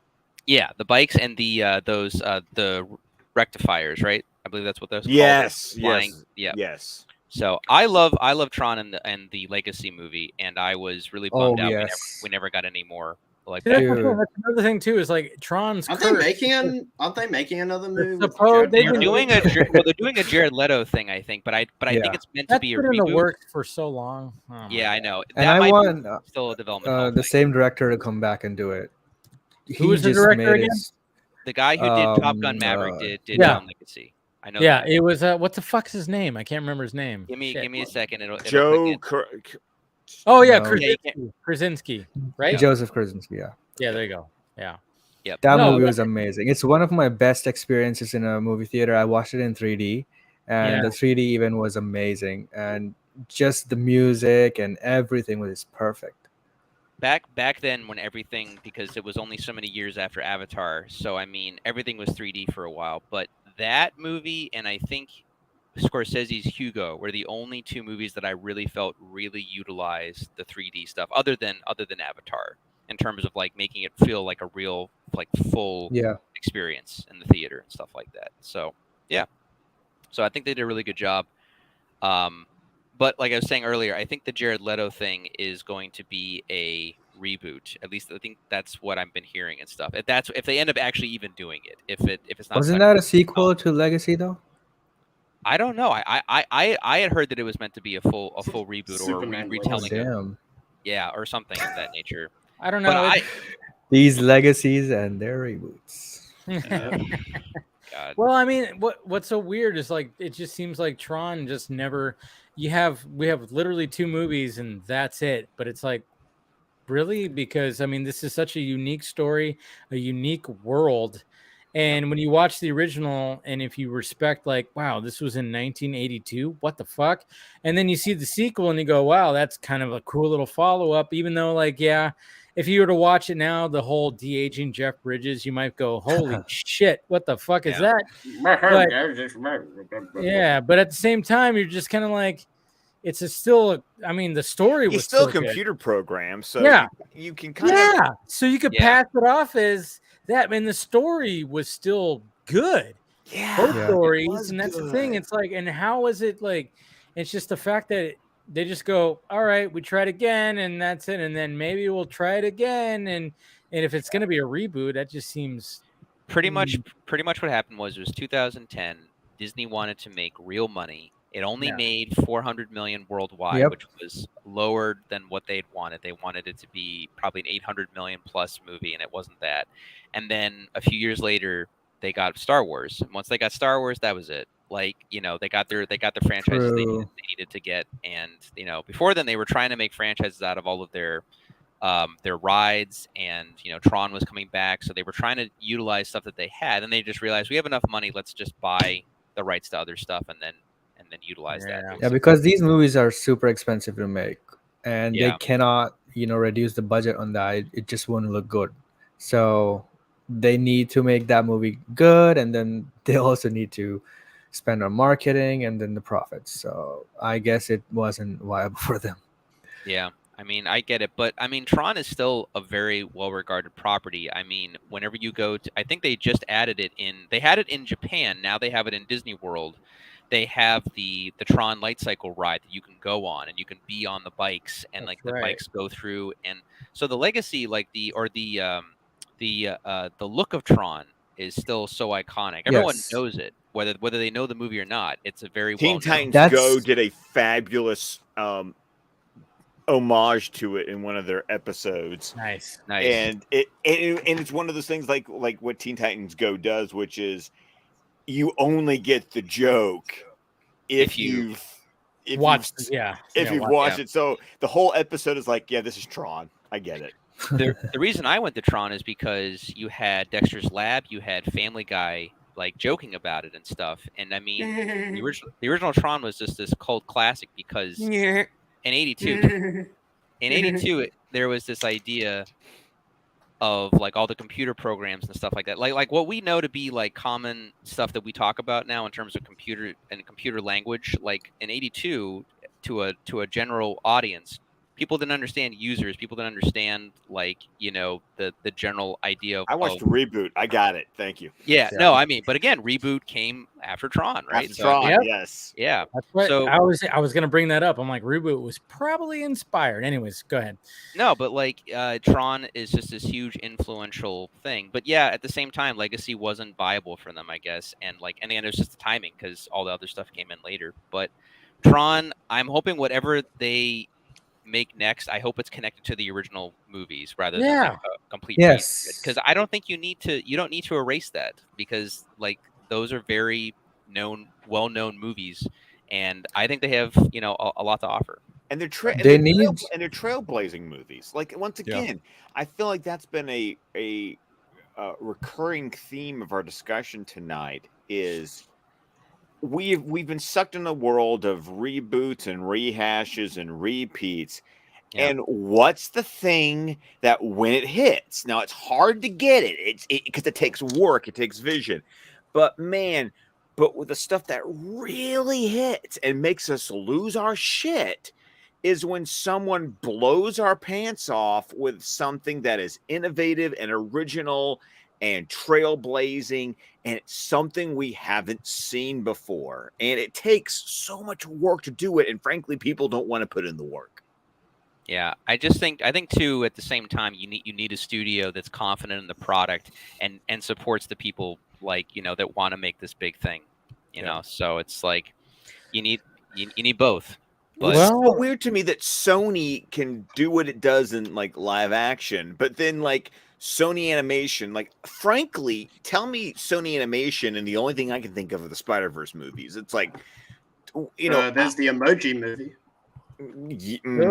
Oh boy, no, it's one of the worst movies ever made. Yeah, I remember when SpiderVerse got announced, and they were like, it's going to be about Peter Parker and Miles, and I was like, okay, whatever. But knowing it was Sony Animation, I was like, ooh, because at that time, Emoji, I was like, well, yeah, good luck.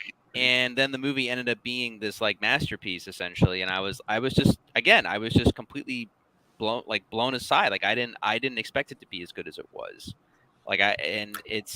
Who made Mitchell's versus the Machines? I think maybe Disney. I think it's on. No, that was on Netflix. Well, I was gonna say it's through Netflix, but Netflix might have just produced it or put it out. But someone would have they distributed it. Was it made in house or was it outside of Netflix? And the bad guys. It was Sony. Okay. Sony, right? Sony was Mitchell's versus the Machines. Yeah, Mitchell's Art was honestly, similar. very similar vibe to SpiderVerse and Lego Movie. But I like that one as well. I thought they did a very good job. Yeah. I didn't think it was a masterpiece, but definitely a good vibe movie. Speaking of Lego Movie, the Lego Declan lost his shit when the Lego sequence happened. I'm sure. Across the Spider-Verse, he literally cried out, "Legoland!" And I just went, "You're not wrong." And then, of course, that was like one of our clearest sounds of J.K. Simmons as J. Jonah Jameson. I just loved just like with Lego, it really itself too was an advertisement because one of the newest Lego sets that came out in the past year was the Daily Bugle, set. Oh wow. And of That course, shit is that's so where we're at. expensive. Yeah. Oh no, I heard it was hugely expensive. Yeah, it's like but yeah. like the best $500. You know what everyone was talking, what my family was all talking about when it came to the Lego sequence was when Peter is talking to Miguel on his little communicator, and he goes, boop, boop, boop. Yeah. yeah, it's that Lego movie humor. Yeah, it's great. I'm really bummed that the Warner Brothers Lego stuff didn't do better because I did enjoy Lego Batman. I did enjoy Hell Lego yeah. Batman 2. I wanted to see more of that stuff, and it just The for whatever second reason- one and Ninjago, I think, because of those two, they stopped making it. But they should have made Lego Batman 2 for sure. Dude, Yeah, Lego it's Batman great. was just it was a art. feat. That It was was yeah. anybody who's a Batman fan just going in there just lost you're their a shit watching you're a that. kid in a fucking toy store just Yep. walking around like, oh my god. All the I can't believe all the callback, everything that were in there. Again, when they were naming off the villains and just anything that the songs. They that even he- did the BVS thing. Dead parents. Yeah, Yeah. stuff like that. Iron Batman- Man sucks. Yeah. Batman and Robin going to the Fortress of Solitude, and Superman and the Justice League are having a party behind Batman's Yep. back. Yeah. It's And you got hilarious. all the classic Super Friends there. I'm like, oh my Yeah. god, Yeah. what the fuck? Yeah. It's a great movie, honestly, so and great. They it's did. unfortunate that there's. And not Will gonna be Forte sequel. has a great Batman voice. I mean, Yeah. He did Will well. Arnett, you mean? Will Will Arnett. Arnett. I said Forte. That's the other Will. Sorry. Yes. Will Arnett. Yes. Forte. That's but- MacGruber. Yeah. MacGruber. Yeah, but no, Will Arnett. I mean, I'm a big Arrested Development fan, so I've always loved Same. Will Oh, Arnett. I love that show. Oh, you know Yeah. what? First time I ever saw Will Arnett in anything. Let's Go to Prison, Oh God, I Ever forgot looked at about that Prison? movie. dude. Him and Dax Shepard. Oh, that movie's fucking hilarious. And Michael Shannon's in it too. Michael Shannon's in that movie. Yes, Michael What a Shannon lot. is in that movie. Is he? I gotta Who rewatch does he that. play in that movie? He- I will plays- watch it. How do I describe this role? He plays a prison inmate who is covered in tattoos and at one point is confronted with Will Arnett's character. Yeah. I will just say that much. Okay, that's Because- I was. Sorry, go on. He's just so like when you see Shannon in this movie, you're gonna be like, fuck yes. It's so damn good. I love Let's Go. Michael Shannon to me, not just because I love Man of Steel and Zod and all that, but like he is just a fearless actor. Like I was just rewatching because my friend hadn't seen Bullet Train yet, so we're Yes. watching Bullet Train. Okay, Train's no great. spoilers. I still haven't. I own Bullet Train. I Oh still my haven't God. watched My Bullet God, Train. Scott. Come Come on. on, The Netflix you one, gotta right? watch Not- it. Not watch it. What? It's one of the The best movies Netflix one? that year, dude. Okay, you know what? I No, take not that the back. Net. Oh, it's on No, no. Netflix, but it's not. It was a Oh. it was a theatrically released movie, and not sponsored by Netflix, but it's on Netflix, and that's kind of actually where everyone has seen it now. Is pretty much on Netflix, but it is. I wish I had seen it in theaters because I watched it on streaming later, and then I think either on Netflix or I found it somewhere else. But that to me actually was a huge surprise. It was one of my favorite movies of last year. Not at the very height, but I'd say it, at least in my top 10. I was amazed at how well crafted that movie was. Like the cast was incredible. There wasn't one role that was wasted. They had this isn't spoilers. We're talking about the Brad Pitt movie, right? Yes. Yeah, the Brad Pitt where Okay. they're on a train and they're going in Tokyo. Yep. And the Cool movie. the not the conductor, but the guy that collects the tickets in the movie is played Yes. by Hero from Heroes. Yes. And even that role doesn't go. He has like no lines, and even that is not He wasted. just shakes his head, right? Yeah, Yeah. but it's utilized well. Like I can't explain it more than that without spoiling stuff. But like it's one of like I loved Brad Pitt as Cliff Booth in Once Upon a Time in Hollywood. Another but- great film. Yeah. But even as much as I love that movie and his performance, I can argue that's just Brad Pitt playing Brad Pitt basically. Yeah. Like he's just a cool guy naturally. But Ladybug, his character in Bullet Train, has like a real personality. He's Yeah. just like, I don't even know you, man. Like he Yeah. actually has like this vibrant thing The, going the on. whole Tri- the Trivia, concept though. is just the fact that he's just trying to do a simple job, and he's like, please, I don't want to like kill anybody, and he's just wrapped up in a crazy fucking hitman. Like Yeah, there's all The this stuff going on. standout characters from this movie though are played by Aaron Terrell Johnson and Brian Tyree Henry. Yes. Those two okay, just yeah. amazing. Lemon and Lemon and tangerine. tangerine. Yes. Yep. Yeah. Those Now, two are great. interesting trivia. Yeah. One of the reasons that Brad Pitt's character is named Ladybug is because the novel that the movie's based on, Oh. his character was a female. Oh. It was a female Oh. protagonist in the original Japanese novel. Wow. Okay, I didn't know that. Damn, they unwoked this movie. Very true. Very true. Yeah. No, but yeah, Scott, you need to watch it. I mean, it's so, I know. seriously. so You gotta entertaining. remember, life's been a little It's- rocky Yeah, for the past year. I saw Scott, that it's- movie. I saw that It's movie in on the this- plane, and like when the plane was landing, it was like, "Bah!" And then the train was going like crazy. I was like, "Ah!" It felt like I was in the movie. I was like, oh shit, It's we're kind of in the same Australia. style as Cade and Gunpowder Milkshake. I know, because Yeah. I really loved Gunpowder Kate. Milkshake's fun. I really Yes. loved Kate. Gunpowder Milkshake was one that was like, you swung big, you just didn't quite connect for me. But I loved Kate. really like the cast of Gunpowder Milkshake. Yes, I thought Yes. Karen Gillan was great. I Yep. thought just everyone in that cast was phenomenal. Carla Gugino. Oh my god. Yep. Yeah. Yeah, And then it's like just always one of those where you say her name, I go, huh, okay. I'm brought back to Watchmen. Hello. Sin City before that. Okay, Yeah, That's fair right. enough. That's Yeah. right. Yep. So many things. So many That woman is just. Anyways, go ahead. Oh, you're done. Okay. Where's your cigarette, I- Dave? So am I. So am I. Sorry. No, Paul's but like, what the hell did I walk into? no, but what were we talking about? We went oh on- yeah, we we're went talking up about on a Bullet huge- Train. Bullet Yeah. Train. No, That was a fun but one. apparently there's a reportedly going to be a sequel. Yes. I guess. Is Yeah. it David Leitch again? Yeah. I would It's gotta certainly be. hope so. Good. You can't. I mean, and then You know what? The What if report said the report said that there's a Bullet Train sequel that's going to be happening. Brad Pitt and Sandra Bullock are going to be in it, and then they were talking about Margot Robbie. Right. Also, Okay, You know I'm who out. who else should be in it? Who? Ryan fucking Reynolds. Well, Because he was Okay. in the first movie. okay, you just I know. Well, we didn't mean to spoil it for. Oh fuck! Damn it! I totally wow. It's okay, but it's okay.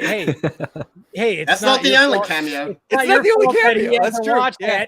it. Scott, just and the first thing tomorrow morning, just watch on Netflix, get it out of the Yeah. way, and then Do See, that. I think I tried to. I think something because I actually have the 4K disc and I was actually trying to okay. watch it and I was having Why don't issues you- at the Why time haven't you watched Okay. it yet? because I'm busy, Axel. Yeah. All right, I have All right. 3 fucking kids. Yeah, All right. come on. If anything, Okay, I fair gave enough. you a reason to watch it. Yeah, But you also got to remember that I can't just turn a movie on when I want Especially to. an R-rated movie. Especially an R-rated movie. Yeah, Especially one as violent as Bullet Train. Very true. Exactly. pretty Yeah. violent. It's pretty violent. So I Very, mean, very that's violent. the only reason I can get in Fanimated stream because you know what? If Declan wants to watch Superman the animated series with me, son, go sit down. Let's watch some Superman. Can we talk briefly? I don't know if you Yes. guys have seen Superman the animated series in a long time, but one of my favorite things We're about literally talking about it on a Okay. weekly basis. Okay, So, yes, Well, we have. I've seen the DC animated universe multiple times, but my favorite thing from that, like in terms of recreating stuff, because Bruce Timm and those guys always were, retooling stuff, was what they did with Toyman in the Superman animated Okay. series. Oh, Oh, let's save yeah. that because that's not this Sunday. But Okay. that's next week. Okay. All so right. we talk. We're so just we're still in Last Son All of right. Krypton. we're doing Last Son of Krypton Part 3, and then the next episode after that is Fun and Games, which is the introduction of the animated universe's Toyman. So Okay. All right. just put a pin in that because you don't want to take away our discussion for next week. Okay. Fair enough. Which is just a reminder that you should tune in on Sundays at 9 p.m. Central here at Film Yes. Junkie for DC Fanimated stream. All right. That's what we're talking I'll be about. there. Yeah. Drink Yeah. all of you All of you. That was a Oh huge yeah, that's plug. right. We should be taking All a drink. take your drinks right now. Yes, there you go. And on that note, I'm going to bow out, gentlemen. It's Okay. It's late. I got all It's the kind of guests watch Bullet here. Train. I wish I could. If someone wasn't sleeping in my living room right now, where my big ass TV is. big ass TV is, I would The be dead there. guest. Yes, I have a guest. My wife's The dead college guest. roommate and her two Wow. sons are here. Oh, Very okay. cool. Oh, Scott, before you go, I sent the pictures to Junkie. I posted on my social media. As Oh well. yeah, he did. I just wanted to say to you, I got the Dark Side and I got the Superman figures finally in. Scott, I don't know how you dealt with that thing. That thing almost killed me. I could kill a man with just there's a video that you could watch me no, dealing with that thing. I was telling Dave, I was like, I had to watch your unboxing video to make sure that I didn't fuck up my Dark Side and everything. And You can't really see it right there Yeah. with No. the camera, but yeah, I'll send you the pictures. but Okay, yeah. thanks. yeah, It's but, on Instagram, right? yes, it's on. Yeah, it's on, I can it's on pull my it up. Insta. So but I love the fact that it was 46 minutes in, and Zach comes into the stream, and the thing still isn't set up, and I thought that was hysterical. So that. Oh no, the worst part was when Debbie was like, "Oh, it's still in the box." I was like, what the hell? I know, and then Zach was like, "Yeah, they've been doing this for this long, and it's still in the box." Oh, man. Prospector, he's out of the box. Yes, but Toy Story 2. But I love that. That was great. That made my whole day. So it was good to know that because I had a friend over and he was helping me take it out, and we had a struggle like without, and then I had to deassemble and put it back. So I had a good friend. Scott was sweating. I mean, you could see the reflection just like of sweat on his head. I was like, I felt bad, and then it was like, hey, here comes Zach. Here comes Zach. Oh, here we go right here. This is here we go right. Is that coming on? Oh. There we go. Look at that. There it is. Oh, Yeah, he's got both of them right there. Yeah. Yeah. Huge. I still love the fact that you can see Steppenwolf's head underneath Superman in that statue. Yeah. Yeah. Oh yeah. So cool. It's really Badass. the Weta did a fantastic job. The statues are extremely well detailed and everything. I had a joke though where when I had to disassemble it, you can take off Cavill's head because it's interchangeable, and it's just the the Superman doing this with no head, and I sent a picture to my comic friends, and I was like, hey guys, look, it's every cameo that he did after Out of Sight. Oh, With the exception good of Black one. Adam, but I had already forgot that movie, so it didn't matter really. I don't blame you. Black Adam's Yeah. trash.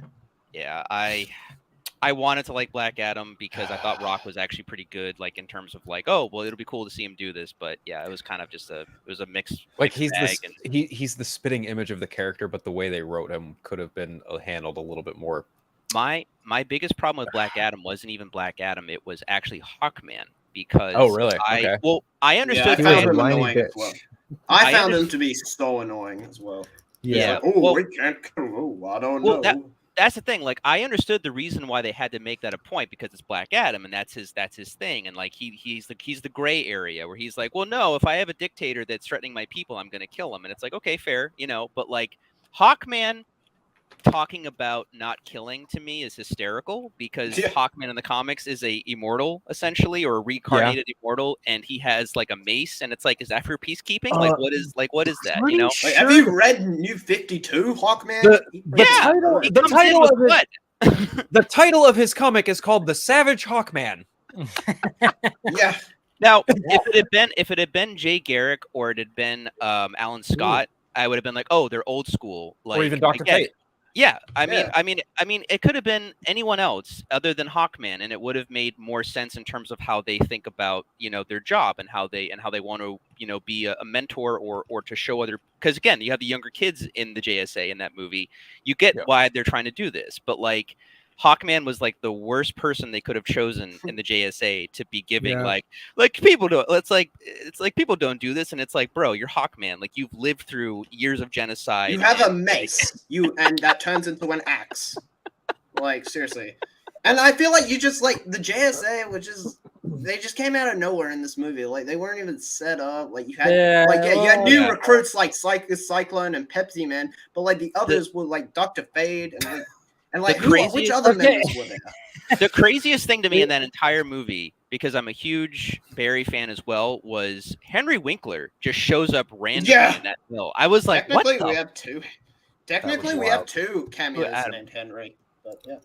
Oh God, yeah, Technically, yep, yeah. yep. that's Okay, true. well, Scott's trying to leave. Oh, sorry, Before Scott. we I'm sorry. start Please, talking- please go to bed. I'm sorry, sir. I'm sorry. I got sidetracked. It's all good. I was like, oh, we're going on Black Adam now. What? Scott's got to leave. All right, go ahead. Yeah, it's Well, all of good. course, you can find me on Twitter at ScottDC27. You can find my podcast, the DC Squadcast, wherever podcasts can be found. We're on Vero, Facebook, and YouTube with the entire network of shows at squadcastmedia.com. We are a fan-supported network, so head on over to patreon.com/squadcastmedia, where $5 a month gets you over 400 pieces of exclusive content. And, of course, every Sunday night at 9 o'clock Central here at the Film Junkie channel, tune in for Dave and me to talk DC Fanimated stream. This week, we will be talking about The Last Son of Krypton, Part 3. There we go. Looking forward to it, Scott. Get some sleep. Enjoy your guests. Good night, dude. Right. Scott. Yeah. And I'll Hey, see Scott. I'll see the listeners and Dave on Sunday. All right. Talk to you then. That's tomorrow. See ya. Well, for you. Yeah. Yeah. I'm in the future. Oh, you. Yeah. Holy Oh, crap! yeah. The SnyderVerse was just restored. Holy crap! No, I'm just kidding. What? No, but Yeah. well, I mean, But- that was one of the topics that was, amplified this week too. Is the fact that it's like when it comes to the Flash, there's always that debate. There's that discourse that is it, what's a canon to? And everybody, it is kind of funny because even talking about across the SpiderVerse and canon, That is, was you know, really funny. You know, yeah, like, I mean, all I right, do love the so- fact that they use that term in that. Like, but I'm at not the going to same time- spoil anything, but like, to answer if it's canon or not, I'd Uh, say yes and no. See, that's the thing. I'm not gonna spoil But it. what's interesting about that, Axel, and I appreciate you saying that, but I mean, but at the same time, it also depends on who you're talking to. I mean, I know you're like right in the middle, so I totally respect that you said like yes and no, because it's like, yeah, it's connected to it, but is it like, does it feel? I don't know. I don't know. It doesn't It's feel like it. Like, it yeah, doesn't feel but because like it's a different that world. person Director- that is yes, Different point of view. Yes. different point of view, and yeah, of course things are going to be changed. That happens even in the comic books. You get a different writer, you get a different artist, things are just not going to seem the same, even though it could be like, oh, it's a continuation of this.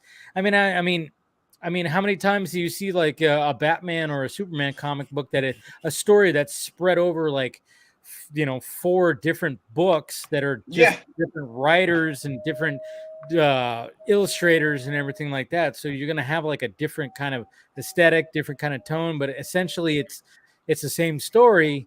I kind of look at it like that, I guess you could say, because I mean, it's when people try, when there are people out there that are trying to attach it to Justice League, I don't understand that, because nobody wants to be attached to that piece of shit of a Not movie. even WB. No, nobody does. Anytime now, when you see Warner Brothers, they promote something with Justice League in it, it's not fucking Justice, at least not recently. Even if they promote from the 2017 version, they don't show scenes that are, Obvious. that it's that reshoots version. and exactly. They don't show those. They show don't- the they ones show that are scenes from like the Shazam 2 the trailer. mutual that one time. ones. Yeah, they Right. would usually show like a scene from the Comic-Con trailer that came out like in Right. 2013? It's something like that. They'd always show that. They're always going to leave it ambiguous. Right. Which, I'm sorry, go on. which I would want them to like not mention Justice League at all, but like, what are you gonna do about it? Yeah. That's the Besides, movie they that keep came in- saying. Sorry, but I just gotta rant on for a bit. They keep fans keep saying, "Oh, if this ain't Snyder, he didn't make it." And then they say, "Oh, it erases the SnyderVerse." And I'm like, Yeah. what is it? Is it Snyder? What or do you is it want? not? Like, fucking make up your fucking mind, dumbasses. Internet pieces of shit. At this point, oh, sorry. No, go ahead, Paul. Go, Paul. Yeah, go ahead, Paul.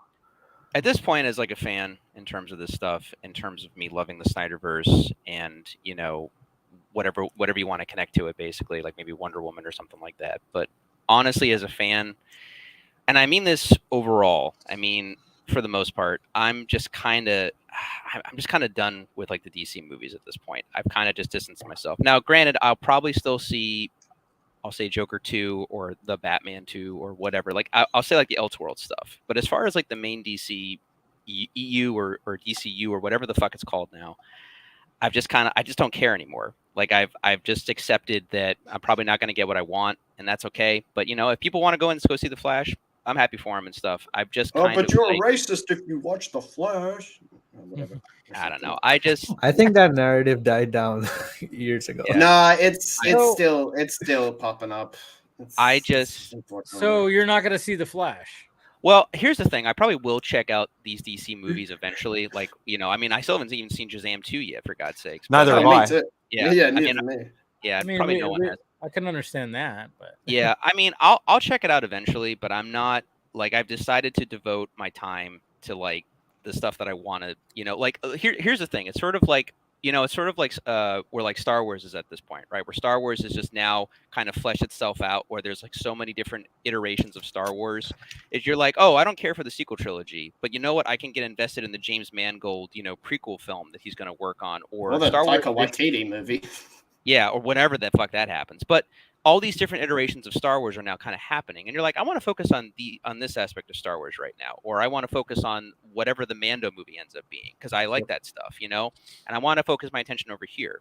So, like, as a DC fan, I'm more of like, you know what, I'm going to concentrate on the comic books and catching up on that when I can. I know later this year they're going to release the entire Warworld saga of the Superman, where he's like a gladiator Superman. Heard about this, yeah. Yeah, Philip Kennedy Johnson's run on it, right? Right, and supposedly he's done a fantastic job in Action Comics, and I can't wait to fucking read that, because I've heard nothing but good things. So yeah, you're on the right track. It's basically like Planet Hulk but Superman, but I don't care. Like, it's a great idea, so go for it. It's basically the reason why Jonathan Kent is Superman on Earth.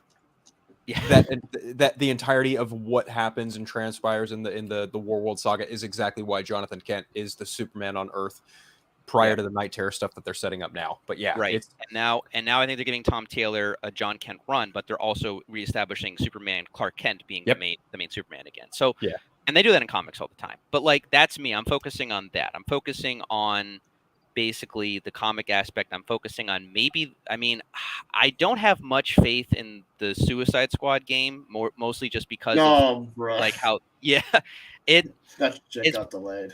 Yeah, it's probably not going to come out the way I want it to. It's but like I said, I'm at this point in time with how fandom is and how I am with DC, I'm just trying to focus more on the positive sides of whatever they're making and just kind of going from there. But but at the same time, Flash seems positive. I'm just saying. I don't know. See, that's the thing that I don't understand about. That's the thing I don't understand about not wanting to see the movie, because if you love the DCEU, forget SnyderVerse as a separate thing. Yeah. If you loved the DCU up until this point, forget that even Ezra Miller's Flash is in it or Batfleck is in it. Like, that alone should get you to the theaters. But they are revisiting a major past event from the first DCEU movie. That itself, I don't know how that doesn't excite you to go watch it, because that happens all the time in other movies, like No Way Home, brought back Andrew Garfield and all that stuff. Endgame, they didn't bring those directors. Yeah. So that's kind of the appeal of these types of movies, and I don't see, like, if you are visiting Man of Steel events, I don't see how that's not appealing to. And I'm just so sick of people blaming, like, Andy Muschietti for all this stuff. Like, I doubt he was fully in control of this movie. No, I doubt. This was a studio by committee film. I think we can kind of agree on that. Explains why Keaton's. I think Keaton's awesome. I think to an extent, yes, but I also will say that this probably will have the stamp of Andy Muschietti. That's what I. Thank you. Yeah. Thank you, Phil. Thank you, Phil. Yeah. Because I was like, we even talking about that with Sean, and was like, as much as this is, and I even brought that up, I'm like, it does seem like there's a lot of cooks in the kitchen, but at the same time, it just seems like Andy Muschietti and his sister Barbara, they kind of went, all right, what do we need to actually, if we're gonna, because I mean, yeah, that's his sister. Yes. I thought that was his wife. No, yeah, that's I thought the same thing actually. a lot of people did. I thought the same thing, well, too. exclusive. No, I'm just kidding. No, that's his sister.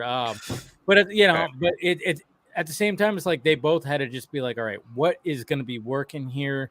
And they still had. I mean, yeah, there might have been a lot of cooks in the kitchen, sure, at one point, but at the same time, when it came down to what needed to be, they put it together. They were the chefs. Yeah, I mean, I get it. It's such a weird. This movie's been in development for I want to 4, 5, 6 years. And I think to that point, I think to that point of like essentially, like, you have the Muschiettis, and in essence they are cooks. And the Flash film is in essence this feast we are about to feel. And I think when you have the owners of the kitchen, per se, in this case WB, and also the fact that he's had how many different bosses over how many years now, between Walter Hamada, now James Gunn, Toby Emmerich, whatever. And it's just like there's so many things that go into the Flash movie of whether or not any individual can, want, or will not want to watch it. And I think the fact that the film has so much positive word of mouth around it, and yet there's just all these things leading up to not the making of the movie, and then the making of the movie itself, along with other certain circumstances on the studio side. It's just been a very interesting journey just to get this one DC film made. Because as far as I recall, The Flash has been in development since like 2010 when David Goyer a week after. Oh God, that's right. Yeah, a week after the first episode. Like of the Flash people tend to series. forget, like, The Flash has been in development for almost damn near as long as Black Adam was.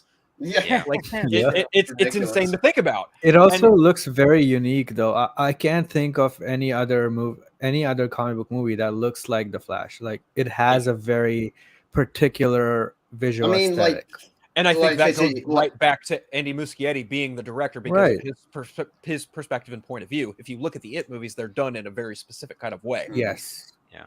I want to preface that I do that however the Flash comes out, like once it releases, or how I view the movie, whether, good, bad, whatever, I'm not going to fully blame Andy on really anything, because of how the whole situation behind the scenes has kind of been with this film, basically. I mean, I don't even fully blame like David F. Sandberg for Shazam 2, because that movie got fucked. Like, I mean, all these things kind of they flat out told him he was on the way to like one of the premieres or something, and someone called him up and told him, oh yeah, by the way, Wonder Woman got put out in press. And it's just like, well, not press, but promotional material. And it's just like, why?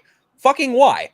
And we know why, but still, it's just like, why? I expect the same thing to happen to Aquaman too. Like, James Wan seems to be. And I really dug the first Aquaman, and I love Aquaman as a character. So that movie is very personal to me for a lot of reasons. And so many DC directors they've been messed with so much. Like, it's like we all know what Zack Snyder's been doing. That thread that David put out after the movie came out was very telling. He was so frustrated. You can tell. Definitely. Like, what's David Ayer up to? I know isn't he making a movie, right? Or something? Beekeeper. He's on post-production, if I'm not mistaken. All right. And what's Patty Jenkins up to? Like, Rogue Squadron's canceled. What's she up to? Patty Jenkins, Cleopatra. I think she's making a Cleopatra movie with Gal Gadot. What? I think. All right. I don't know if that's happening now. I don't think so. That's just all I recall. Basically, from what oh yeah, sorry. No, I was gonna say, basically what I've seen with Patty Jenkins is that she pretty much had all this stuff lined up. Then 84 came out, and then everything just fell like dominoes. Everyone acted like the first one didn't exist. And but also like she kind of hurt herself by saying like, this is the movie that I wanted to make 100%, and all that double down on it. I get that she wanted to make an homage to the TV show, but it was like, but then thinking about it, I'm like, you're really gonna do that after you made that awesome thing that you made the first time around? And people are kind of disregarding the first Wonder Woman now, because that image that Zach put out of like the Crimean War, like everyone is just. I'm just like, gonna say that she just needed a darting stronger it. writing partner in '84. Yeah, Jeff Absolutely. Oh Johns. yeah, definitely. Yeah. 100%. She needed a better writing partner. Dropping Alan Heinberg, the main person who came up with the story for the first one. Yes. That was a Yeah. big mistake. That was a big And mistake. instead, we got she- a real life Johns. Shrek lookalike. Again, it's Jeff Johns trying to be like, I can do movies. No, you can't. Guys, I did comics. What are You love I can Christopher see the Reeve Kevin Superman? Feige I love movie. Christopher Reeve Superman. Let's go make that. I made Gary Frank draw Superman Christopher Reeves even as a child. You know, That shit's there- uncanny. by if the there way. is truly anything that can complement Jeff Johns' mediocre fucking writing, it's Gary Frank's art. Yeah. Ugh, I mean, pardon I my mean, French, but damn, that man just. The last good book he wrote was fucking Aquaman. That was the last good book. I'd say he wrote. like the good last one was Dark Side War. I like Okay, that one a lot. maybe, but Not I don't Doomsday know. Clock. Hell no. That book is I only a got bloated, Doomsday Clock for boring the art. mess. Yeah. That book I only is got- a fucking mess, and the ending Yeah, of that probably book led where? Nowhere. they hinted at a Marvel crossover. I'm like, wait, what the fuck? The Doomsday Clock to me was enjoyable, but more as like a what if type of book. If it's something in like the main What it seemed continuity of like. DC, Yeah. it's like Yeah. I don't know about that. And like he's still trying. He's still doing stuff like the Watchman or whatever the fuck. I dropped off. I was like, no. I'm gonna walk away from this and let this implode on its own. Yeah, As soon leave as the I saw- Watchmen characters alone. Alone. Like, I know As there's soon that as I saw voice Flashpoint actor. Beyond, I was like, okay, what the fuck? ever, Yeah. dude? Oh, that was him reacting to death metal because he's like, no. I have my continuity and you have your continuity, Snyder. Like I guarantee you, he's haunted by the name Snyder when he goes He's to sleep. so Yeah. pathetic. Oh my God, he is. God. What a And he got his blown. And Just his what a- show what a- Stargirl got canceled. And I'm That dude like, is just "Right." all ego. It's so sad. That dude is Yeah, just all well- ego now. Well, You know, basically, and it bas- sucks that I used to like love his comics, and I actually kind of looked up to his And there's writing. no but problem now, with still loving those. Yeah, there's no No, problem. absolutely. Like, separate the art from the artist, but like, still, Uh, it just sucks. That, Dave, I think I told you this on the night of like us meeting for like one of the first times, like at the, outside the event. Talking about Jeff Johns, I said basically, in my opinion, because if you look at Jeff's contributions, he was one of the main pillars of like the early '90s into the mid 2000s of His like Teen Titans run is one of the best runs in comics. And Yeah, I say I mean, that like as someone who's just not a fan of him anymore. his Green Lantern stuff is phenomenal. Like Yeah. his contributions to DC, you can't undermine what he contributed. But like like I was Green telling- Lantern, that was Yeah, no. that- he brought Hal Jordan and Barry Allen Okay, back. Not just Green Lantern. You have to factor in the entire color spectrum. Oh yeah. He That's all invented him. that, which I Yeah. always Yeah, forget. that's all But him. But I was telling Dave that like to me, what's really funny because if you go into like Infinite Crisis and stuff like that, which he also wrote, it's like Yep. in a way, Jeff became his version of Superboy Prime because Superboy Prime Yeah, starts out as that's this hero helping everyone out, and then he comes back into it later as the years have gone on, and he's trying to control everything, and it ends up blowing up in his face, and he ends up becoming hated by the So very things perfect. he's trying to save. And I can't think of a better analogy for Jeff Johns than that because, like, you so look perfect, Paul. no, I'm serious though. Like, so it's really perfect, dude. funny. Spot on. So Holy spot on. shit. I just feel like that's what's happened to him in terms of like once he got more and more power and because he saw himself becoming Feig, I think, and then it just backfired dramatically, like on every level. 100% was that because even they were talking about when they were doing that president thing where he was president for a while. Yeah. Yeah. They Yeah, did a sure video would. together, him and Feige, and they were I talking think I about remember how seeing they that, go back. Yeah. They go back to working with Donner and how he's gonna do all that stuff, and of course he doesn't know what makes the MCU great and makes it work. Of course he doesn't know that. Why would he know that? He's not a film producer. Feige worked on like 15 or 17 movies before that. Yeah. He worked Well, on Green Lantern. the thing is that Jeff And he Johns fucked it up. Yeah. Jeff Johns was a assistant to Donner, so in a way, Yep. he considered himself working in movies, basically. But Yep. the thing, I think the real problem with Jeff Johns's mindset at that time, Yes. especially when he was derailing everything, is that he wanted to bring the MCU formula. Like clearly, that's what wanted to happen to the DC movies. And Zach and those guys, the other people weren't doing that. They were doing, in my opinion, I think what they were trying to emulate was a good idea at the time, and I wish would be the case to some degree, because you go to the MCU to experience the MCU.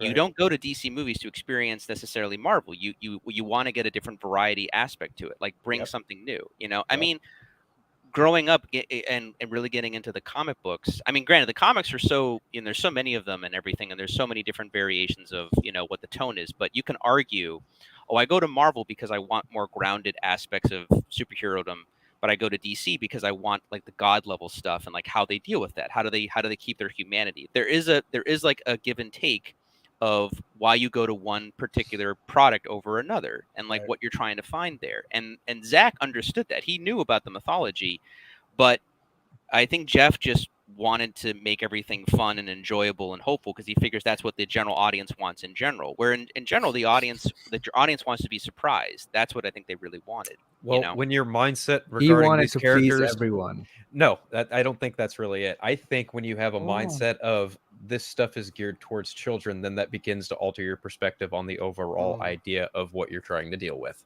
Yeah. What about the kids? Yeah. The stuff that brought children. Fuck them kids. I don't give a shit. The stuff that brought me to comics were the books that changed the status quo. You know, Dark Knight Returns, Watchmen, absolutely. The Long Halloween. These are books that were not for kids. They were trying to do something that was very, very different. Now, granted, I grew up on the DC animated universe, which was a good, you know, algorithm of both, where it appeals to both adults and kids is somehow magically. I mean, if I had to distill the DC universe into a liquid gold formula, it would be the DC animated stuff. But like, Jeff wasn't even doing that. You know, he was doing a thing where it's like, no, let's make jokes and let's keep it fun. And it's like, Zach's like, I'm dealing with extremely dark themes here. Like, I want to balance it out, but I don't. But this is baloney. This is cheese. And people think that Zach was just trying to be dark because he's edgy. No, it was deep storytelling. No, I mean, Man of Steel was extremely different from what everyone had known from the 1978 iteration, clearly. But BVS, I mean, as much as I love the Ultimate Edition, and it's a great movie, but holy shit, that movie is not. It's not for the faint of heart. It literally begins and ends with a funeral, you know? Yeah. And it's a lot to process. And then you can't spell funeral without fun. So right, exactly. Thank you. Probably would agree. But but no, it's true though. Like the starting point, like the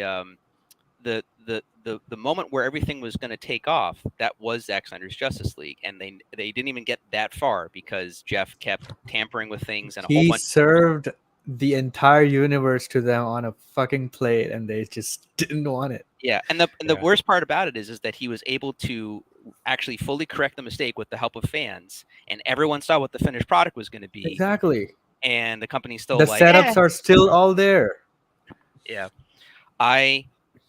it's hard to believe, but you know, regardless, like it's still just, it's an interesting aspect to, you know, in terms of like loving comic books and loving movies, it's a really good thing to just analyze like what the differences are between even DC and Marvel, or what they were at that time, and like what they were trying to do, yet doing a similar story, but going completely differently way about it, and how they were going to approach all these different things, you know.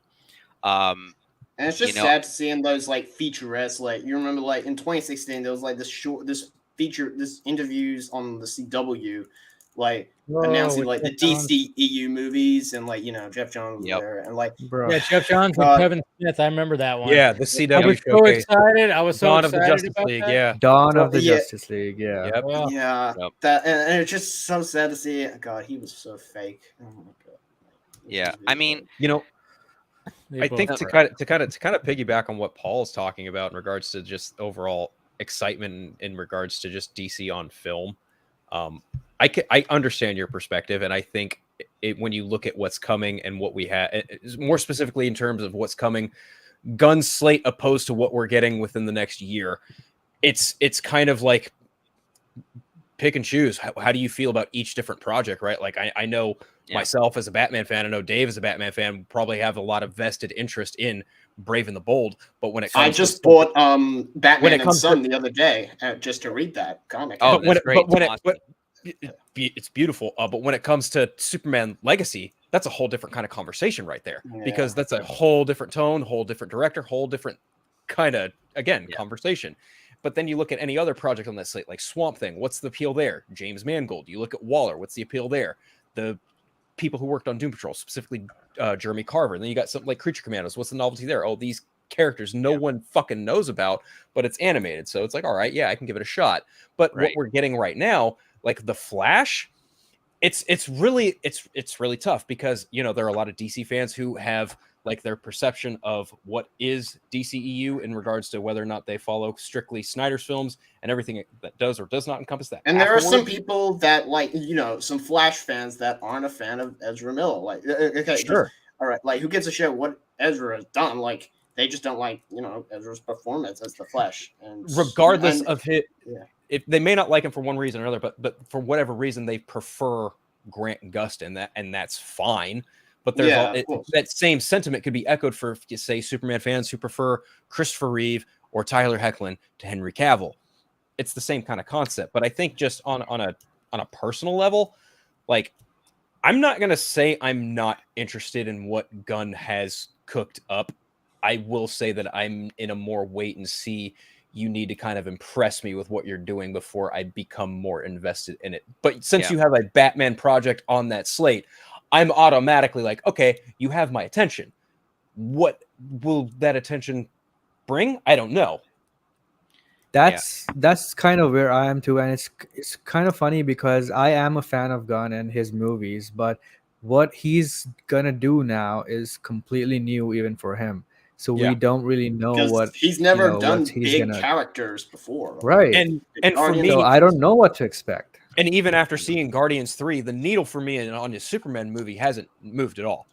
Same. Even after seeing the way he handles Adam Warlock, the way he flew around, I was like, I don't know if he carries us over for Superman. I don't know if I'm gonna like that. Yeah. The way I'm looking at it, like you were talking earlier about that investment. Like I've been telling this to my friend, we talk all the time, and he is like, we're comic book bros, and like I'm Batman and he's Superman. Like he's always optimistic and I'm more pessimistic, But like he wants to remain optimistic. He's just like, okay, you know what? Like I love Man of Steel. I loved Henry Cavill's iteration, but I'll be interested to see like what James Gunn does. And I was like, that's cool, man. Like I have no interest. Like have fun. And he wants me to like be there with him. And I'm like, no. I'm like, here's what we'll do.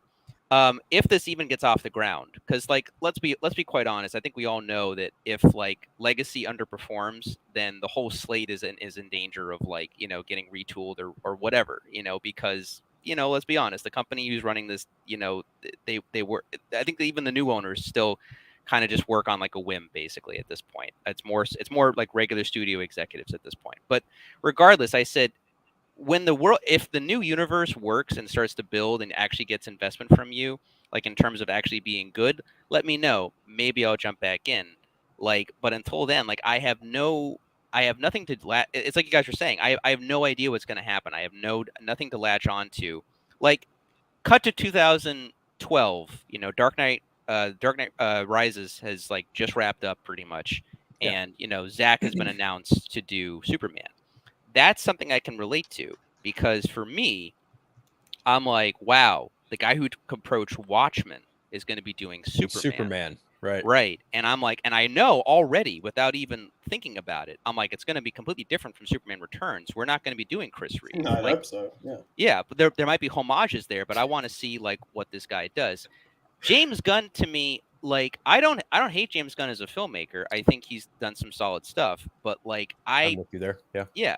But at the same time, I have a feeling that the version that he's going to make is just not going to appeal to me. And it's more of like, it's more of the. It's a tough call, right? Because we don't really know what his Superman looks like, and he's really, when he talks about Superman, he does lean towards 78 more often than not. Oh yeah, and as Dave has pointed out, I think the best thing he could do is probably find a happy medium between 78 and Man of Steel.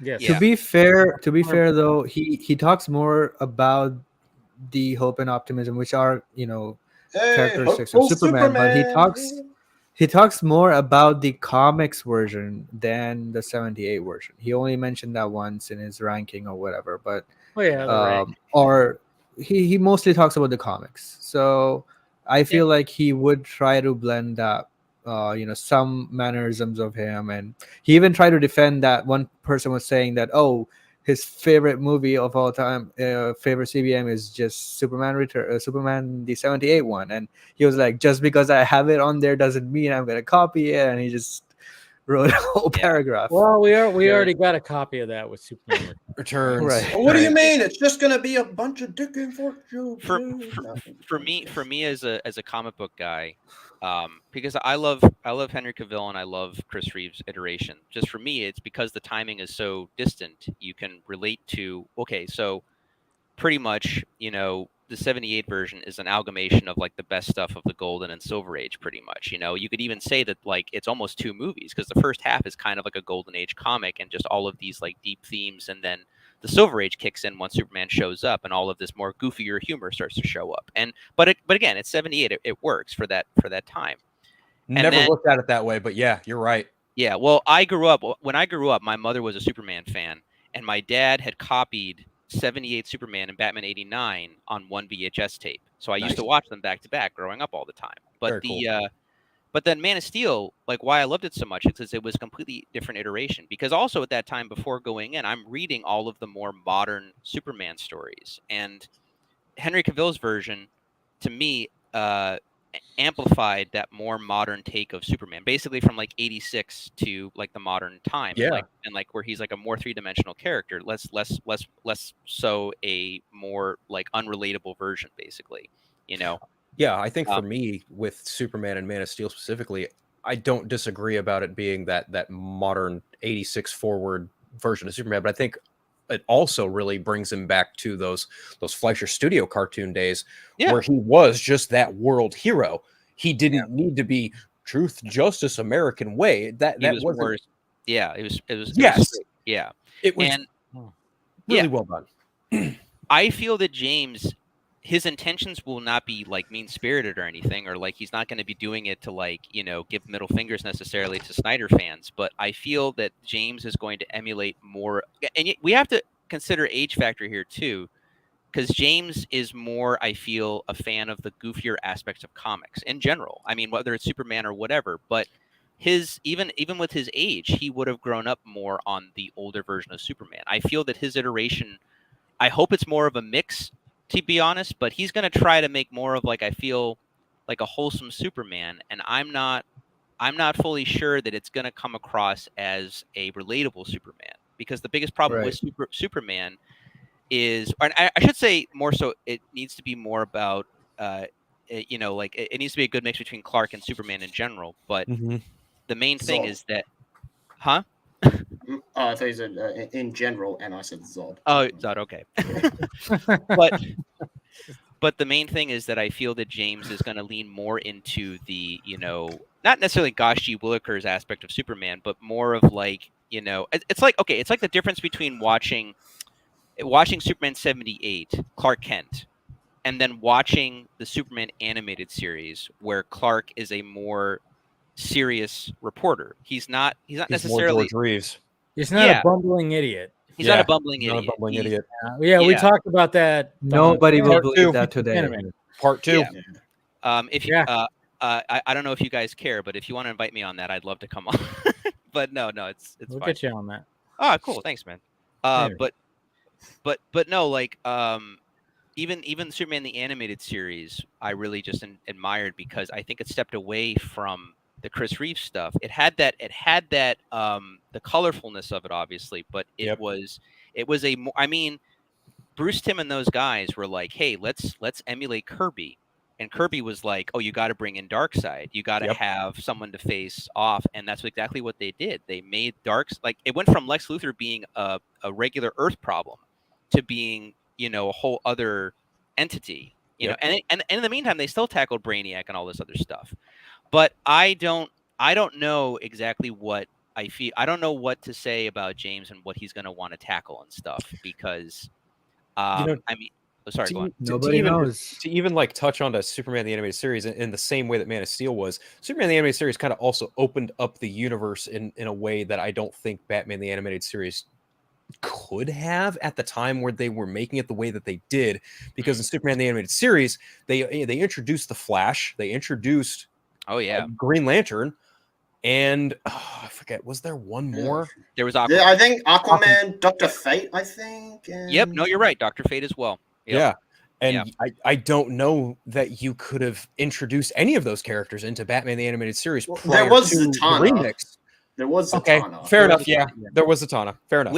With the Batman animated series, because again, they didn't know what the future was going to be. I think they were smart because they wanted to have mostly grounded characters within Batman's, circle. Right. And that made sense. With Superman, you can kind of go all over the map because he's Superman. He can kind of counteract with almost anything that's happening to him. So that was a better grounds for them to, explore that stuff and everything. And then they got sidetracked and they did I think Batman Beyond, because that was like an executive decision, but ended up being one of the most creative series that they yeah. But at the same time too, we do get some crossovers as well eventually. Yeah. And that's why when it came to Scott and I discussing all this stuff, we were like, all right, let's go chronologically, because if we jump to the third season of Batman, which is technically they did a whole animation change, and then of course there was Superman the Animated Series, and there's episodes where there's that. Let's just jump to Superman and then we'll jump back. Yeah. So we're It was a good choice to do that because they were expanding the universe for sure. When BVS came out and it was so different than what I had imagined it was going to be, one of the main things I kept saying between me and my buddy, my Superman and me being Batman kind of buddy and stuff like that, is I said basically, I was like, what they wanted? I think everyone wanted the world's finest. They did. That's what. Yeah. Yeah. Yep. Yeah. Well, that's what even Zach said too.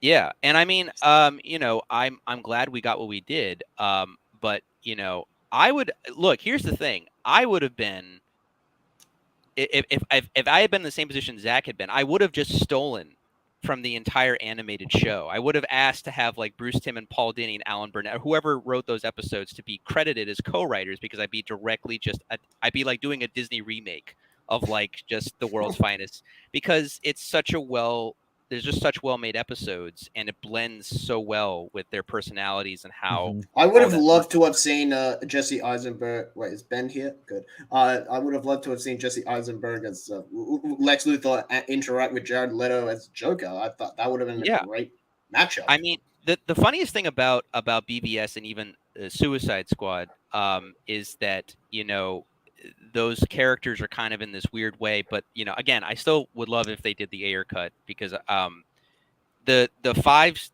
2 minutes we get of Jared Leto in the Nightmare timeline, I was like, that's Joker. I'm like, he's not maybe the best Joker, but that's Joker without a doubt in my mind. And even Jesse, who's fully immersed himself into the suit, the bald head and everything, I'm like, that's Lex. He's gonna buy some land. Yeah, well, God, I hope not, because I'm tired of that plot. Canada for the Riddler to hide out in. Oh yeah. Sorry, what? No. I would have loved to have seen the Riddler. Oh God. Was it going to be Jeff Goldblum? Did we ever have that? I don't know. Okay. My choice would have been either Alexander Skarsgård or. I've always said that I think Zack Snyder accomplished bringing to life adult versions of the Super Friends. That's to me, that's the route he was kind of going down. Well, I mean, just imagine part 2, I guess you could say. Obviously, when we watched Zack Snyder's Justice League, it was very much, it was continuing 3 characters that we've already established, and then bringing to life 3 other characters, which was Aquaman and Flash and Cyborg. And you had oh yeah, sorry. No, I was just saying, they, the fact that he had a balance, he had to continue the story, but also introduce 3 new. Well, he didn't introduce them because obviously they were introducing BVS, but briefly with the footage and everything like that. But then he had to flesh them out here and be like, this is what's happening. These are these characters right here. So we had to do that. And so now I'm just kind of going like, man, just imagine what 2 and 3 would have been like. The fact that we already have these characters established, we already have, and then on top of that, having this nightmare timeline that has been part of this whole journey, because even there's a nightmare sequence in Man of Steel, if you think about it, when he, his vision was seeping Zod, into the skulls and Zod and everything like that. That's a nightmare sequence, but it's not like an actual timeline. Obviously, when it comes to the nightmare timeline in BVS, that's an actual timeline that if shit doesn't go well, it's going to get to that point, and we don't want it to. So, I mean, I think that was always such a great piece of the story, was the fact that we had like these parallel stories where it's like, all right, if you don't fix, like, and this is on Batman, this is on Bruce, if you don't fucking make sure shit doesn't go well, you know where it's going to end. You know where it's going. You know that shit. And to have Bruce have that burden on him was just always great. And the fact that he was like, at first he was like the cynical, like, I'm fucking done with all these people showing up, and you pull a weed, another one just grows in its place, blah, blah, blah. He's all like, and then all of a sudden he has a realization like, oh shit, I was going down a dark path. I was about to kill this being that could actually help save the world. I had bad dreams. He could actually help save this shit. And in Justice League, treating him like a threat, and he's an actual person. And then to the point, and then just this journey. I mean, as much as Zach was like, all right, I want to have this journey with Superman. I mean, just introducing Batman in the second movie, he's like, well, yeah, well, it's also a journey for Batman as well, And I don't know, it just sucks that you had like in Justice League 2, you would have probably have had Martian Manhunter as well. And if there was going to be a Man of Steel 2, I would have imagined Martian Manhunter would have been involved. And, you had Jon Stewart, which why are you flexing? Oh, because the show. No, because I was like, I know. And and hey, if people want that Wayne T. Carr Green Lantern scene, have that in the Batfleck movie. That'd be an easier way. Yeah, I mean, I think personally, as far as the Snyder fandom goes right now, I would suggest the best thing we can do for right now in terms of like showing our support and wanting more of this world. I mean, when I was talking with the AFP rep, AFSP rep, who called me about the statues and stuff, and I said, yeah, I just want to thank you guys again for doing this and just all the stuff that you're doing. And she said like, oh yeah, well, we'd love to have another thing of like this, and we were so happy with everything that went on and everything. And I said, listen, I mean, I'm gonna tell you straight out, again, I can't reiterate this enough. Like, talk to Warner Brothers, talk to Zach. I don't care like what you have to do, but like get the cut of Zack Snyder's Justice League to other IMAX theaters, because like I was lucky to get tickets to this. Like, I know all of my comic book friends would want to see this in IMAX and this type of screen. Like, the best you can do right now is campaign and get it to be released, even for a limited time, to big IMAX screens all over the country. Like, I guarantee you, like, I know enough about the Snyder. I mean, and the world too, but I'm saying like spread it out slowly, like get it out.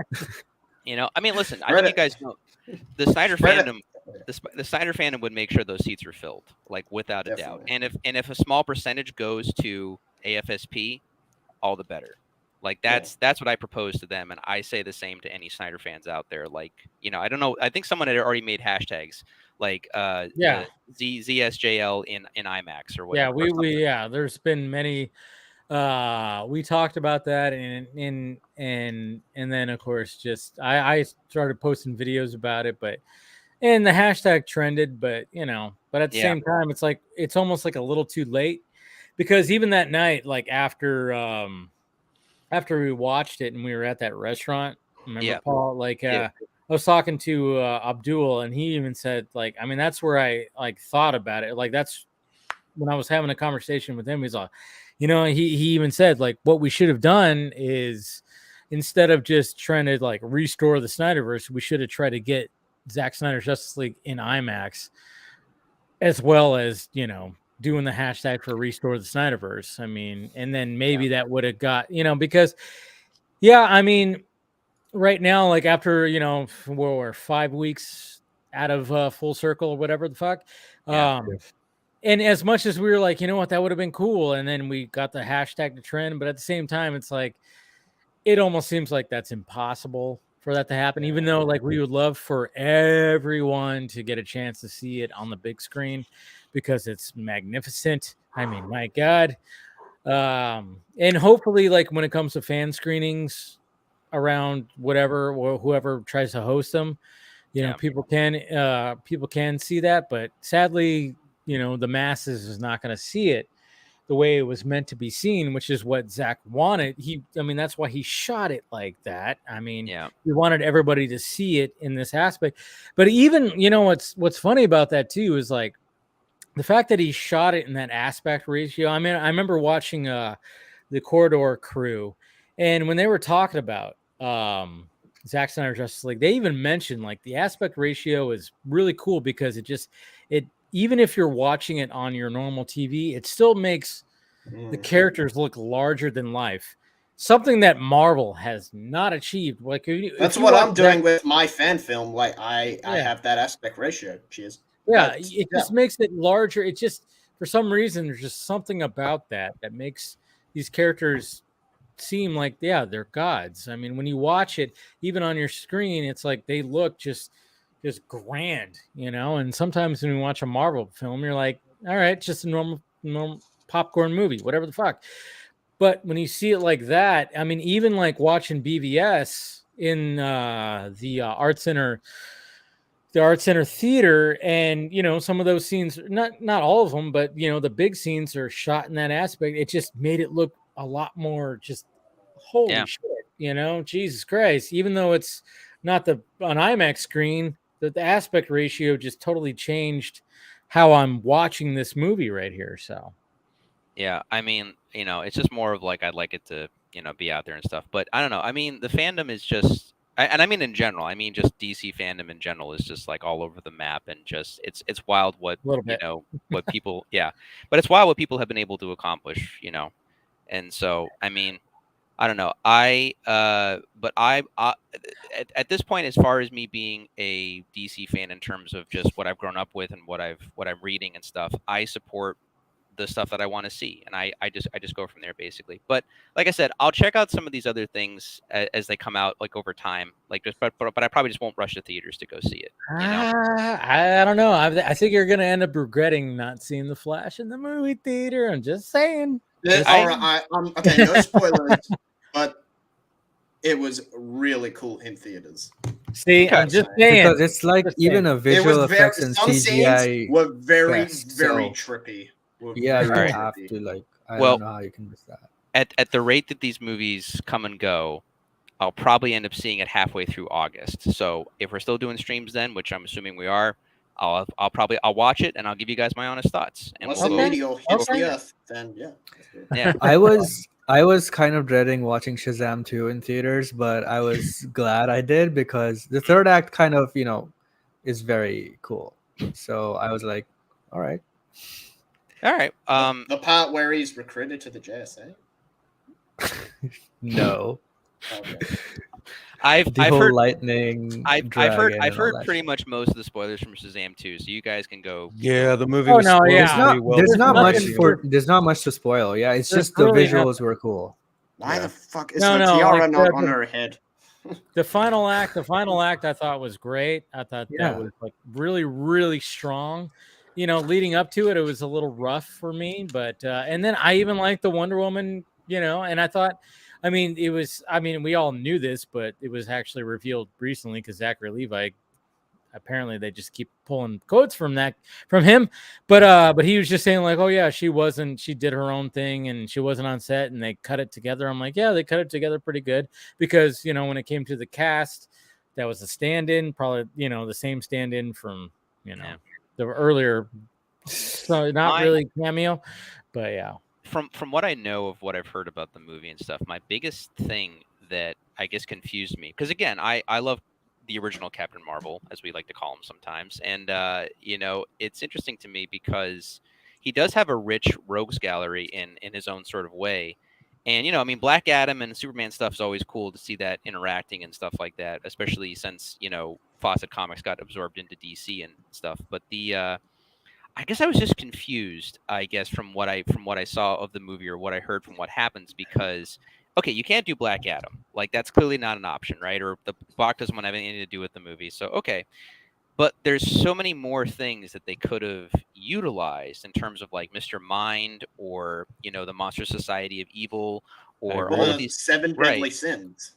Yeah. I think their biggest fault was making that first movie, praising that first movie as some magical, great DCEU movie. It was just a normal, regular movie. They shouldn't have praised it that much. And the second movie, they just try to replicate the first movie. I thought the second one was better, but they did a lot of things that were very similar to the first one. I was very surprised. I think the fact that go on, Paul. No.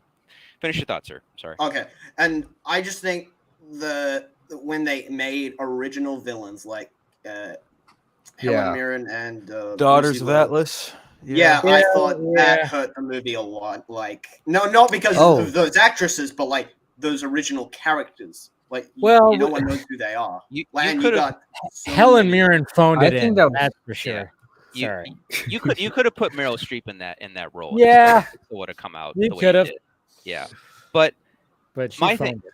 Yeah, my thing is like, see, I was one of the few people that really just generally. She was basically playing Zod. Or Tyrese Gibson as that character. That would have been good. Oh my God.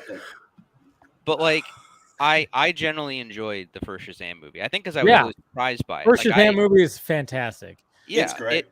It works for what it is, and like it's not like the greatest thing ever. But like, I bought the villain.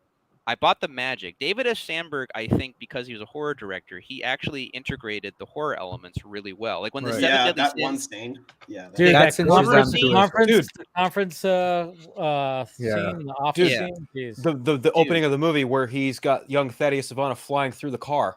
Right. That is the most beautiful disaster I've ever seen.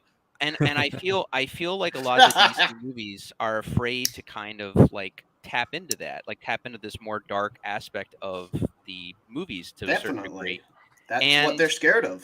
Like, and it's really sad because when they do tap into it, I think their movies do better. I mean, clearly the Joker did. I mean, granted, very different movie, but like the Joker clearly absorbed that, and I think it benefited them greatly. The Batman is a really fucked up movie, but again, different thing. The first Wonder Woman movie is pretty dark, all things considered. Yeah, which cheers to the anniversary of that, right? True. Yep. The Dark Knight trilogy. That's why it's considered to be one of the greatest trilogies. Yeah. Like, right. But Shazam. But back to Shazam, I felt that David S. Sandberg did a good job because he made a point early in the movie that all magic is not good. Like, it can be dark and fucked up, and I like that because the old Captain Marvel books were like that too. They made a point very clear, like, oh, it's fun, but it can also really, really have really bad consequences if not used correctly. And there's also the foreshadowing that he did in that movie when you see Savannah as a kid and he goes into that world, and when he's looking at the ball and it's like light up in his left eye, glasses. Beautiful filmmaking for foreshadowing. I was just like, I remember I didn't see that until like the third or fourth time I watched it. I was like, oh shit, look what he did right there. When the young, Savannah like walks up and you see the reflection, it's only in that one eye that eventually becomes that.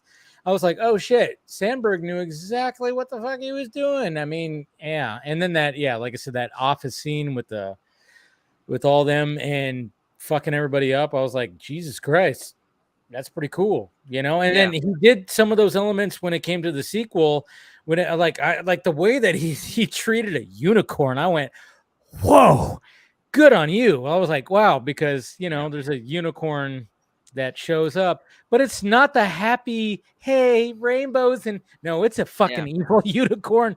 But yeah, my God. But arguably the second movie is darker than the first. Yeah, based on some creatures and stuff.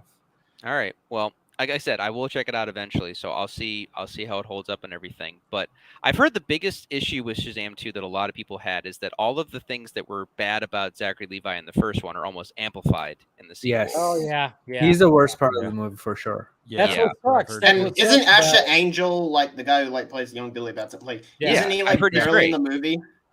Yeah, that's the thing. Is they Yeah. cut his scenes so much, and then David Release the Angel Sandberg. cut. Yeah, and then David F. Sandberg. Yeah, pretty much because David F. Sandberg released more. He posted deleted scenes that were of Billy Batson and the family. That guy aspect. is so great. He comes Yeah. in for like 2 minutes and steals the show. Yeah, Yeah. I mean that's the thing. It's So like good. it's like I have nothing against Zachary Levi. He was in, he got cast to do a role, and the director told him how to play that role. And I know a lot of people just always like blame him, like it's like, dude, he's like he was directed by somebody, and I think David F. Sandberg wanted to keep that kid aspect with it, but at the same time, let's face it, like Mr. Angel, like probably from the first to the second one, he aged like fucking 22 years almost. Like it was just like the pandemic, and there was a lot of things that happened where it was just like, oh man. So when it came to the Billy Batson scenes, and especially the ones that were deleted, I mean, he was, he had a lot of heart, a lot of depth, and a lot of things that needed to be tackled. But of course, the studio was like, no, we want Shazam, Shazam, Shazam. So it was more about Zachary Levi, and Zachary Levi was still playing the kid aspect, and I was like, that was not a good choice. Not a good choice, because he still was playing stupid kid as if the kid was like 8 years old, and I'm like, yeah, that's he's what got a 18. bit too unrealistic. Yeah. Like he just That- But, like that's Childish, that's more Levi's. childish. Exactly. That's like an Levi idea of what a kid would be, but a kid wouldn't be like that. Like, do you know anyone who acts God. like that? No. God, was Yeah. that what Nobody he was acts like like when that. he was younger? And forget even having that, but even the characters when they turn into their Shazam self, they don't match. So Yeah. Asher Angel doesn't match with Zachary Levi, and Freddy doesn't match with his Yeah, he kind of does. He's got Adam that Brody. similar hair. the two exchanged would work even better. Yeah, I mean, I know a lot of people when they saw even the first Shazam, they said it feels like Shazam is more a adult version of Freddy rather than Billy. Yeah. But they argue too that like because the Shazam is like a different personality or like a Billy allowing They to never be free. explicitly say that though in the movies. No. I was saying just people discussing Shazam 1 and talking about like, Zachary Levi's performance kind of came off more like Freddy and stuff like that. And it's like, yeah, I can see that. Like in terms of what they were complaining about with the first film. But the second one, like I said, it's amplified. It's worse. Yeah, it's way It's worse. However, it's still not as bad apparently as the child actor in Black Adam, which was like a doppelganger bad clone of Freddy. And it was just like, we need this. They even No, it was Freddy, but wasn't even likable. Like I found him to be annoying. I don't blame the kid actor. He was. No, I mean, he's just he came in, he did his job, but the weirdest thing about the movie, I think overall, because they even give the kid a skateboard. I'm like, was this screenplay done in the '90s and no one hated it up till this time? Because he was barely in any marketing. Like he was only in one shot. And that just shows, the studio was not confident in that. No, See, but they were really trying to do that whole thing again, where it's like a kid and the big bad, big bad super being, and it was like, all right, Black Adam's not supposed to be this. He's supposed to be like ruthless and like who gives a fuck. And it's like they just didn't know exactly what to do. They, I don't know. It was just that's what happens when you get the director of Jungle Cruise. I think the only reason the director is the biggest fault. Yes, I think the only reason that they kept the kid, in my opinion, is because he's, eventually, Black Adam has his own Marvel family, and eventually him and his mom, I think, were supposed to be ISIS. Probably, ISIS and Marvel. Yeah, she was probably, yeah. I at least because if it had been successful, which The Rock was hoping it was going to be, they would have made it. But well, now he's back with Fast and Furious. Dude, I laughed. That is so hilarious. hard. I mean, I liked Fast. I X. couldn't I look him enjoyed in the eye in that Yeah. video. It's so embarrassing, dude. But That's between why he Gal, wore sunglasses. between Gal popping He's out of the crying. submarine and him popping up at the end, I was like, well, if that doesn't speak for Warner Brothers, I don't know what does. Like, it was just, yeah. But hey, it is what it is. But You know what's the fucking most ironic part about all that is? Black No. Adam made more money at the box office than both Shazam movies did. Oh, Not combined, but in their box office Yes. runs. I mean, yeah, It did. All right. well, It is pretty crazy to think about that. Yeah. yeah. But I mean, but it wasn't. I mean, I think we all kind of thought it's not going to. But again, Black that you Adam want was it to costlier rock. too, I think. Huh? Costlier. make. Yeah. Yeah. It was yeah, costlier. no, With reshoots. it had a higher budget because of The Rock and because Yeah. of his team. And I- reshoots. They did reshoot it. Yeah. Yeah. I think the Cavill thing was done almost like And last minute. Cavill. Oh yeah, it was very Cavill. Yeah. That's all that was talking about in the promo in the press tour. It's like, oh, we got Superman back. I almost. Yeah. Well, feel that's like what that- happened. well, That's what happened. It was like he was trying to beat that into like, hey, you Yeah. know, we're good in Superman. Ugh. No, so like a month. He was a month like before- world's finest is Black Adam and Superman. a Like, month before the movie came out was the I think it was CinemaCon. I forget where it was, but basically Marvel showed their entire new slate leading up to Secret. Like they announced Secret Wars, basically. Yeah. Right. Comic-Con. oh, and then yeah, it went Comic-Con. to Black Adam, and Oh, The God, Rock that was out there in a wetsuit. Other And way then he around. went to the Q&A, and everyone's like, so are you going to fight Superman? Yeah, maybe. I just don't know which one I'm going to fight. And everyone's like, boo, boo. And like Yeah. after that, like Rock's ego was like, okay. And gotta- like, I'm you going could to have had jazz it him. up now. You could have had Or him on DeLuca. stage with Zachary Levi. Exactly. There could have been Yeah. like a whole fucking thing where, okay, it's like you just Yeah. had the missed opportunity. you had the Shazam panel, and it's like cool, and then you have the Black Adam panel where Rock literally is like on a platform being brought down to the stage in the fucking with lightning and shit like that. It's like, okay, you could have did something with Zachary Levi. It had a whole thing, but nope. I And this don't, I is don't think at he likes Comic Con. This is No. at Comic Con. which is Where these two understandable. characters. Where you should do it. Yeah. You should. I mean, I and this don't- is where, okay. This is where I hope that James Gunn goes. All right, when we have to announce shit and we have to show shit, we're gonna go all out.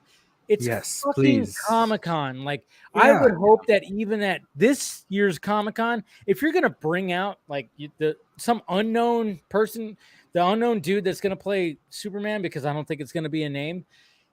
Bring him out in the fucking in some kind of costume. I don't Thank care. you, have him Dave. do the Thank have you. him do the Make shirt him rip. fly. Yes. Make him No, no, fly have him do- around. I don't care. It's part of the Well, game. like- Finally, my agenda No, is no, no, no, no. spreading. Have him do the shirt rip.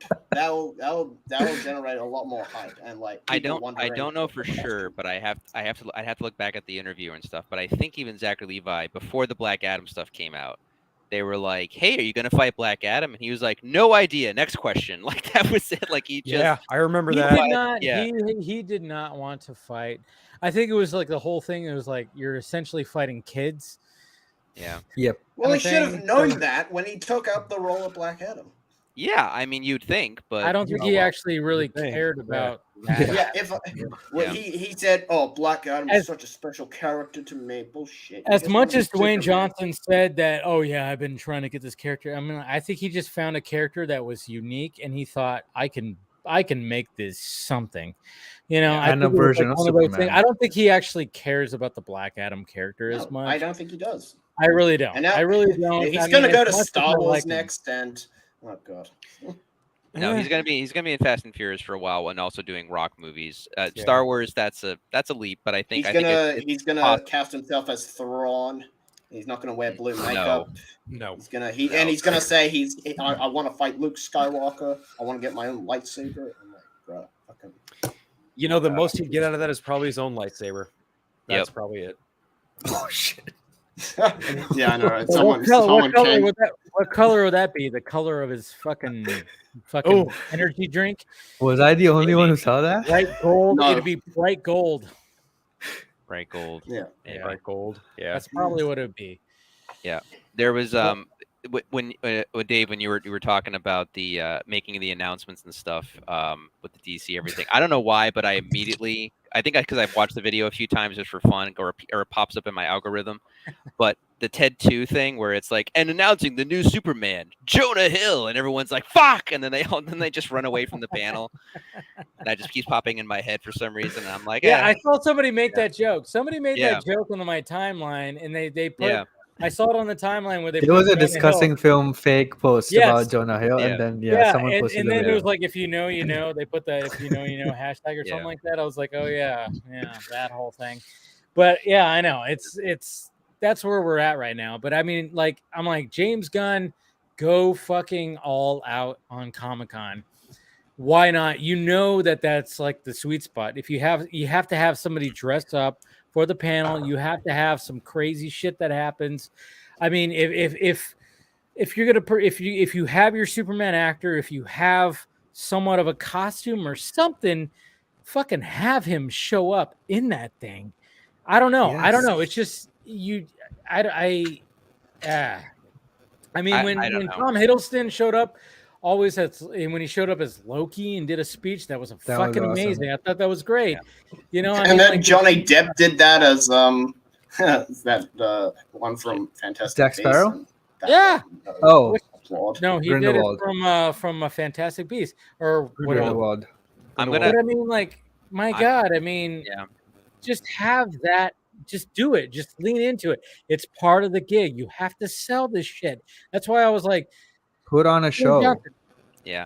Put on a show, because Dwayne Johnson, if you're just doing a solo show, it's not going to work. And if you had a show where you had Zachary Levi and you did like a back and forth, stared each other down in the costumes, that would have built so much more hype for that whole thing. Yeah. But at this point in the game, like I said, I go back to my previous iterations and stuff where I'm just kind of like, I'm not that invested pretty much. But at this point, with any type of like show or are you guys hearing that feedback? Yeah, there's a little bit. There's a little bit. Okay. But you're all right. I want to make sure that wasn't. I want to make sure that wasn't me. Okay. You're good. You're good. You're good. All right. But regardless, I think at this point with these whatever they're gonna do, I mean, yeah, I agree. Like, definitely try to advertise at Comic-Con, try to get people invested. But that's the thing. Like, people at this point, people who are, I don't know what that is. Who's I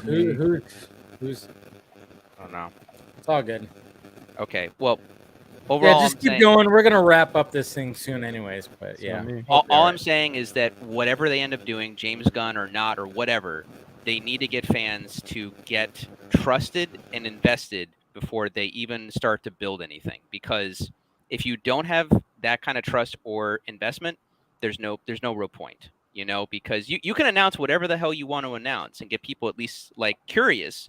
But if they're not invested, if they're not there, like Guardians of the Galaxy was successful because you had built up to Avengers. You had shown that you could do a thing and get to an end goal. People were like, okay, what's this about? Where are we going with this? You got people to show up because they were curious to see what was going to happen next. And I just don't feel that that's like, you know, where, you know, right now they haven't built up that trust because the universe has been all over the map these last, you know, 5 or 6 or 7 years at this point. So, I mean, build the trust. If you don't build the trust, people aren't going to show up. You know, that's plain and simple. I think Gunn knows things, and he knows like things that he has to do, and hopefully, that's all I can hope for is like, you know what, you know, make a big spectacle, do whatever you need to do. You know, you've been taking notes at the Marvel machine, so apply some of those notes to the DC machine. But I don't want a DC formula. I hope that he takes that when it comes to what he has said, like, hey, I'm going to hire writers and directors that are unique and they're their own, you know, and we don't want to have to like the same thing over and over again. We want something unique and different. And I hope that it stays that way, where it just gets to the point where it's like, all right, here's something fresh, you know, and what's great about what's happening right now is at least with superhero movies, like we had Ant-Man and we all kind of went, whatever. Yeah. It was whatever. The first one was good. The first one was, yeah. But when it came to this one, it was like, all right. And then we were kind Trash. of like, okay. And then all of a sudden, like Guardians of the Galaxy 3 comes out, and we're all, whoa, James Gunn pulled some dark shit and he pulled out the heartstrings and he fucking made a great story. Sweet. And then all of a sudden we got SpiderVerse that comes out, and we're all, whoa, look at this shit too. So now I can only hope that, and it seems like that's happening because so many people are hyping the Flash that it's something unique too. It's like, okay, we're gonna get 3 unique CBMs in a row, and then so now we can go like, all right, maybe there's no CBM or superhero fatigue that's happening. It's just we needed some fresh stories, and we got 3 bangers in a row. Yeah, that's right. I'm using the bangers. You kids say Banger. Yeah. Anyways, but I'm just saying, like, we got like these 3 in a row. Hopefully that'll be like, hey, the superhero genre is still going pretty good here. So hopefully the main struggle and the main thing that, and I'm talking for both DC and Marvel, whatever they end up doing, is you need to keep creating unique experiences. Exactly. And if you don't do that, and if you don't bring something new to the table, you're going to lose the audience very, very quick. One of the things I appreciated the most about the MCU recently was they've been doing the Marvel, like not movies, but the things on Disney Plus where it's the special presentation. Yeah. And the one they did with the horror and the man thing, I thought that was so unique. Werewolf by Night. Werewolf by Night. Yeah. Yeah, that to me was one of the highlights next to maybe Loki in terms of that stuff, because it was a completely different experience from the rest of the MCU, from what I was used to. And you need to strive for that almost every time at this point. At this stage in the game, that's kind of what you're going to need to do, because people, I think, are getting kind of like, I feel like general public is getting kind of bored with it. Like, comic book guys like us are probably going to see the movies regardless, but if they don't keep people on their toes trying to be like, okay, well, what's this one going to do? Then yeah, after a while, they're going to be dead in the water, I think, to a certain degree, until, a new iteration of this stuff comes out in another way, basically. I think to even piggyback off that and just kind of bring it full circle to Across the Spider-Verse, I think that film in a way did that. It kept people on their toes. Oh yeah. In the sense that it did something a lot of films don't normally do anymore, because it's kind of a little tropey, but not too tropey, in that they did a cliffhanger. They did here's how we're going to end our movie, and it's going to make you go, oh fuck, I need to go see the next one. Yeah. And how many great comic books have we read where there's a cliffhanger at the end and we got to read the next issue? Bingo. Yep. That's why, like, when people are complaining about Spider-Verse was a half a movie, I'm like, bullshit. Well, did you not know? I'm like, did you not know that you were going into this thing? Yeah. It was part 1. I mean, I forgot. Like, but then, like, when the final act was happening, I was like, oh shit, that's right. I'm like, we don't have that much time. I'm like, okay, yeah, that's right. This is part 1, so there's going to be a cliffhanger. So, okay. Even though I was like, when it happened, I went, with everybody else, I was like, oh shit, god damn it, I can't wait. Kind of thing. We have to wait less than a year for the sequel. So True. let's just be happy with that. We're good. We're good. That's you know what? That's a good way to end this stream right here too. Is like, the fact of the matter is, guys, anybody who's seen Across the Spider-Verse, we have to wait the Flash a year for Beyond the Spider-Verse. So don't worry, we'll be okay, guys. We'll be okay. But yeah, I think this is a good spot to end this stream, and thank you for everybody who's shown up. Yeah, we lost KC. I'm not sure exactly what happened there, but hey, thank you to KC for showing up. Thank you to Scott, of course, for showing up, and then of course the featured guest, Mr. Sean O'Connell. Like I said, if you want to get his book, I provided the link down below for what's it called, With Great Power. There it is. I had to remember the Spider-Man line. That's his book right there. Hey, I've been drinking some this Jameson right here, so what can I say? But anyway, Jameson. That's right. I've been getting a little iron. Yeah.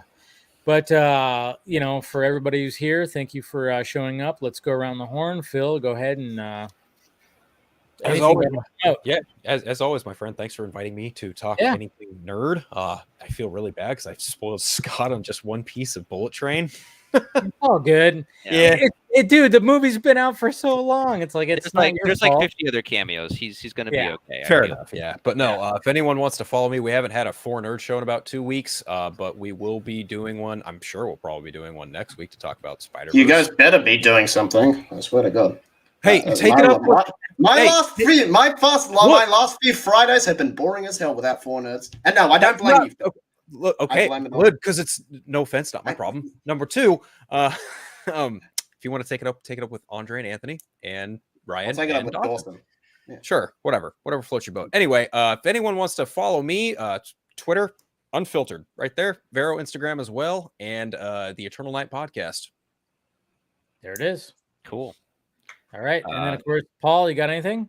Yeah, well, I want to say thanks for having me on again, man. It was great. I'm glad I got my I had an excuse to update my internet finally, so it all worked out. Yeah, but, no, I mean, it's great. I'm glad. Yeah, I'm just glad we got a good connection. Last time I know I came in clear, but it was just bad on my end, so it would have been rough to talk. But anyway, if you guys want to follow me, it's at Paul Panhook. That's my Vero. I don't have a Twitter. I think I did at one point, but no longer at this point. And then P Mickey 1988 is my Instagram. If you guys want to follow me on there or just message me or whatever. So it's got a picture with Joe Mang. Yeah. Joe Yellow. He's the Yeah. best. Awesome. Love it. All right, Axel. You can find me at Droga52 on YouTube.